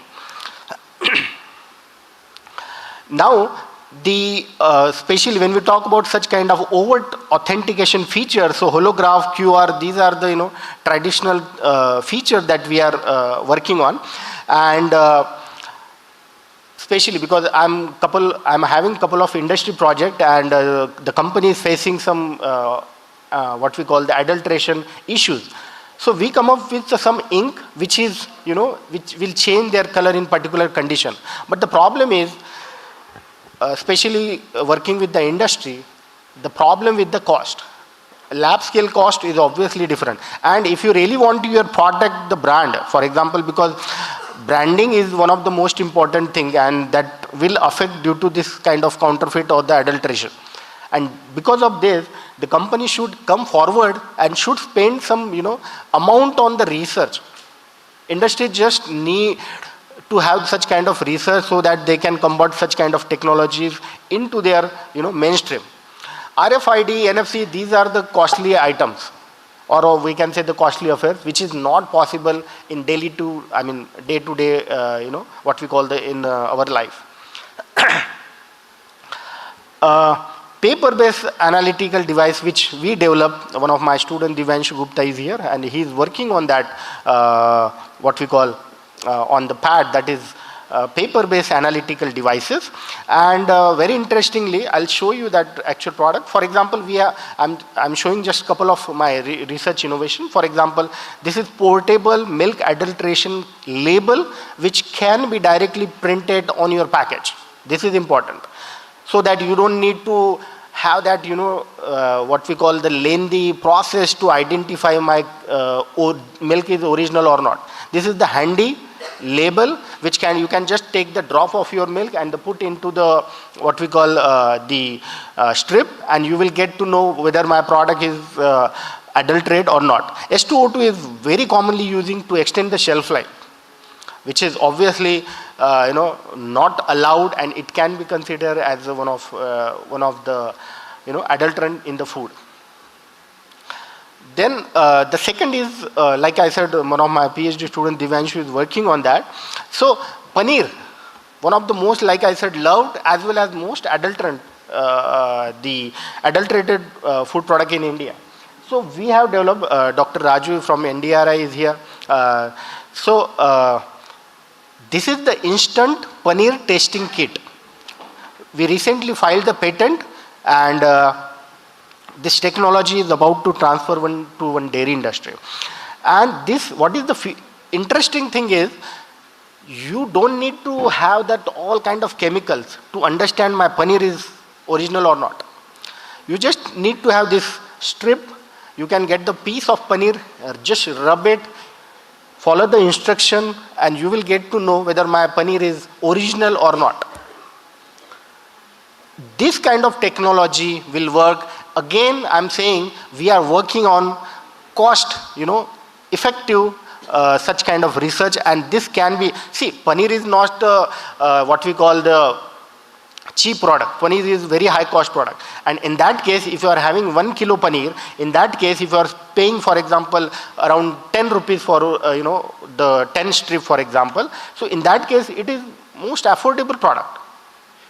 So that's the reason why, and we are working on such kind of technologies so that we can combat the adulteration with the use of packaging. But obviously, when we talk about the packaging, we need to also follow the regulations. Whatever the chemicals we are implying, whatever the the different sensor that we are applying onto the package, that should not leach ultimately in your food product. Otherwise, that will be again considered as one of major problem. So, like I said, challenges are there, but believe me, if you really want to have the safe food product, you need to pay extra pennies. We talk like, okay, we are okay with the sustainability, we love to nature, but when it comes to the sustainable packaging, nobody wants to pay extra pennies. That is the problem, and that somewhere demotivates the researcher like me, especially when we talk about the sustainable packaging. So challenges are there, and when we talk about the policies, FSSAI guidelines is there. We have planned to work on FSSAI and to get this what we call the paneer identification kit approved, and collaboration with the industry and the startup, obviously, which is very important. And the most important thing is consumer awareness. See, if there is a demand from your side, then definitely their research or the industry will definitely invest onto that segment. So it's in your choice, it's in your hand, whether your food, if you would like to really have the safe food or the adulterated food. This was just example of paneer and the milk, but there are a number of products which is not possible for me to talk in the few minutes. So overall, the conclusion is the packaging innovations are there. We are ready to combat the food safety and the adulteration, all these factors. The only thing is, because this is the lab scale research, and we need some helping hand from the industry so that we can scale up that research and you can see the actual such kind of product in the market, so that more awareness toward the food safety. So like I said, overall the conclusion of this thing is the emerging technologies are there, including the digital tool for the authentication and the traceability. But nowadays, this is the era of the portable machine or the portable system. So one of the key that we have developed, that is the portable, obviously.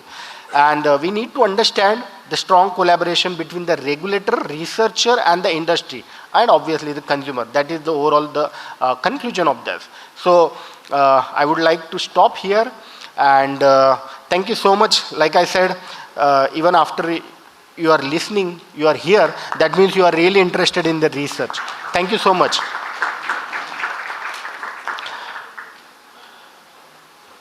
Yeah. Any question from the audience? Yes, please.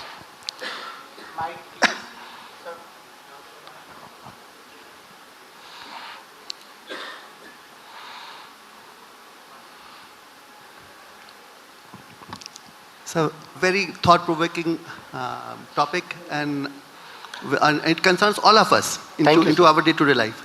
But I've got one query. I wish that, sir, India is emerging as one of the largest e-commerce market. Absolutely. And as you said, that whenever we are getting any product, branded product, maybe your watches and all, the problem is, this is the biggest problem, that you don't know the buyer which is ordering. He presumed that this is the original.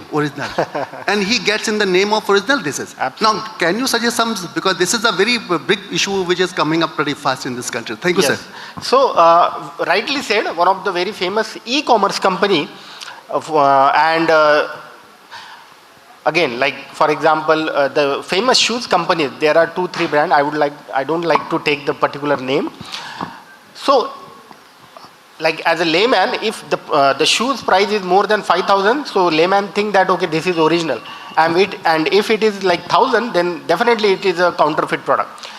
I believe that the supply chain system, especially of the multinational e-commerce company, that should be very strong. And I think nowadays a very famous e-commerce company in India, they are actually investing on this, and they are using some kind of label, and that label has clearly mentioned that if it is turned from white to red, do not accept. That means if someone is trying to temper, so do not accept. So such kind of technology is not just now in the book, but it is in the reality. But it will take time, being a developing country, I think, but definitely E and Q commerce has a really good feature in India as well. Yeah, thank you. Good afternoon, sir. Hi, good sir, afternoon. I have seen one of the technique you have written, microfluidic technique on the screen. So Sorry? how it is microfluidic? Sorry? Microfluidic technique. Okay. So how it is related to the adulteration of food, and how can we use for packaging purpose? Yes, that was the part of smart packaging technology. In that context, we have used, but not actually related to the adulteration or the particular food safety, but it was overall the part of what we call the counterfeit product. So in that direction, I have written that. Yeah, I think the last one who was, yeah, please. He raised his hand. Can you please pass the mic?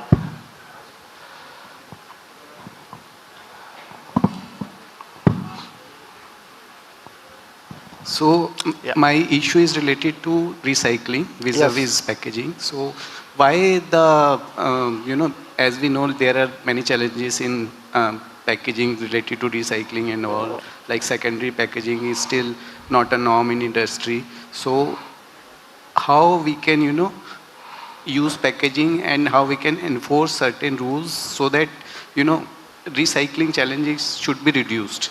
And what is your take on this?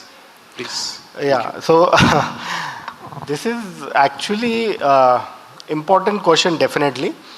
Recycling, when we talk about the recycling, there are a number of factors, right? From the, what kind of material you have, the segregation of material, and the awareness in the consumer.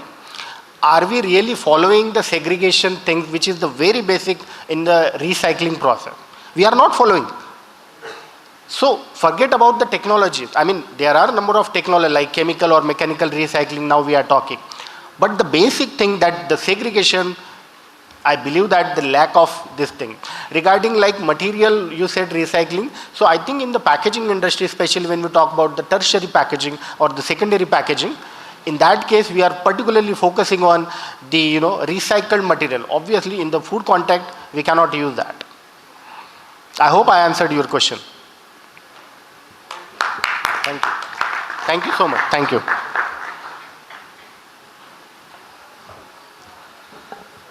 Thank you very much, Professor Kirtiraj. Just to add a couple of points before I invite the next speaker, as a moral responsibility being from National Dairy Research Institute, let me tell you that according to the FSSAI regulations, even if a pinch of water is added to milk, it is considered as adulterated. So, although the big picture, what Professor Kirtiraj just mentioned is true, especially during the festive occasions across the country, but unorganized sector is the main culprit rather than the organized sector. So there is an issue going on. So NDRA is also working on development of several rapid detection kits, and they are being used by the industry a lot. Although this is not the relevant section, but I thought, okay, let me give you this information. Thank you very much, Professor Kirtiraj, for highlighting the freshness indicator and counterfeit paneer testing product. At NDRI, we developed the freshness indicators for about 8 different products, including the primary intermediate product, that is KOA. Even without opening the pack, you can look at the quality of the product. and discard. It will be useful in the supply chain and in line with what Dr. Keithra just mentioned, but there are in total 8 products that we developed there. So again, thank you very much. And now I invite Ms. Sonal Chaudhary, who is looking after the publication aspect. As researcher, as an academician, every one of us are interested in publishing of papers, and she is the one of several such publishers who are actually working back-end in managing the journal affairs. So Sonal Chaudhary is a publisher overseeing several journals at Springer ecosystem, especially in mathematics, physical sciences, and applied sciences. She, the portfolio that she is handling includes Springer Nature, that is also handling the Indian Institute of Science journals, as well as IIT Madras and Indian Institute of Metal and several other prestigious journals of the country. She is also overlooking the Indian Journal of Physics, founded by Sir C.V. Raman, who is well-known Nobel laureate. And she has been working behind the journal as a portfolio manager. Now, without much time to be wasted, I invite Sonal Chaudhary, please.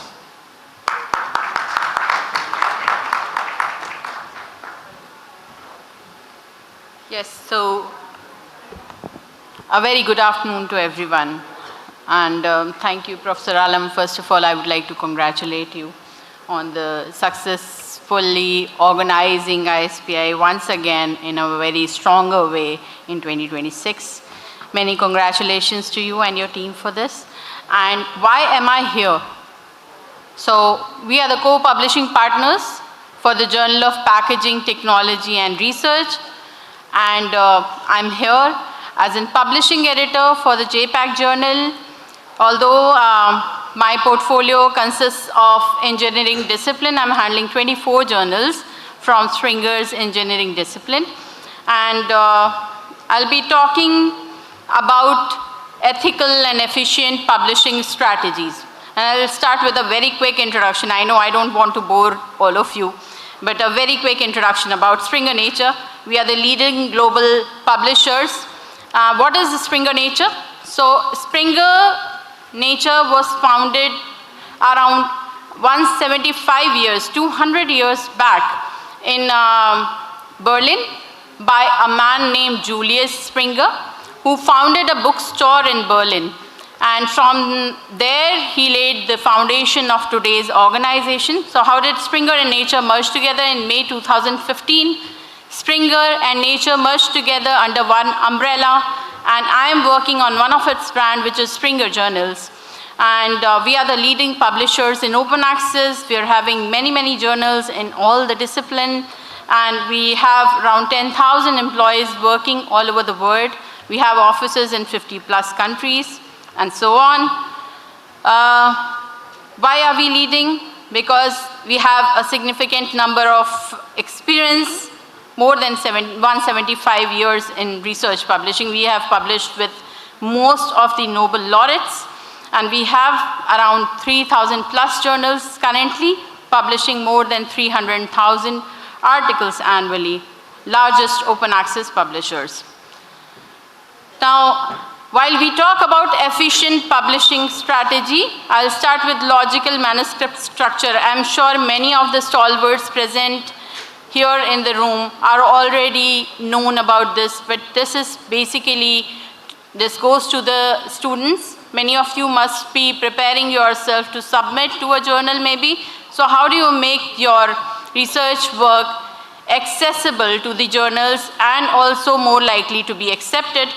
So for that, a logical representation of your paper in terms of a manuscript is very important. So when you start preparing your manuscript, please try to answer these 4 key questions that the readers might have in their mind, which is, number 1, why did you do the study, which will be in the introduction part of your manuscript? What did you do will be covered in the methodology section. Then what did you find will be covered in the discussion, in the results section. Then how did the study will further advance in the particular field will be covered in the conclusion and the discussion section. So let me just dwell a little further on this. And here we talk about the introduction section. Obviously, the question that we answer here is, why does the research needs to be done? And therefore, you introduce the topic, whether it is a worldwide importance topic or it is related to a regional concern or a problem that you want to advance over here. What is going to be your audience? Who are going to be the readers? Considering all this, you need to prepare the introduction section. Then what is already known in the topic, relevant references, relevant citations, up-to-date studies needs to be mentioned, and then try to cite broadly worldwide studies which has already happened. Then what is already known, which means a clear description of the problem that you are trying to resolve in your research work, and then using of the keywords like however. That will give you a specific aim as to why does your research needs to be done. Moving on to the next section, which talks about methods. So what did you do? Why do you need to have this section? Because researchers in your field need to know in order to reproduce or to advance your study. And therefore, you need to tell the researchers what was the need and how they can reproduce on your findings, how they can build up on your research work. And the peer reviewers look at this section to evaluate your study design. Like in order to validate your result, how did the study was conducted. Thereafter comes the result section. It is important to have a clarity over here, over this section, and therefore you can use subheadings and figures to show your result, graphs, figures, and chart designs. And last but not the least, you need to logically link all the ideas throughout the manuscript so that your manuscript is ready for submission. So the next section will talk about efficient publishing strategy. And in this section, I have a question to all of you. So what is the most important point that needs to be considered in a journal while submitting best of your research? Whether it is indexing, a quick publication timeline, or you look at the eminent editorial board, an easy acceptance probably from a word of mouth from your peers, or a low article publication charges. Can I have an answer from anybody of you? Indexing? Right. Anything else? Easy acceptance? Interesting. Anything else? Right. So let's move on to the next part, which will guide you. How did the most of the Nobel laureates, I'll not say Nobel laureates, let's say eminent academicians or the good authors that you read, how do they choose a journal when they want to submit best of their research? So what they look into is, number one, the journal has to be from a reputable publisher, which can be Springer Nature, Elsevier, Wiley, TNF, any of the reputable publishers that are there. You must have a look at the editorial board. And if you see eminent academicians on the editorial board of the journal, then the journal might be a good journal for you. Indexing is very important, but indexing also means that the journal should be indexed in the databases where the peers and the researchers in your subject area try to look in the journal, look in the articles in. And therefore, if your journal or if your area of research is medicine, it is important that the journal is indexed in PMC, along with the Web of Science.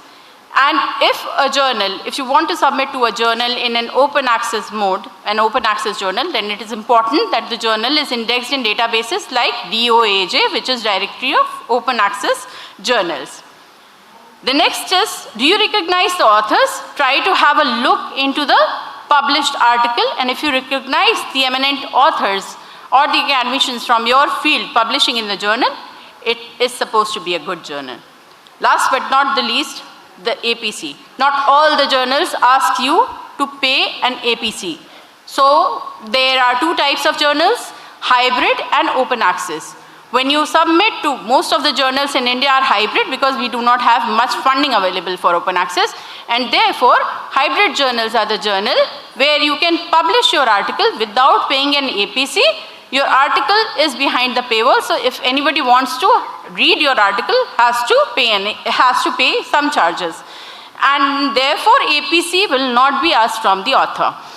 Open access journal, on the other hand, asks for an APC only after the acceptance of your paper. So remember, if a journal asks you an APC before acceptance and promises a very quick turnaround time, then that not be a good journal for you. Now, what is the publication goal? To publish quickly and have a greater impact. And therefore, it is must that we look into the journal website, which is basically a window to all kinds of information which you need as an author to know about the journal.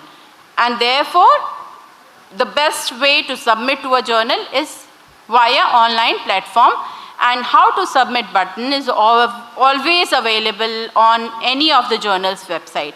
They also guide you through various links that will tell you about instruction for authors. Submission guidelines will also tell you about the peer review process of the journal and various information that you might need.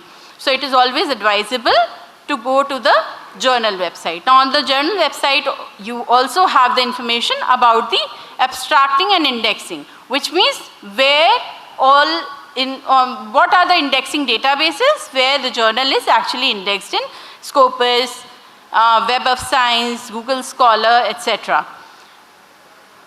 Then is the various journal metrics like turnaround time of the journal, the number of downloads or the submission to first decision days. All these metrics are also very important, and they are also available on the journal website. Now, all of these metrics are self-explanatory, but I would like to explain about downloads or the usage. So it shows how many readers are actually accessing this journal. So if a journal has a good number of downloads, it is probably a good journal where your research will have a very good reach.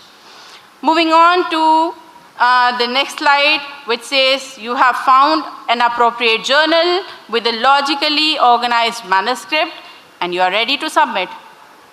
So what? Now you come to a stage where you are ready to submit. So you have to identify few very important things as an author. And for that, again, I have a question. When can we request change of authorship? So suppose you are trying to submit a paper with 3 authors and you want to add 1 author to the list of authors. Now when can you request this change? My question is, and the options are: after submission, during revision, after acceptance, or after online publication. Can I have some answers, please? During revision? Okay, and? Okay, so most of us agree on during revision. Let's dwell further on the role of a corresponding author and what is authorship and why it is important.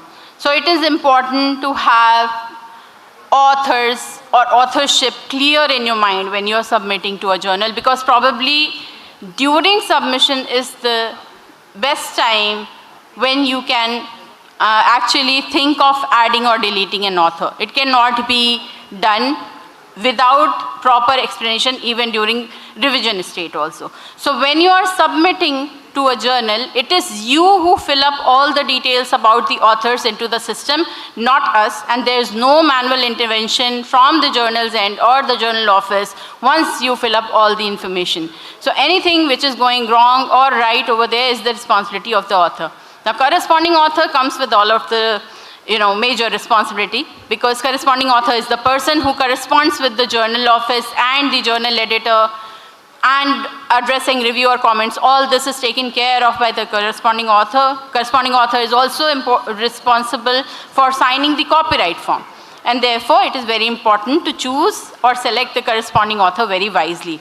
And yes, during revision, authors can be added, But for that, you need to fill up a form that asks several questions, and it is only upon the acceptance or approval from the journal editor that this can happen.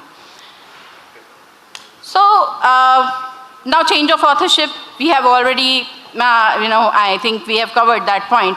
But why it is happening? Why are we not allowing change of authorship? Earlier, I started my career in publishing around 2009. And when I started off with Sage Publications, so I could see that change of authorship was very easy. People would just write an email and we would do it for them. But then I moved my organizations, I went to Cambridge University Press, and thereafter Springer. At Springer also I have changed my roles, and I have seen over the times, publishers have become very wise and intelligent. So we have found that authorship change, edition, is actually not a very, strong requirement, but it is sometimes obliging your peers, or even, sometimes authorships for a journal is being sold out. So we have come across scenarios where the authorship was being sold for an accepted paper. And therefore, so many, constraints have been put on. We are also following the Committee of Publication Ethics guidelines for the change of authorship that is happening. Now, I'll talk a little bit about the author-retained rights. So one has to be very much aware about your rights. You can always seek permission to use your already published work. And for that, you can connect with the publisher. And we also have now license to publish, which allows you even not to seek permission from the publisher. So when you submit to a journal and then you complete your copyright transfer form by LTP, which is license to publish, then as an author, you have all the right to reuse your work, and the publisher has no right to put a constraint on you. And in open access publishing, obviously the author has all the right to reuse and redevelop their work. Moving on to the next part, which is, again, I think I have already taken care of it, but if there's a confusion about if you can use your thesis in your article, yes you can. If you can use your article in your thesis work, yes you can. That's not a problem at all. Also about preprint submissions. So Springer has a policy that if you have already submitted your article into your institutional repository or a preprint directory, that's perfectly fine. You can still go ahead with submitting your article to any of the Springer journals. Now, after going through so many, so many stages, your article will be accepted. So just to, again, stress on the point of peer review. Peer review is not there to axe and cut your work of labor. It is basically to improve your research publication for effective dissemination. We have various kinds of peer reviews that is happening. We have open peer review, we have single blind, double blind, we also have now post-publication peer review. Then we also have cascading peer review. So if your article gets rejected but transferred, then we have a transfer desk at Springer that takes your article to another journal of your choice, and you can submit there without having to actually submit your manuscript again to the portal. So it is a help for the authors, a service to the authors. The next part is about ethical publishing norms. And for that, again, I have a question which might interest you, as I can see some long faces over here. So what do you think about the use of AI in building your paper? Is it permitted? Is it not permitted at all? Permitted for language editing only with declaration while submission, or you can use it without declaration? Any answers for this? Okay. Yes. So let's move on to the next slide, which will tell us about the publication ethics. That is very important. So I'll start from where I left at, which is AI use in publications. So AI is being used everywhere. Springer is also using AI to identify paper mills, machine-generated papers, fraudulent research. Sometimes authors try to submit the same article to various people. We also offer language editing tools. We need to be mindful of that the work is original and unpublished so that it doesn't have any similarity score. It should not be submitted to other journals simultaneously, any source of funding that needs to be mentioned, and you should also have authorship contribution, which will define the quantum of work done by each author on the manuscript. And now what? Celebrate, because you are accepted. And therefore, go ahead and promote your work. You can talk about it on social media or on your own social media platform in international conferences, just like this one. Promote your work. Be your own marketeer. We also have shared it feature at Springer Nature that allows you to ethically share your work with your peers. And that brings me to the end of this presentation. Thank you very much. Any questions? Yes. We have click on that link that generates a PDF which can be shared ethically on the different portals. So that will not be considered as in, something that you have broken the law of copyright or something. No, no. No, no. You can always refer. If you want to, build upon your research, then you can always refer to an already published article. But you obviously can. With proper reference, but up to an extent. Because if it is identified in the similarity score or the authenticate report, your article will not be accepted. Any other questions? Any question from the audience? So I have just one suggestion related to format of this journal. I think some innovation should happen here because many of the things, new things are happening in industry, like many of the authors are going for, video presentation of their articles and all. Yes. So I think Springer should add that feature so that, whoever is publishing their paper, it should be converted to video automatically so that it should be more meaningful and more, Doing it, but there must be some reason why Springer is not doing it. We don't want to work on an article as a publisher and play with the content. So if the author has a video throughout the process of the research, that can be uploaded as in supplementary file, but Springer will not go ahead and create a video of the article and post it on their own. Thank you. Any other question? Yes.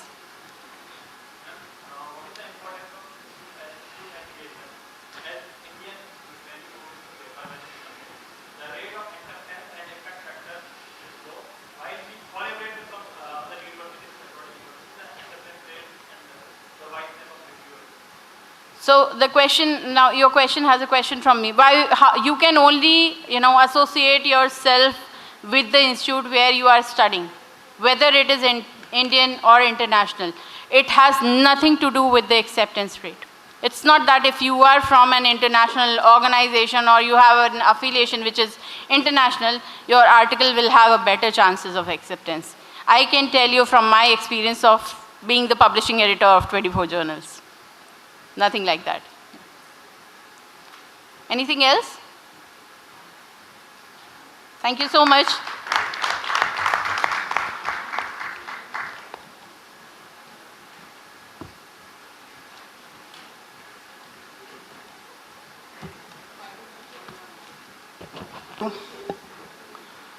It was a very good session. And all three speakers, Professor J.R. Ansari, Professor Kirtiraj, and Sonal Chaudhary. All they are very good researchers and come on in their research and work. First of all, I would like to summarize the J.R. Ansari. He has given a very good presentation. Although he has covered three important subjects of the packaging, he has started from the nano packaging material, quantum, dots, and smart packaging. And the quantum dots and its application to enhance the shelf life. And also, significantly, he has mentioned the work at the at his university in Seoul, how the Koreans are very much concerned about the freshness, fresh food items, especially the seafood, and the packaging is playing a pivotal role to maintain the freshness and shelf life. I have requested him to see his wide experience. He is in India. I have requested him to conduct a full day workshop for our student because the topic he has covered is a wide topic. In one presentation in 20 minutes, we cannot justify the subject from the nano, very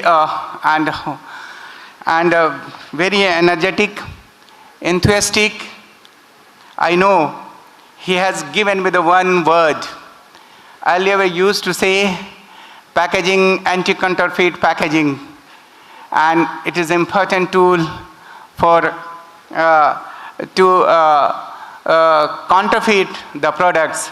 But I'm happy to understand. I hope the audience will be will get a new coin how the packaging is tool for adulteration. I can say you have given the new lights on anti-adulteration packaging. Am I right? So definitely then it is the time for the packaging experts how we have to differentiate between anti-counterfeit packaging, anti-macrobial packaging, active packaging, and anti-adulteration packaging. So this is the new thought process. Definitely it is out of box. The young researchers can think. Definitely the team you are leading at IIT Roorkee, definitely all they will get the new dimension in this direction. Thank you, and very good presentation she has given, and she has narrated the different basic aspects, how we have to publish the journal, what is the citation, how the best way, what are the ethical practices, and so nicely presentation is there. It is, I think so, it is self, I will circulate among the audience, and especially it will be the great help to our new budding researchers. And more important is that we definitely will enhance to get more research articles for Journal of Packaging.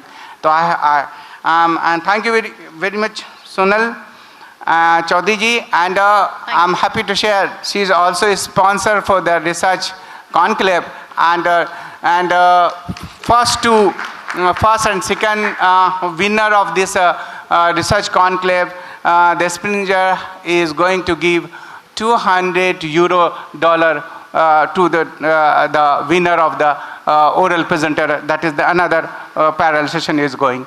So definitely it is the motivational, and this will again it will be the regular feature for ISPI and research conclave. Thank you very much, Sonal, and we are looking forward many more things from the Springer and making our journal one of the best journal of the packaging technology at global level. And we are also committing, our team is also working hard to get the next year. This year is very important. Already I mentioned Indian Council of Agriculture Research, they are having NAS rated. The body is accreditation to getting the ranking to the research publications, and this time we got 5 citation by the NAS rating. So this is for our journal becoming a NAS rating, and definitely the contribution, the support we are getting is laudable. Thank you very much. Thank you for further proceeding. A round of applause for our eminent speakers. Thank you very much for an engaging session. Take the center stage for the memento presentation. Yar Ansari, sir, to please step forward. Scientist, School of Science and Technology, Yonsei University, Republic of Korea. Can we all please thank our esteemed speakers for sharing their insights with us. Thank you very much, sir.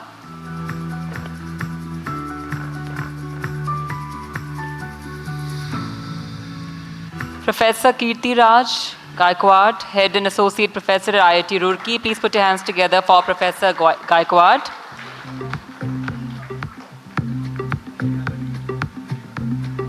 Very much, sir.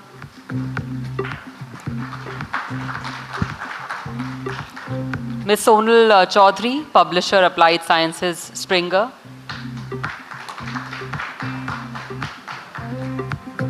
Kindly keep the applause going. Thank you very much, ma'am. I now request Director Sir to also please join us on stage. Mr. R.K. Mishra, Director, IIP. And Anup Sir also to please join us on stage along with Mr. Mishra.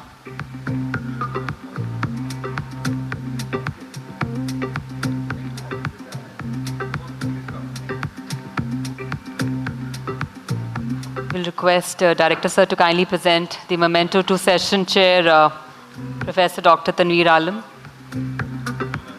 along with Anup Sir.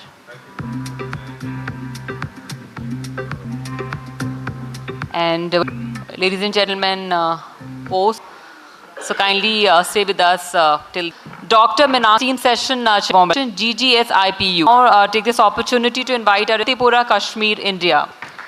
A very warm welcome. Can we please give a very energetic welcome to all our esteemed panelists on stage? Thank you once again for joining in. And before we proceed, I'll take this opportunity to introduce our esteemed session chair, Dr. Minakshi. She is a distinguished professor in the Department of Food Technology at Bhaskaracharya College of Applied Sciences, BCAS, University of Delhi, where she's been a faculty member since July 2005. With over 20 years of experience in research and academics, she specializes in food processing, food packaging, and nutraceuticals. Her extensive research work is documented in numerous national and international peer-reviewed journals, including publications on innovative food products launched at national platforms like Vigyan Bhavan. She is a life member of several professional bodies, such as the Association of Food Scientists and Technologists India and the Indian Dietetic Association. Once again, a very warm welcome to you, ma'am, and over to you for further proceedings.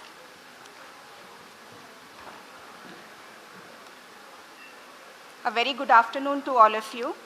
It's my privilege and honor to chair this Research Conclave Session 2 on packaging for safety, security, and consumer confidence. First of all, I would like to express my sincere gratitude to Professor Alam and Indian Institute of Packaging for organizing the 6th International Summit for Packaging Industry. The theme of this research conclave highlights how advanced packaging technologies contribute not only to the product protection, but also to the standardization, to the sustainability, and for the artificial intelligence. Today's session will showcase research and industry perspective related to sustainable packaging, accreditation standards, digitalization, and innovative material solutions. Without taking too much time, we will start the session. First of all, I would like to invite Mr. Johan Tranchel, Director Sales and Marketing at Polydyne Plastic Packaging Industries Limited, Sri Lanka. With an MBA in Business Management, Mr. Johan has 30 years career spanning the packaging, food and tea export industries, where he worked in local and regional roles. He currently overlooks the innovation, sales and marketing division at Polydyne Plastic Industries that has its footprints in Sri Lanka and India. His passion is the development of sustainable packaging, which he has helped the company win over 10 globally acclaimed awards. This has taken him to many local and global forums as a resource person. Sir, the stage is yours now. Thank you.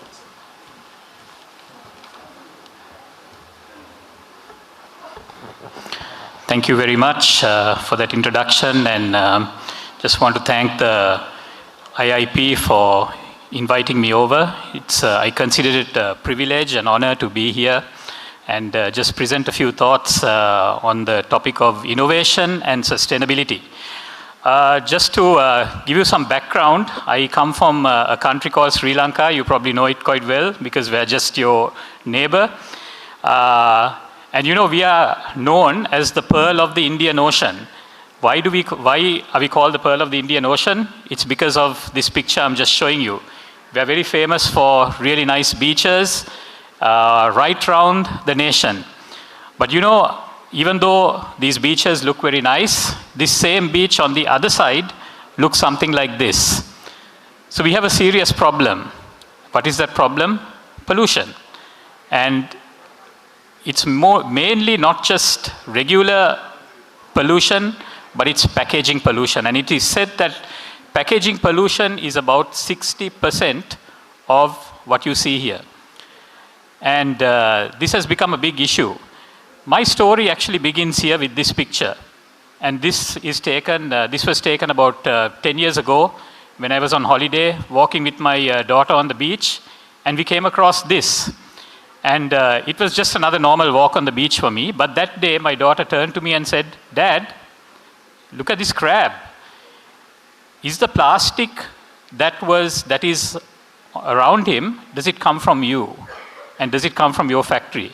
And you know, it made me feel very guilty because up to this point in time, the company that I worked for was responsible for putting 135,000 metric tons of plastic into the environment.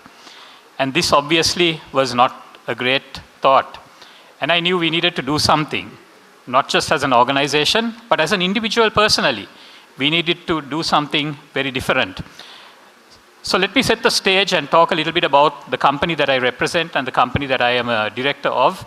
We are a very small family business. We have 5 factories in Sri Lanka, 2 here in India, and 1 in Indonesia. We have about 850 people working for us. This is our 26th year in business. We also have a BOI approval. We produce 4 product groups, and this is actually going to be the backbone of what I'm going to present. And I'm going to talk a little bit about how we kind of changed the way we do business, and we changed our product range to include the whole aspect of sustainability in it. We have won a few global awards. We also export predominantly to about 35 countries. We are also the largest in recycled plastic, and I want to really focus on this a little bit later on in my presentation because this again forms a lot of things that we actually do as an organization. We also have our own development center. We talked a lot about innovation here, and the reason I'm actually here is to tell you that innovation and sustainability go hand in hand. You cannot be sustainable, you cannot manufacture sustainable products without innovation. And I believe that this is an extremely important area for any organization, whether you may be in packaging or whether you may be in food or whether you may be in anything else. So we also have about 15 certifications, which is not very important. But we produce products in 4 business units. We are in agriculture, producing agriculture products. We also are in food packaging. We are also in regular plastic in roll and bag form. And of course, we are in bioplastic. Now, the key question we had is, how do you transfer regular plastic products into sustainable plastic products? And this is where we were faced with a challenge. And that is where we made a decision. And as I told you 10 years ago, we actually changed our vision. And our vision, as you can see, includes a very dirty word there, right? When you're a plastic manufacturer, you cannot use the word eco-friendly, at least that's the thinking. Why? Because people say that you're harming the environment on one side by putting plastic into the environment, and then you're talking about eco-friendly. But we see things very differently as an organization. And I will share just 4 things that we do that defines us as being an eco-friendly company. First of all, 40% of our production is based on recycled plastic. So we actually manufacture not just regular plastic, but product from recycled plastic. And we have really focused on building the whole value chain from collection right up to producing waste and right up to producing finished product. And 40% of our production is that. We also manufacture product with biodegradable and compostable plastic, and that's about 15% of our production. And 75 tons of what we produce on a monthly basis is based on net zero product. You probably heard net zero, which is a very new concept. So if you have renewable energy in your factory, you transfer that to a product, and it is becoming extremely big. especially in sustainable circles. And finally, we also have a sustainable CSR project that we do. We focus a lot on education. See, we believe that plastics is not a bad product. In fact, you cannot live without plastic. But the problem is not with the plastic. The problem is with you and me because we don't dispose of our plastic responsibly, right? So we say that you need to be responsible with your plastic, and we don't talk to adults because we know adults have already made their mind up and they're not going to change it. But we go and talk to schools, children between the ages of 4 and 14, and these are some activities we've done. Our message is very simple.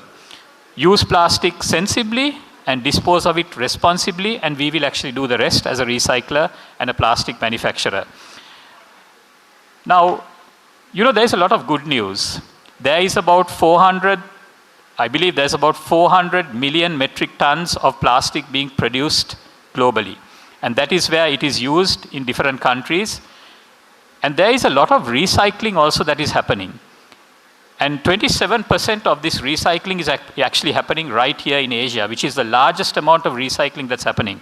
Now, this is not what I tell you, but this is based on a report by Plastics Europe that came out about 2 years ago. And the good part?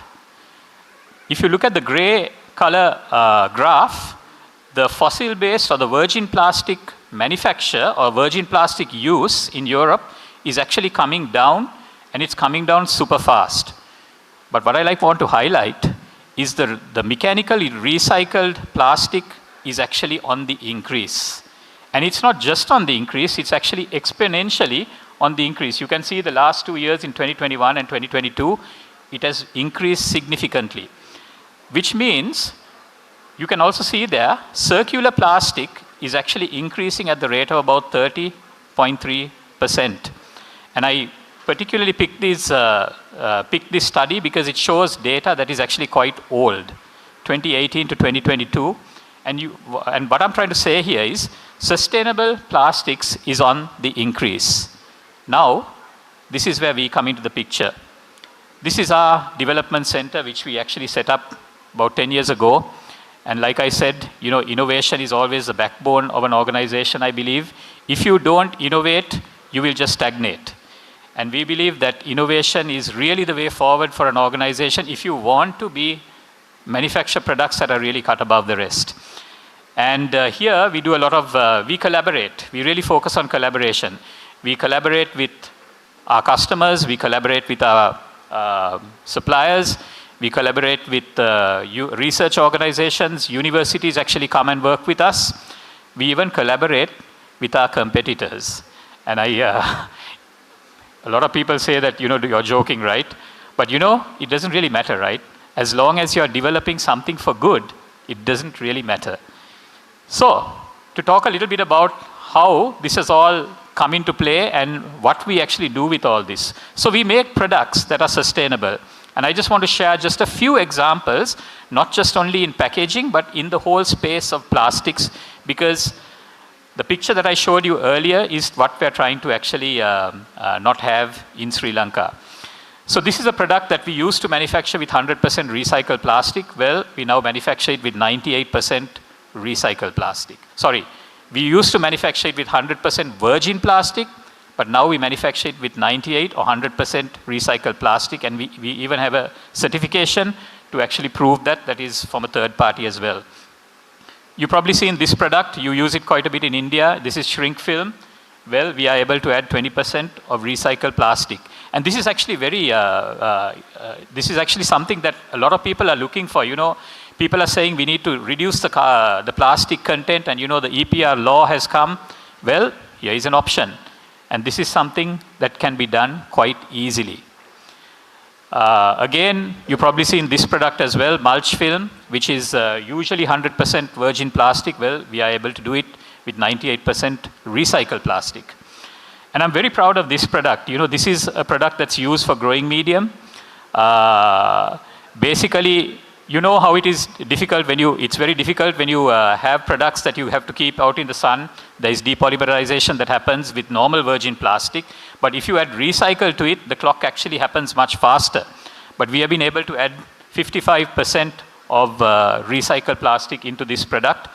And this even won an Asia Star Award at the last Asia Star Award ceremony as well. Again, the use of compostable plastic in products that you see in the background there. This is in nursery bags. We are able to use compostable plastic for starter cube. And this is actually a growing industry. This was a special request by a company in Israel that we work with, because they said, you know, we want to make sure that our starter cube actually composts in the normal space that it's grown in. So we actually have been able to come up with something like this. Irrigation pipes, again 100% recycled plastic. And I know this is a very controversial product. Monolayer structures, a lot of people have a lot of positives, a lot of people have negatives, but well, we are making it here. In fact, we are working with a company in India for it, who is supporting us, and we are doing it. But I say this, well, if it is something sustainable, if it actually helps sustainability, might as well do it, right? You know, so basically what we're trying to do as an organization is to complete the whole circle, not let anything get into the environment where those pictures that you see on the left here does not happen. And this is what we do day in and day out. And this is one of our latest innovations, net zero. We're able to, in fact, we are actually the first company in Sri Lanka that developed a net zero product. So we use a lot of solar energy in our factories, and we transferred that solar into a product. And it also has a certification like you see there. And you know, net zero is something that is becoming very big. Here are some numbers in the US. 10% of plastic or 10% of packaging that is used in the US is for agriculture. And they are requesting that it has to be net zero. How do I know that? Because this is what they're advertising. They want farm products, etc., for net zero. And we have been able to do it. So some awards that we've won, which is not very important, but okay. But you know, just to highlight this, since my crab episode on the beach, as an organization, we have been able to do about 24,000 metric tons of plastic. We have been able to recycle it and turn trash basically into treasure. And you know, this is what we do every single day. Turn trash and make treasure out of it and sell it in the market. We have also recycled 5% of the total plastic import of Sri Lanka. So now why am I saying all this? It's very simple, right? If we can do it, you can do it. And you know, sustainability is something that is not it's a no-brainer, right? Anybody can do it. And I just want to leave this simple message with you so that you will be inspired and hopefully be able to do the whole sustainable journey through innovation yourself. And I want to close with these thoughts. You know, it's very easy to it's very easy to be successful. It's very easy to be successful in your career. It's very easy to be successful in a business. But you know, being significant is something different. And having said that, I just want to thank you once again for this opportunity.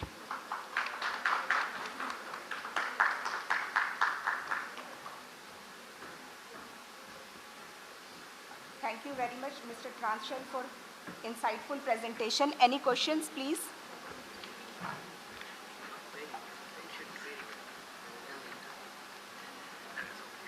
Mr. Tranchal, I want to know whether these recycled films can be used in food packaging also? Sorry, say that again. Sir, you have discussed about how we can reduce the virgin plastic by using the recycled plastics. Yes. So can these recycled plastic films be used in food packaging also? No, at the moment, no. So we are really focusing on secondary packaging. We are looking at things like agriculture. We are looking at irrigation systems, but food packaging, at the moment, no. And the regulations also are quite strict at the moment where we come from. And I believe the regulations in the world also are quite strict, so at the moment, no. Yeah. Thank you, sir. Mr. Tranchal provided insights into how innovation-driven packaging solutions can address sustainability challenges while meeting industry demands. Now we move to our next speaker, Ms. Rini Narayan. Quality assurance and standardization play a vital role in ensuring safety and reliability in packaging industry. Accreditation and digital transformation are key enablers for maintaining global standards and strengthening consumer confidence. Mr. Rini Narayan is a seasoned quality assurance professional currently serving as Joint Director at NABL for Testing Collaboration Laboratories, a constituent board of the Quality Council of India. With a career spanning over a decade within the organization, she has progressively held key roles including accreditation officer and deputy director, where she focused on the accreditation of testing laboratories across various scientific and engineering fields. She is a vocal advocate for standardization and frequently represents NABL at national forums, speaking on critical topics like quality food packaging and lab competence.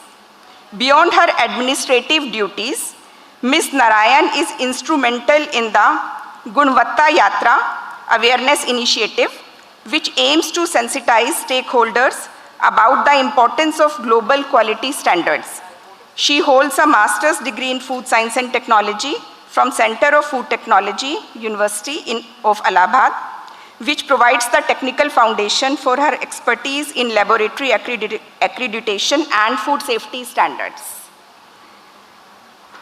Now I invite you, ma'am. Thank you so much, ma'am. Respective dignitaries, distinguished delegate, and esteemed representative from industry and institute, good afternoon to you all. It is an indeed pleasure and privilege to be here at 6th International Summit of Packaging Industries.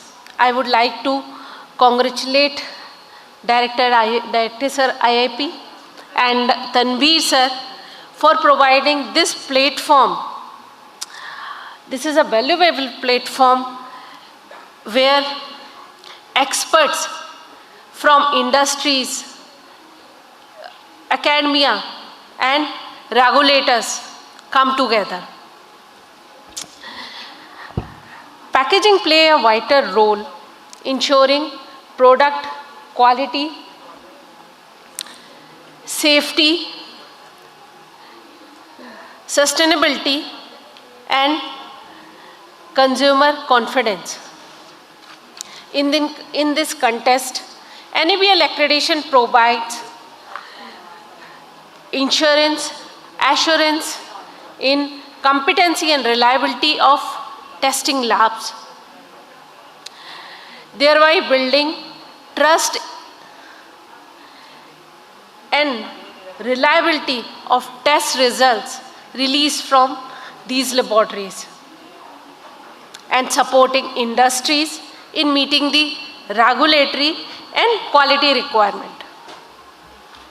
Ladies and gentlemen, before we begin the discussion, let's take a look on NABL accreditation and its legacy.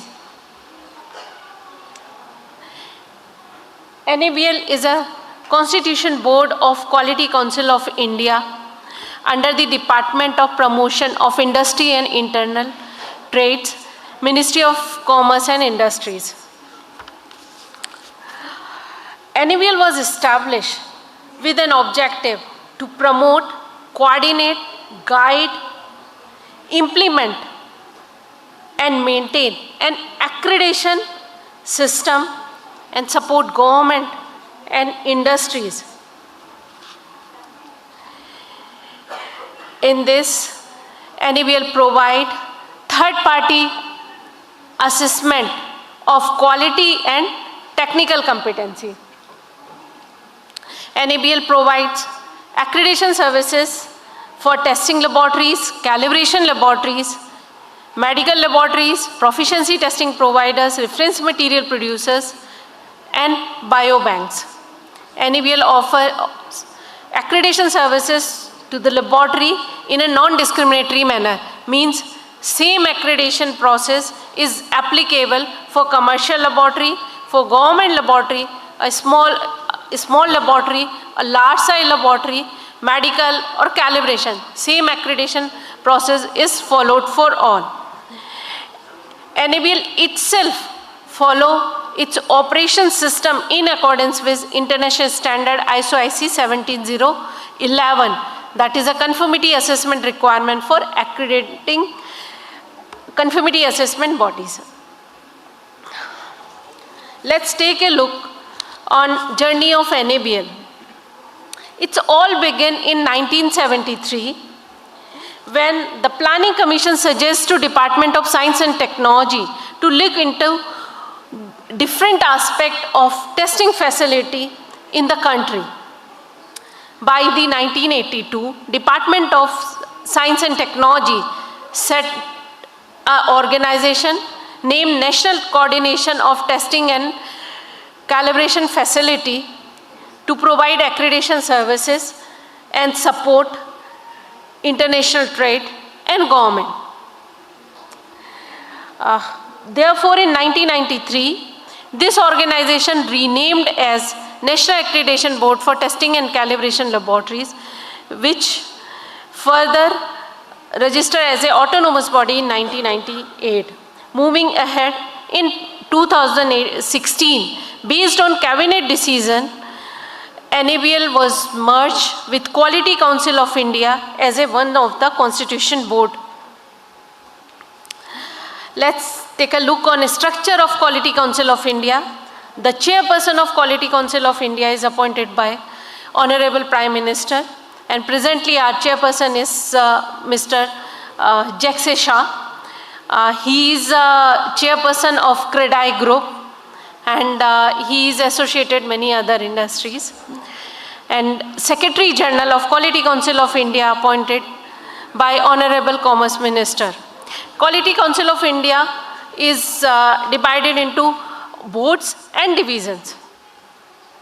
Boards are national accreditation boards, provide accreditation services to the laboratory.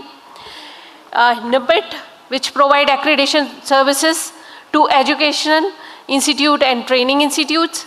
NABH is for National Accreditation Board for the hospital. NABCB is for certification and inspection bodies. And NPQP is dedicatedly for quality promotion. And division PPIT is supporting government, various ministries for project planning and implementation parts. And PAD and NDI, they are associated with MSME and provide schemes like Z and Lean. Quality Council of India was set in 2016, sorry, not in 2016, in 1996, with a vision to ensure that all the citizens are empowered with good quality of life, and has a mission to lead nationwide quality movement in India. Now, it's an important part of today's presentation. What is accreditation? Why accreditation body is there in any country? And what is the role of accreditation in trades and businesses? See, accreditation, very simple term, but implementation required dedication. Based on definition, accreditation is a third-party attestation. Here the third party is an authoritative body where authority derives from the government, like NABL. And this third party provide confirmation that any conformity assessment body means any organization, any institute, any manufacturers who can confirm for any activity or any product, like any testing laboratory can confirm that they are competent enough to provide that services in a consistent manner or impartial manner, or any production unit are competent enough to produce that particular product. So here we are taking it in only in testing sense, because we have already done a lot of discussion in production and research. So here we consider the conformity assessment body as one of the testing laboratory which provide conformity assessment activity, a testing activity of the packaging product in impartial and consistent manner. So this is the mark of trust that lab is capable enough to produce the technical valid result. NABL provide accreditation services based on international standard, ISO/IC 17025 for testing and calibration laboratories, ISO 15189 for medical laboratories, ISO/IC 17043 for proficiency testing provider, and ISO 17034 for reference material producer, and ISO/IC 2038 for biobanks.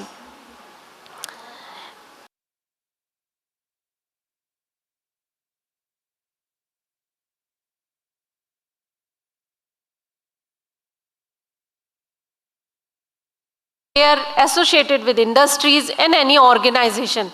Calibration laboratories activities for which NABL provide accreditation not limited to only mechanical, it is start from electrotechnical, radiological, thermal, optical, mechanical, medical devices as well.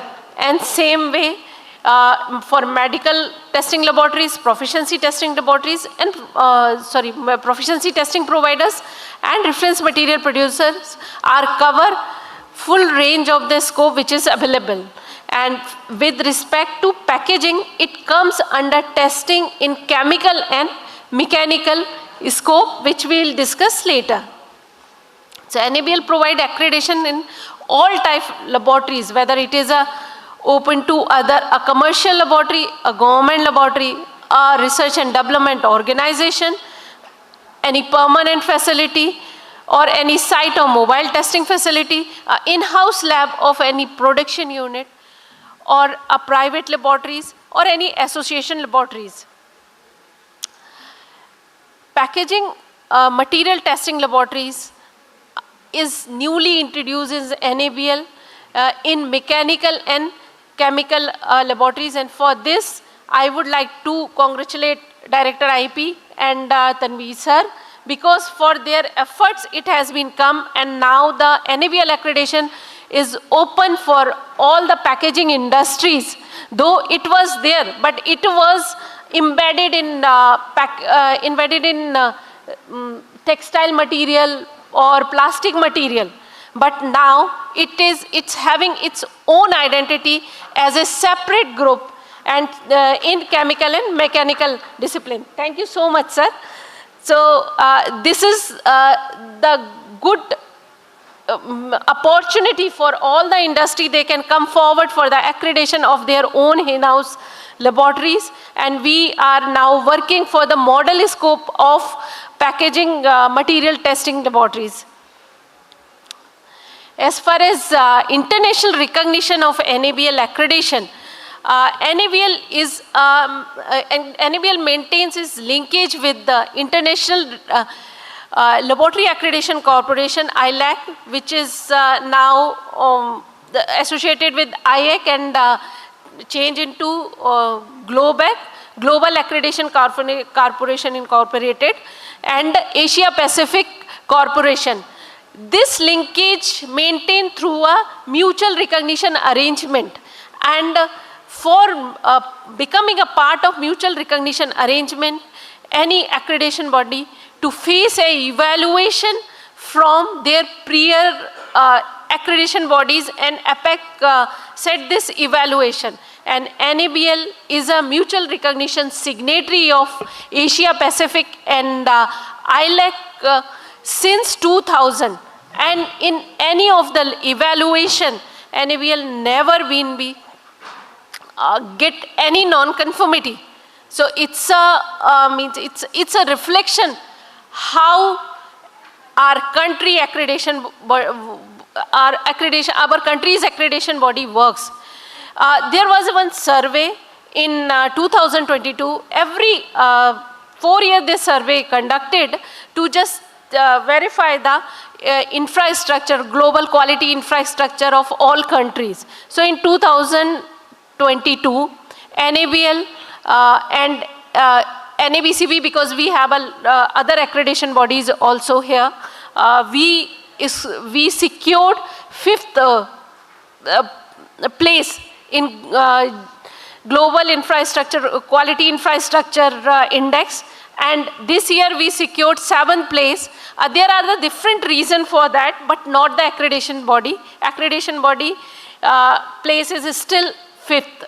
Means after, among these 117 accreditation body across the globe. So how efficient your accreditation body work here to provide the quality products and services to the industry and government. We just see the just a clear structure about this ILAC or this MRA arrangement. See, ILAC is an entire globe which covers or oversee all the regional corporations, and for these regional corporations, they are also conduct evaluations. So for Asia Pacific region, we have Asia Pacific Accreditation Corporation. Similarly, we have other regional corporation. For European region, it is EA, and for America, it is IIAC, and Africa is AFREC, and Arab country it's AREC. So these means this arrangement shows that any of the test report released from any of the accredited laboratories which is part of this MRA structure are accepted by the 117 MRA countries which is a part of this arrangement without retesting or reinspection of the product while exporting from one country to other country. And this is the advantage of this MRA structure. This MRA structure is reduce the technical barrier of trades. This is one scheme which I want to introduce to all of you, that NABL closely work with regulators, FSSI, EIC, APEDA, and other food commodities board to provide one integrated assessment scheme wherein NABL conduct the assessment and provide accreditation services to the laboratory and also recognition services for the other regulatory authority in a single assessment. And the validity of all the recognition and accreditation would be same. So this is to facilitate the food testing laboratories. Now we are going forward for the other laboratories as well. For preparation of accreditation, any laboratories first need to be determined that if we want to get the accreditation or become an accreditation body, then nominate one person, dedicatedly work for NABL accreditation and get the information of accreditation and verify the competency of their technical person.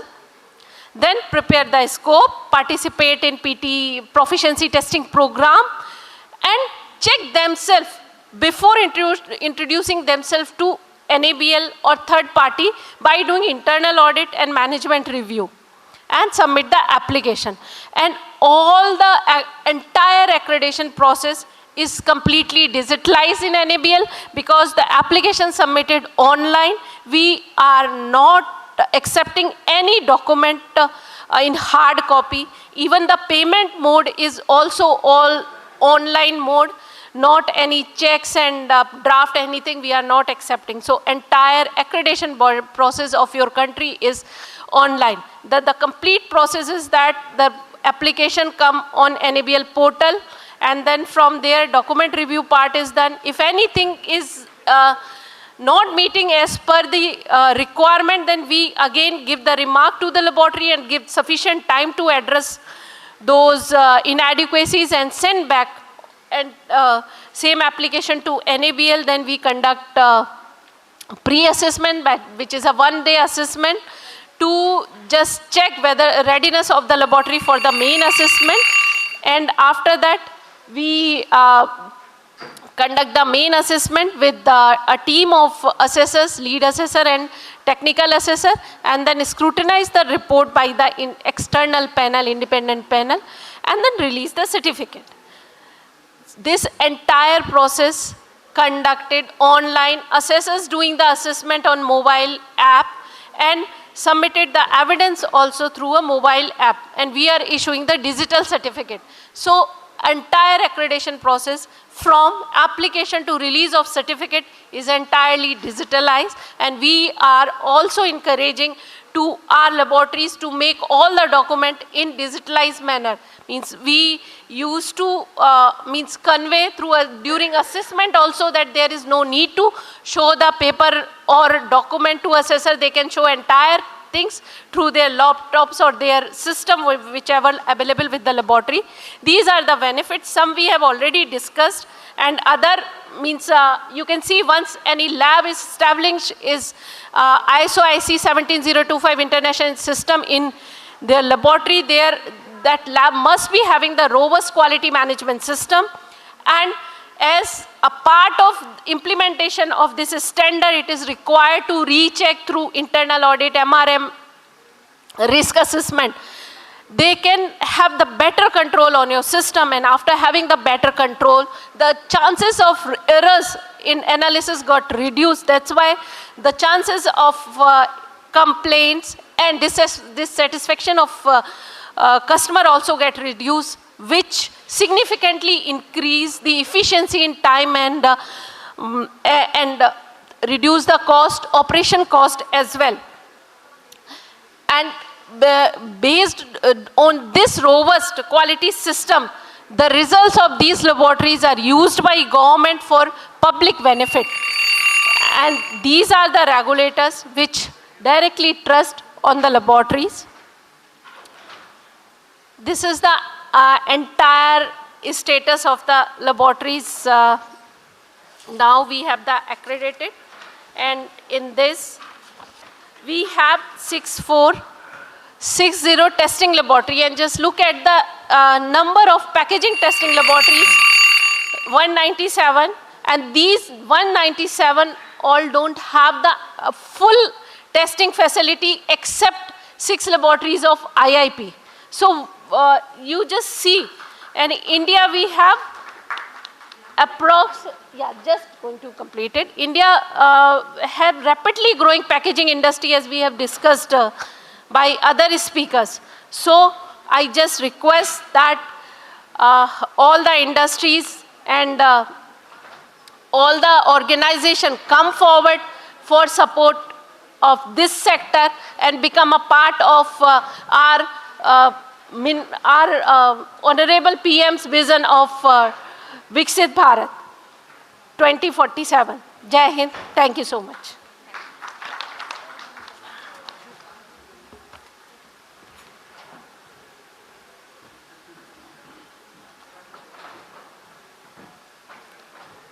Thank you, Ms. Narayan, for your valuable insights. Any questions, please?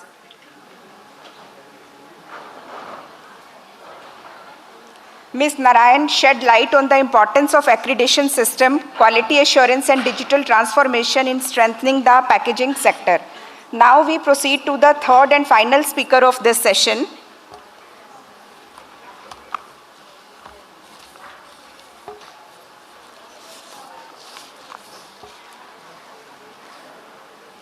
With increasing emphasis on the circular economy and sustainable materials, researchers are exploring innovative ways to utilize natural and agricultural resources for packaging applications. Such approaches not only reduce environmental impact, but also create value for underutilized resources. Our third speaker is Dr. Amir Hussain Dar, Assistant Professor in the Department of Food Technology. Dr. Amir Hussain Dar is highly cited researcher with specialization in nanotechnology, food packaging, advanced food processing technologies, and waste valorization. with 5,207 total citations, along with an H index of 39, I-10 index of 97. Dr. Amir has more than 142 publications in highly reputed journals with high impact factor, 26 book chapters, 2 edited books, and 2 patents to his credit. His work spans on nano-enabled and sustainable and functional food packaging, advanced and novel food processing technologies, functional foods, nutraceuticals, and circular economy approaches for converting food waste into value-added products. He has supervised postgraduate students, PhD students, and is handling multidisciplinary extramural research projects sponsored by ANRF. Sir, I invite you for the talk, please.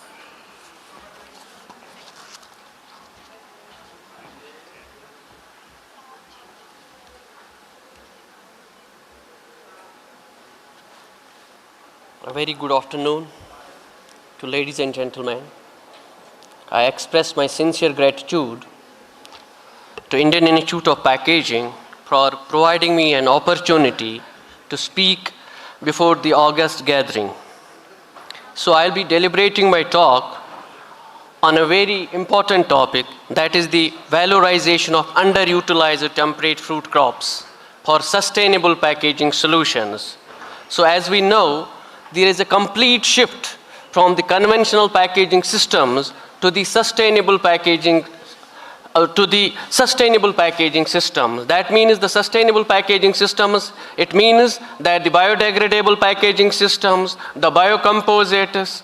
So this sustainable packaging system is only possible when we will go for the valorization of the waste and generated from the different biomasses, and the utilization of the underutilized fruit crops. So as we know, the fruits are rich in bioactive compounds. So they are rich, fruits are rich in bioactive compounds like the polyphenolic compounds. So when we will be extracting these polyphenolic compounds from these temperate fruits and then incorporating these into the packaging films, so we'll be able to produce the sustainable as well as the functional packaging systems. So what we are doing, we are embedding the functional properties into the packaging systems through the bioactive compounds which are being extracted from the underutilized temperate fruits. So I come from the region which has a huge potential for the underutilized. There's a huge potential of the underutilized fruit crops, temperate fruit crops. It includes the berries, and the berries are very rich in polyphenolic compounds. So when we will be exploiting these bioactive compounds and incorporated into the packaging systems, we will be able to produce the sustainable and the functional packaging systems that will not only be the safe, secure, but they also enhance the antimicrobial and antioxidant properties in the packaging systems. That will help in increasing the shelf stability of the food products. That will help in shelf stability of the products. So one study we have done in our lab, that we have just utilized the polyphenolic compounds obtained from the hackberry, and the same they were incorporated into the packaging films from the packaging film that was applied on the tomatoes. So the shelf stability of the tomatoes was increased for up to 15 days, almost one month. So this is a very great potential that we are having. For that purpose, so as we know, there is a huge, nearly 1/3 billion tons of the food produced globally is lost or wasted every year.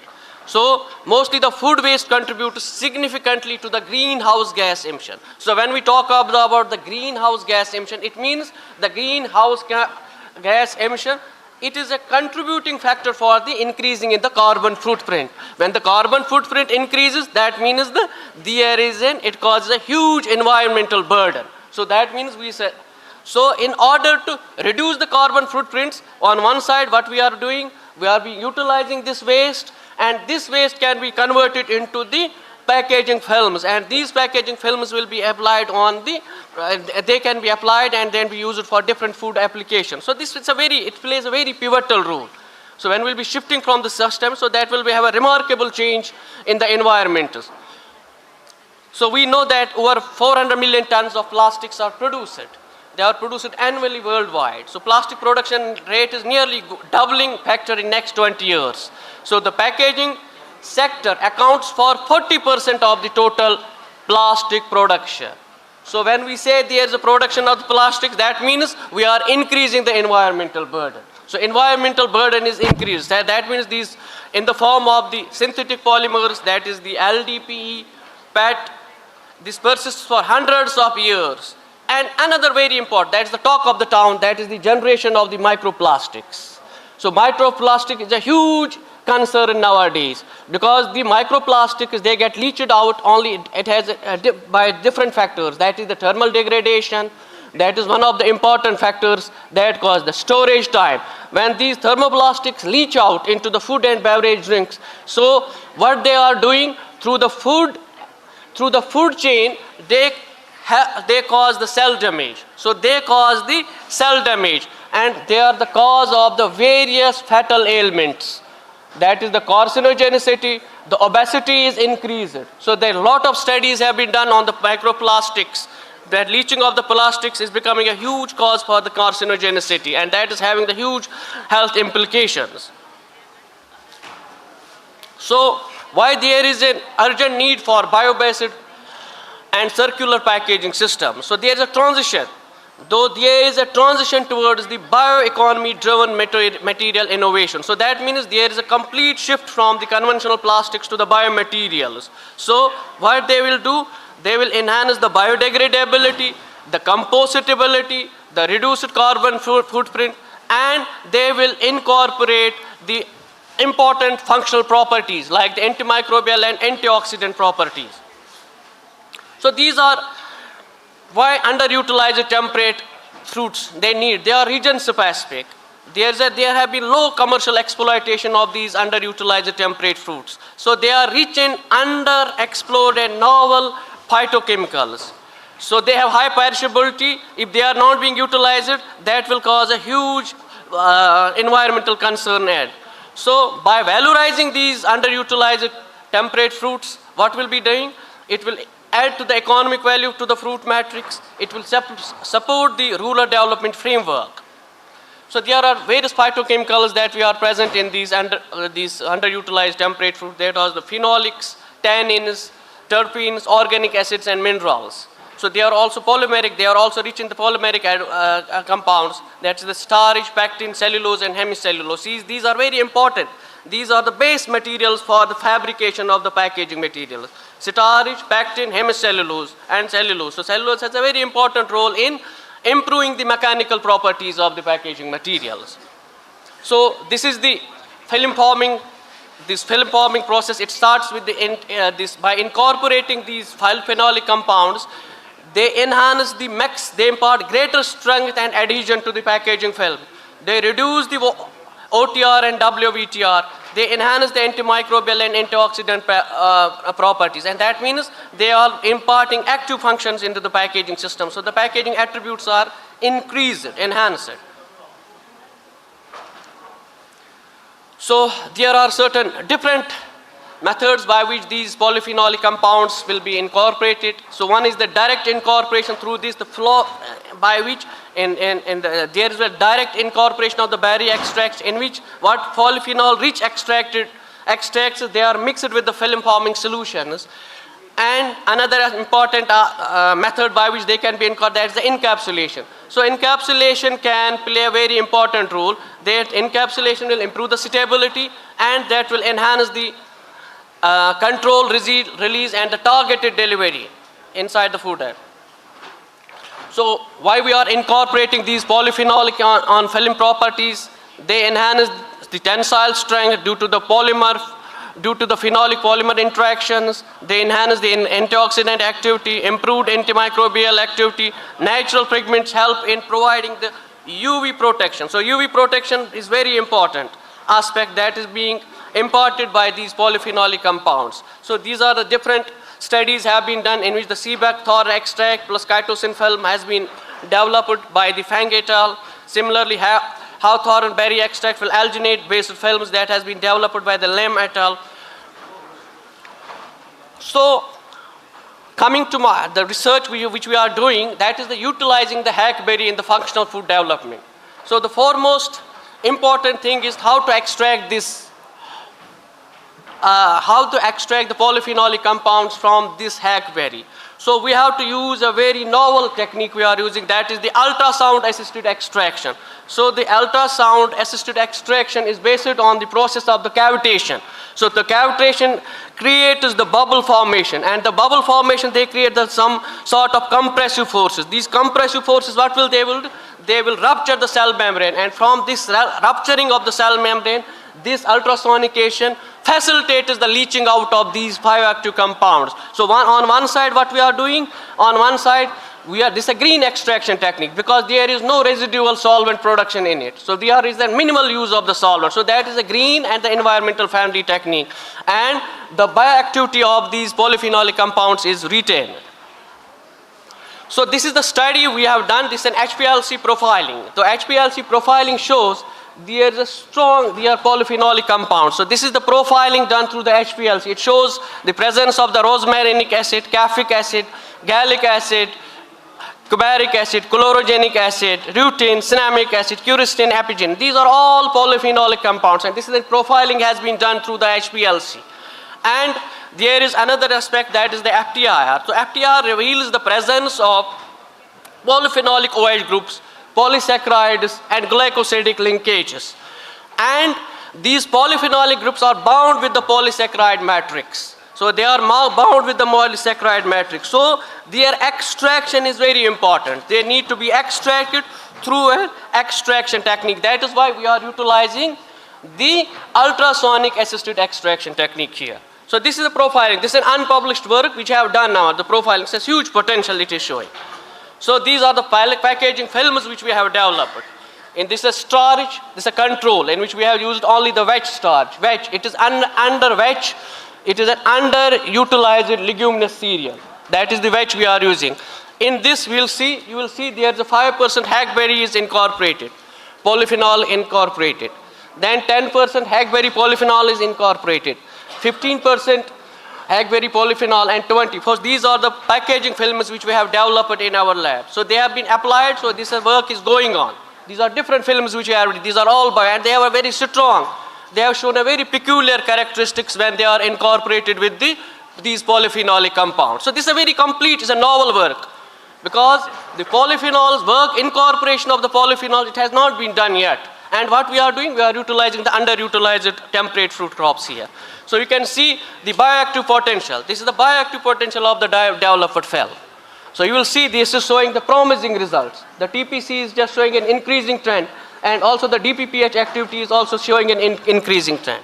So that means it has been proven that it has a strong bioactive and antioxidant, so they can play a very important role as an antimicrobial packaging systems. So there are certain challenges for these that is the scale up, limitation, cost competitiveness. The cost, it should be not costly, so that has to be taken into care.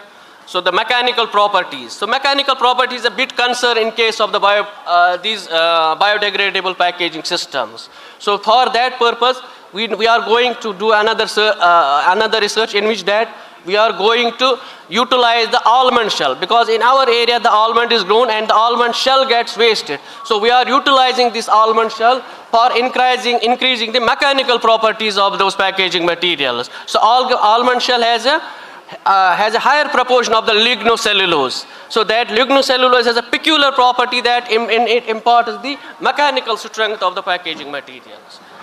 So regulatory and safety approvals, consumer acceptance and aesthetic appeal, they need to be taken into consideration.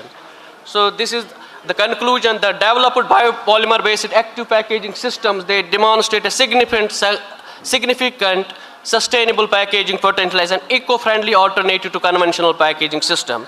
So by utilizing underutilized fruit residue, the study successfully adopts a waste to wealth strategy that converts agro-industrial byproducts into high-value functional material. So this approach aligns strongly with the principles of the circular bioeconomy based, promoting resource efficiency, environmental sustainability, reduced dependence on fossil-derived packaging solutions.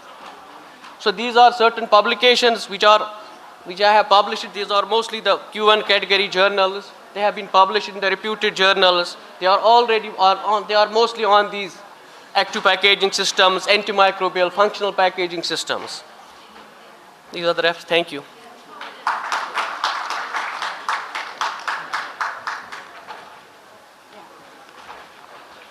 Thank you, Dr. Dar, for excellent presentation. Any questions from the audience?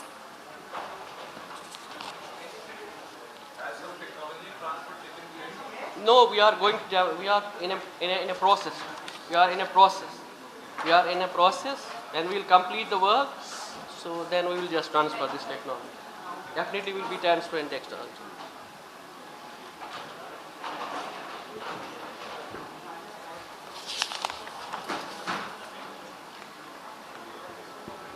Dr. Dar, I want to ask, many innovative packaging solutions are developed at the research level right now. What are the major barriers in translating these innovations in large-scale industry applications? First, the industries, there is a gap between the industry and the academia. What we are doing in the what we are doing in the what we are doing in the lab, the industry people, they are not aware what we are doing. So there is a huge gap. So we are thinking about the industry academia, bridging the gap between industry and academia. But I could see, despite of the fact I am in the academics for last 15 years, they don't know what we are doing. So if that gap is not bridged, so we'll not be able to get the solution. We are doing a very excellent work in the research labs are being done. Excellent work is being done. So if it is being translated into the commercial, translated to the commercial scale, it will change completely the dimension of the packaging industry. It will completely revolutionize the packaging. But that gap has to be bridged. That is very important. What we are doing, they don't know. What they are doing, we don't know. This gap needs to be filled. So the industry has to come forward and the academicians have to come forward. We are doing a lot of work, we publish work, but industry people, they don't know what we are doing. We are doing a lot of work. The funding agencies are now funding they are giving a lot of extramural grants for carrying out this research. Thank you. Anything else, ma'am? Thank you, sir. Thank you, Dr. Dar.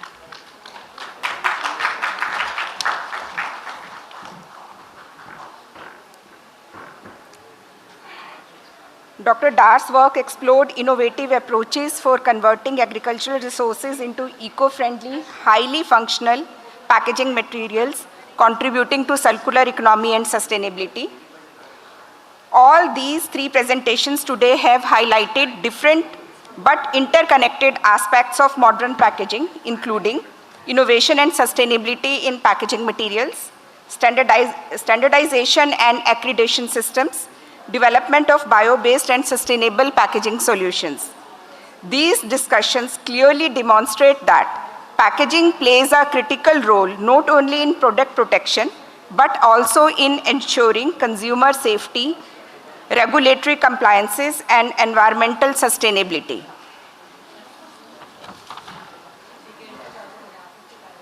I think with this, we come to the end of the Research Conclave Session 2. I would like to sincerely thank all the speakers for sharing their valuable thoughts. And I also extend my appreciation to the Indian Institute of Packaging for organizing such an excellent platform for promoting collaboration between industry and academia in the field of packaging science and technology. Thank you all. Thank you for your participation.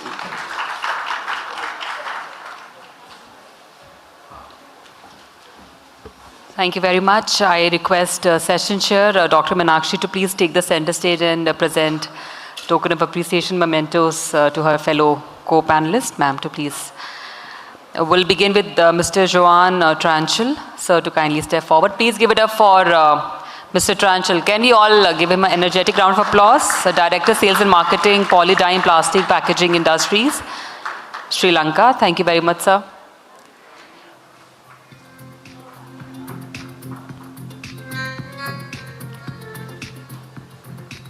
Ms. Rini Narayan, Joint Director, NABL. Kindly keep the applause going. Thank you very much, ma'am, for sharing your thoughts and expertise with us.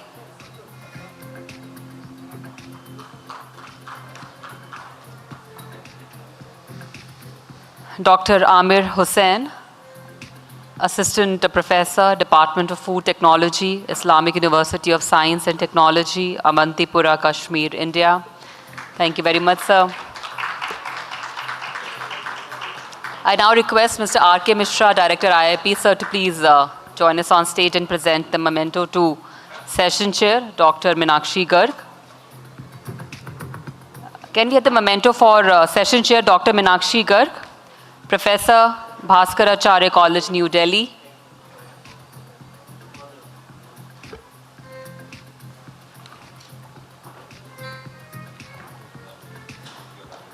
Thank you very much. I request all our esteemed panelists to please come together for a group photograph.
Ladies and gentlemen, we'll now begin with the valedictory session. Tea and coffee will be served inside the hall. We'll request you all to kindly remain seated.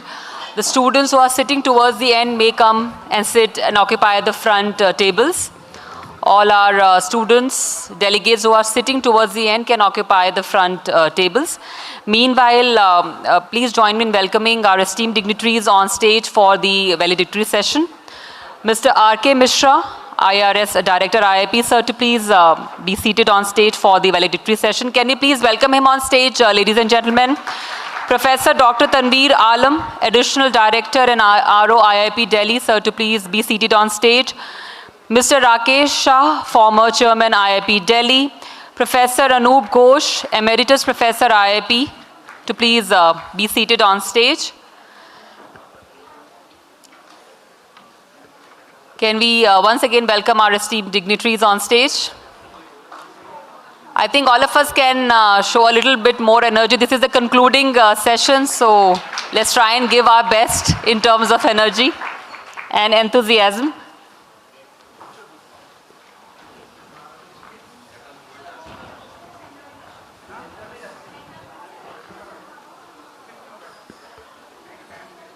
All right, ladies and gentlemen, as we arrive at the concluding segment of the 6th International Summit for Packaging Industry,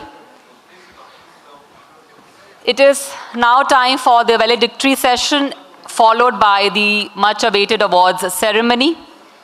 Over the past 3 days, this summit has served as a vibrant platform for knowledge exchange, innovation, and collaboration, bringing together leaders from the government, industry, academia, and the startup ecosystem.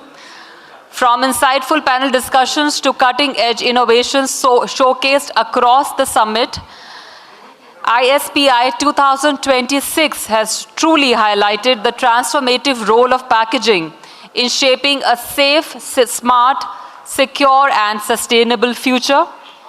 And now to share the reflections on the deliberations and to offer concluding thoughts, it is my honor and my privilege to invite on the dais Shri R.K. Mishra, IRS Director IIP, to render the valedictory address. Can we please welcome him on the dais?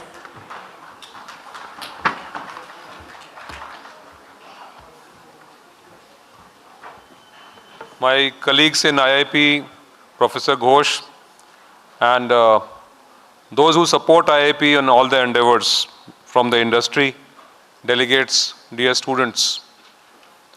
It has been 3 days of long and hard work filled with discussion of serious kind. And I would think that the 6th edition of ISPI has been better than the 5th edition in the kind of response we have received and although the venue remains the same, but I think that we have grown from strength to strength. The idea of such collaboration and such kind of discussion is to initiate, one is the networking, the idea that others exist in the same ecosystem who need to be working together.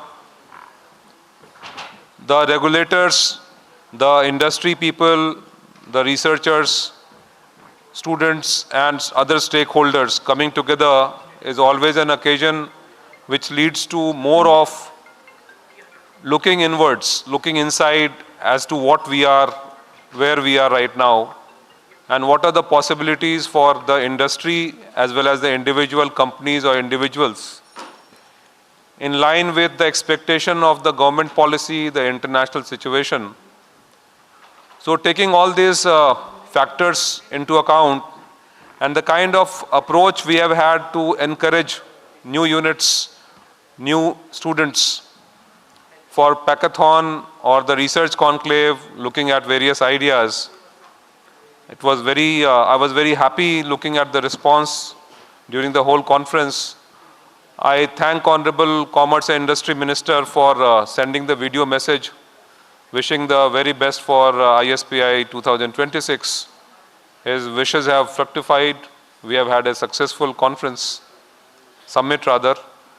And the highlight was the decision by IIP to launch the Bharat Packaging Expo, an exhibition of ambitious kind in Greater Noida on 31st August to 2nd September 2027.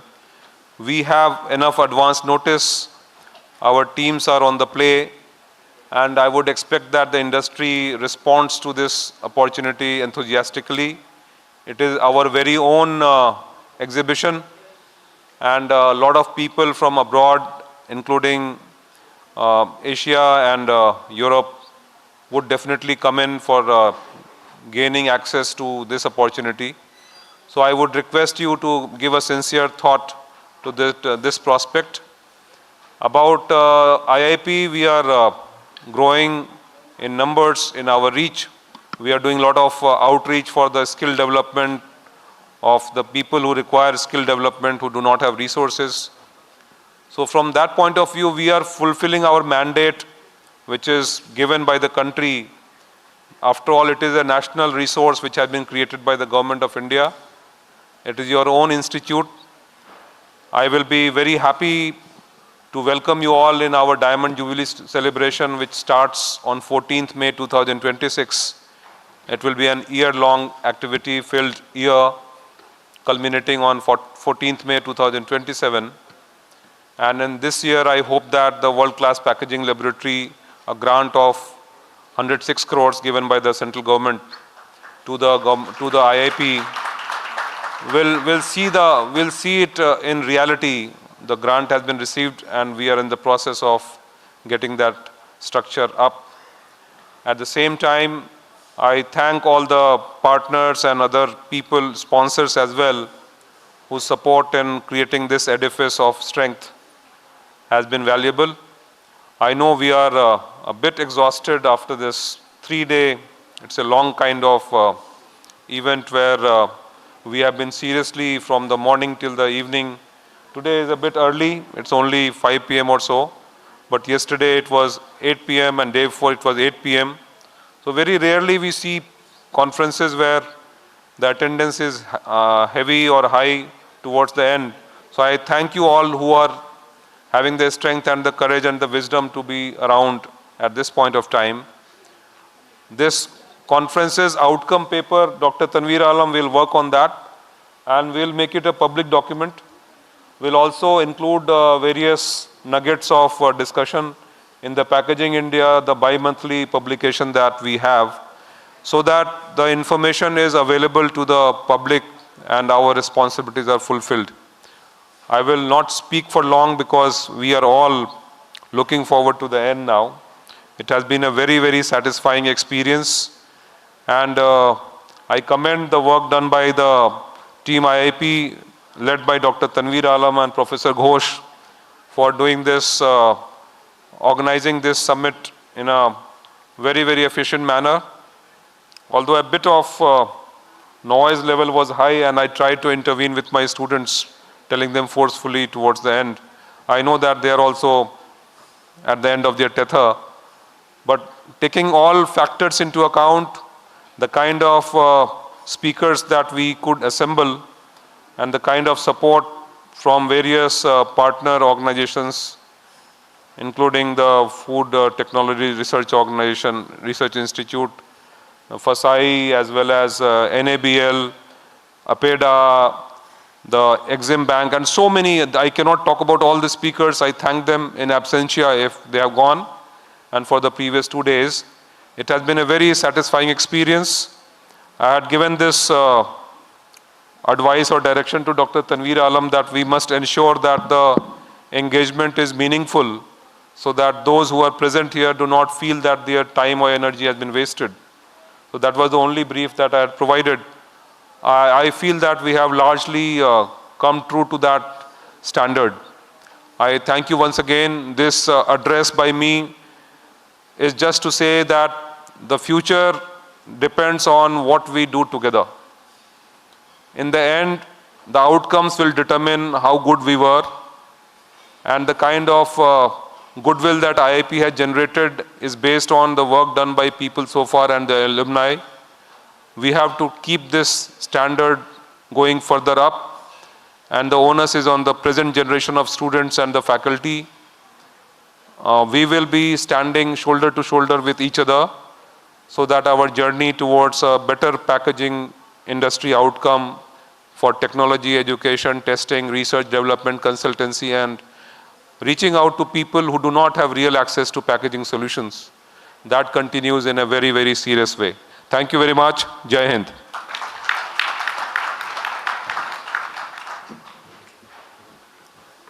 Thank you very much, sir. With those inspiring thoughts, we now move to the award ceremony. will request our esteemed dignitaries to kindly take the center stage for the presentation of awards. We'll begin with the poster presentation winner announcement. We'll start with the second runner-up, and we have joint winners in this. We have 2 winners. 2 teams have bagged the second runners-up in poster presentation.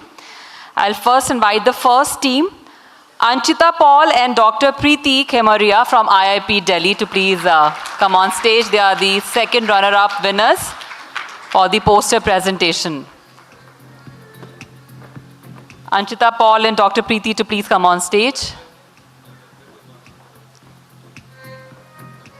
We need more enthusiasm and encouragement, especially during the award ceremony. We understand it's been a long day. Many congratulations. And we have one more winner in the second runner-up, and that's Chandan and Nabia Bilal from IIP Delhi. So we have joint winners, second runner-up in poster presentation. One is Anchita Paul and Dr. Preeti, and the other team is Chandan and Nabia Bilal from IIP Delhi. Both the teams are from IIP Delhi. Many, many congratulations.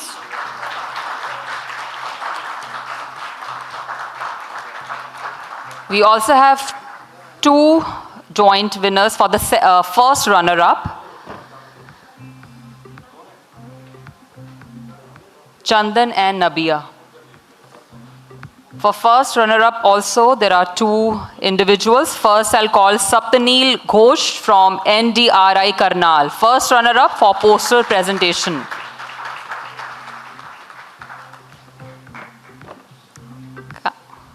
Many congratulations. Saptanil Ghosh, NDRI Karnal. And the other one to bag the first runner-up is Divyanshu Gupta from IIT Roorkee. Divyanshu Gupta from IIT Roorkee, first runner-up for poster presentation.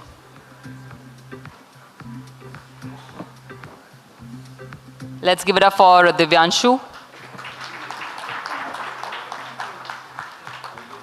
And now, ladies and gentlemen, the winner of the poster presentation at the 6th ISPI is Harleen Kaur from IIT Roorkee. She gets a €200 coupon from Springer Publication. Can we give her a more louder round of applause? The winner of the poster presentation at the 6th ISPI, Harleen Kaur. She gets a €200 coupon from Springer Publications. Many, many congratulations to you, Harleen. She is from IIT Roorkee.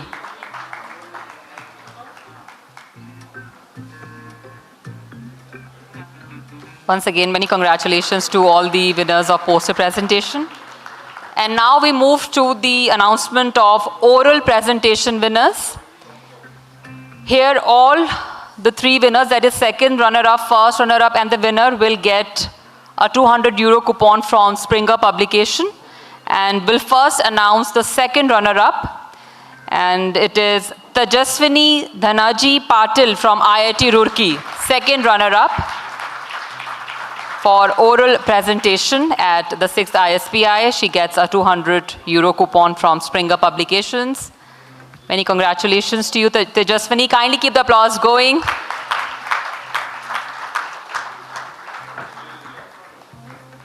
The first runner-up goes to Agrani Kulshrestha from IIP Delhi. Agrani from IIP Delhi. Agrani, are you here?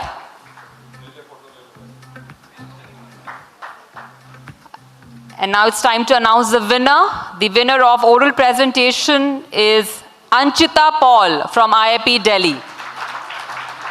So Anchita is coming again on stage. So it's her second award in the same award ceremony. So can we applaud a little louder for her? It's a double congratulations for Anchita, first for poster and now for oral presentation. Many congratulations to you, Anchita. And all our winners. Agrani has also come. Anchita is the winner and Agrani is the first runner-up for oral presentation.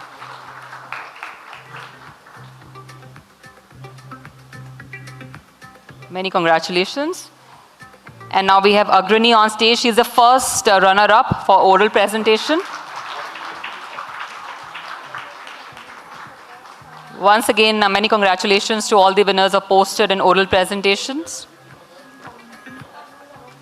You've made your respective institutions, in fact, all of us proud.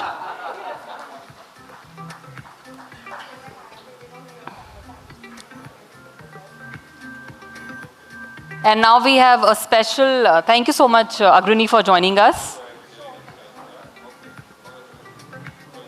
And now it's time to present a special recognition to two of our very distinguished and esteemed dignitaries who are already on stage. We are thanking them for their outstanding support. Would request Mr. R.K. Mishra to kindly present it first to Mr. Rakesh Shah. Can we have the appreciation trophy for Mr. Rakesh Shah? Would like to thank Sir for his outstanding support to IIP in general and especially for the 6th International Summit for Packaging Industry. Can we give him a huge round of applause? Thank you so much, sir, for your wholehearted support. And now it's time to present it to a very humble gentleman who's standing right to Mr. Mishra, on the right of Mr. Mishra, Professor Anup K. Ghosh. Can we all give it up for Professor Anup K. Ghosh? Thank you very much for your support, as always. And now, ladies and gentlemen, it's time to acknowledge our vendors for their outstanding support. We'll begin with the publication partner, AP Designs. Representative from AP Designs to please join us on stage. Our publication partner.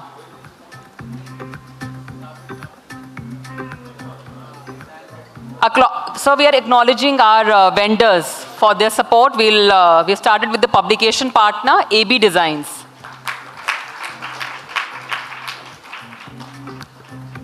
And now we invite the event management, Dreams Conference Management representative to please be on stage.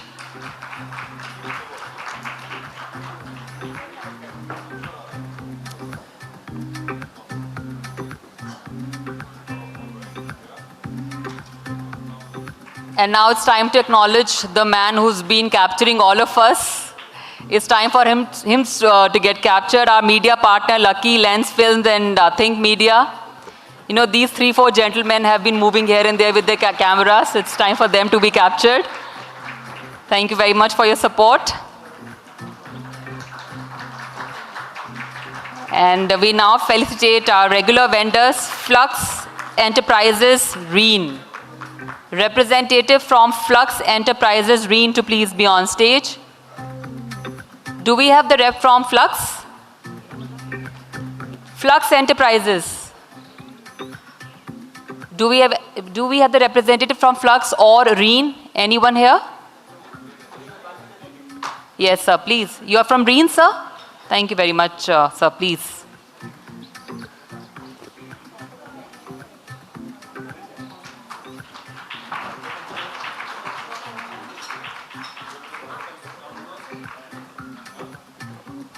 We once again thank all our vendors for their outstanding and wholehearted support.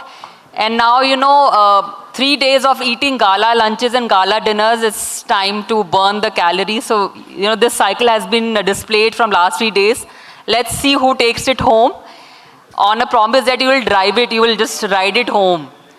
So it's time to announce the lucky draw winner, requesting Director Sir to kindly let us know who's riding this bicycle home. Who's burning those extra calories that they've gained in the last 3 days. Sir, you've to given me my name. Sir, that was a joke apart, sir. Mr. J.K. Gupta. Do we have Mr. Gupta here?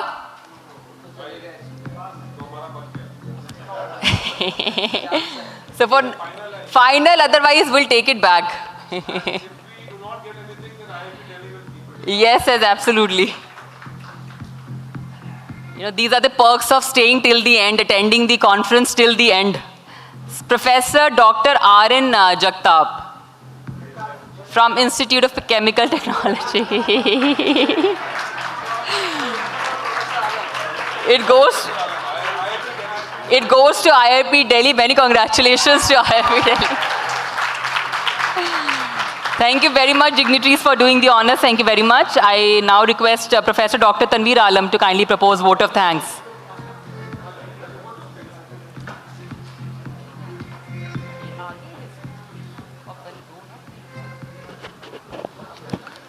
Very good evening to everyone.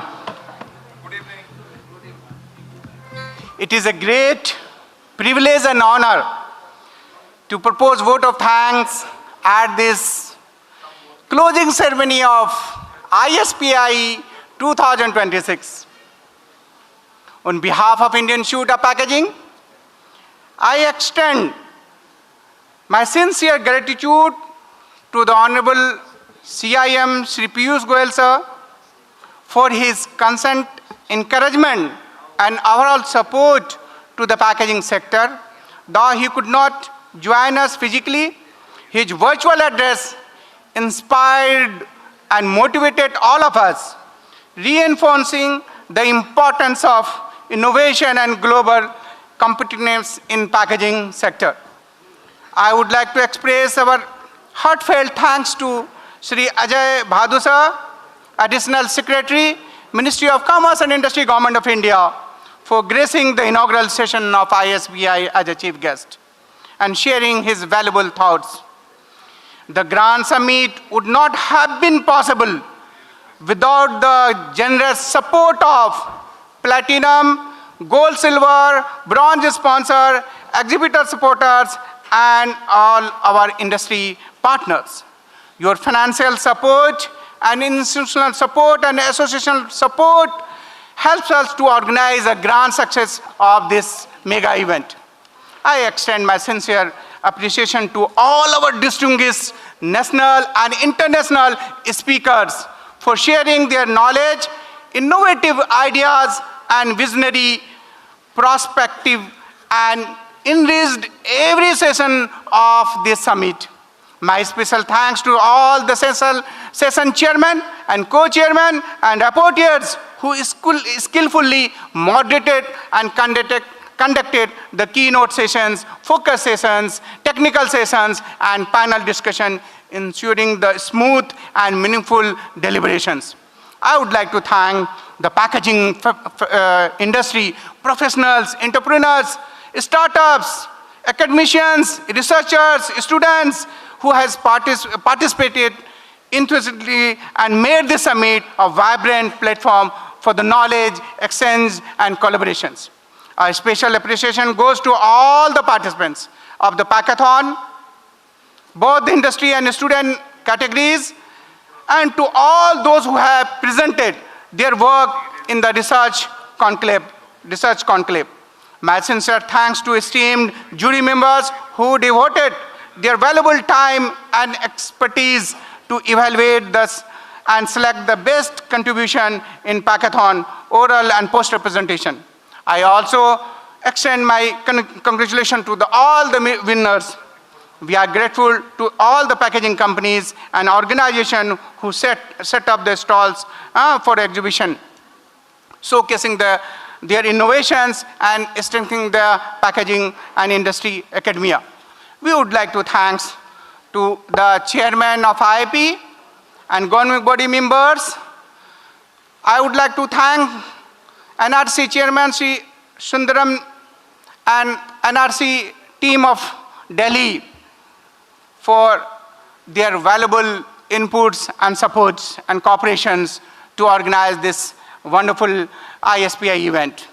Our sincere appreciation goes to our vendors and partners, AB Designers, Lucky Lens, Dreams Conference, and media partner. Our regular vendors, I would like to thank and appreciate their continuous support to make this program a grand success. I would like to thank the hotel for excellent hospitality and conducting this 3 days event. And also thanks to the hotel, SK Clyde Grand for providing the accommodation to our esteemed guests and especially ITech foreign delegates. A very special note to our Honorable Director, Shri R.K. Mishra sir, for his consent, for his constant guidance, encouragement, and unwavering support throughout the planning and execution of this summit, sir. Thank you very much, sir. I would like to thank and would like to acknowledge the valuable contribution to all the regional heads and my other officers of different centers to join this event. But my heartfelt thanks to all the officers, all staff members, faculties, and students of Indian Institute of Packaging Delhi Center, whose dedication, teamwork, tireless efforts made this event a grand success. Thank you, my colleague.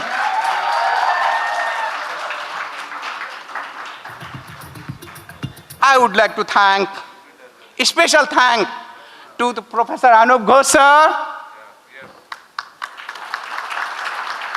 and the man behind of this technical program, Sri Rakesh Shah sir, for their outstanding support for shaping up this technical program and being a strong pillar behind me, sir. Thank you very much, sir.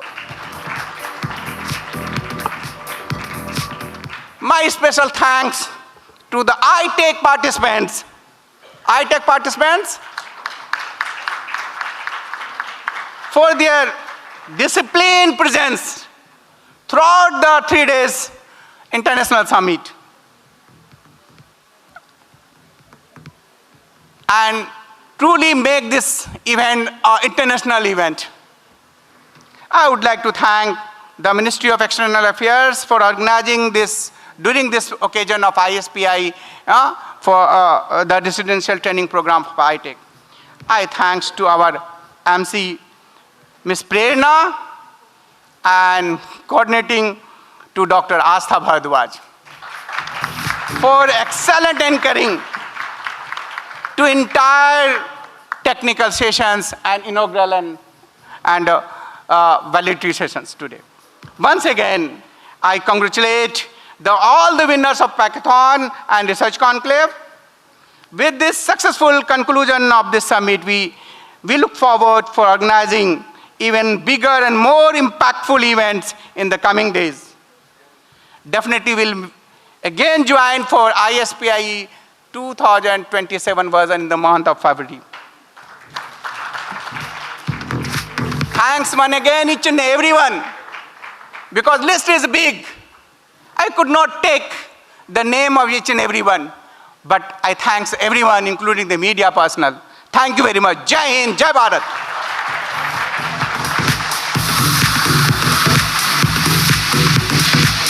Thank you very much. Let's conclude this remarkable summit with a grand group photograph. Would request all of you to please join us. Few on the stage, few off the stage for a group photograph. Can you all please come and join our dignitaries for a group photograph? Let's make this remarkable occasion, this momentous occasion, even more remarkable with a group photograph.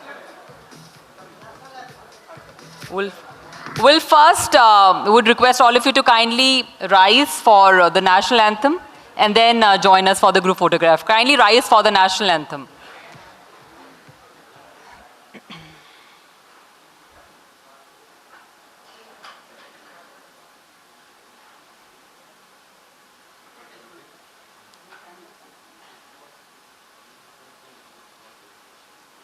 We can start singing, yes. Jan Gan Man Hai Dharat Bhagya Vidhata Punjab Sindh Gujarat Maratha Dramin Utkal Banga Vindhya Himachal Yamuna Ganga Uttal Dadarit Ranga Tav Shubha Mein Jage तब शुभ आशीष मांगे गाए सब गयो गाता गण गण मंगल दायक जय हे भारत भाग्य विधाता जय हे जय हे जय हे जय जय जय जय हे. Kindly join us for the group photograph.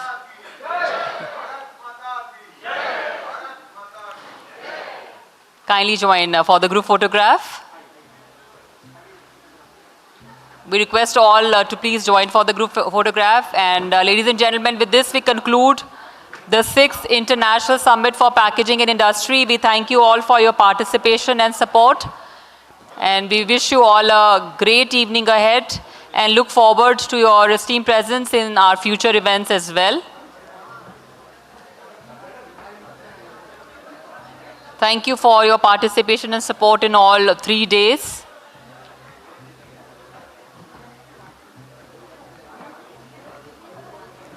Thank you once again.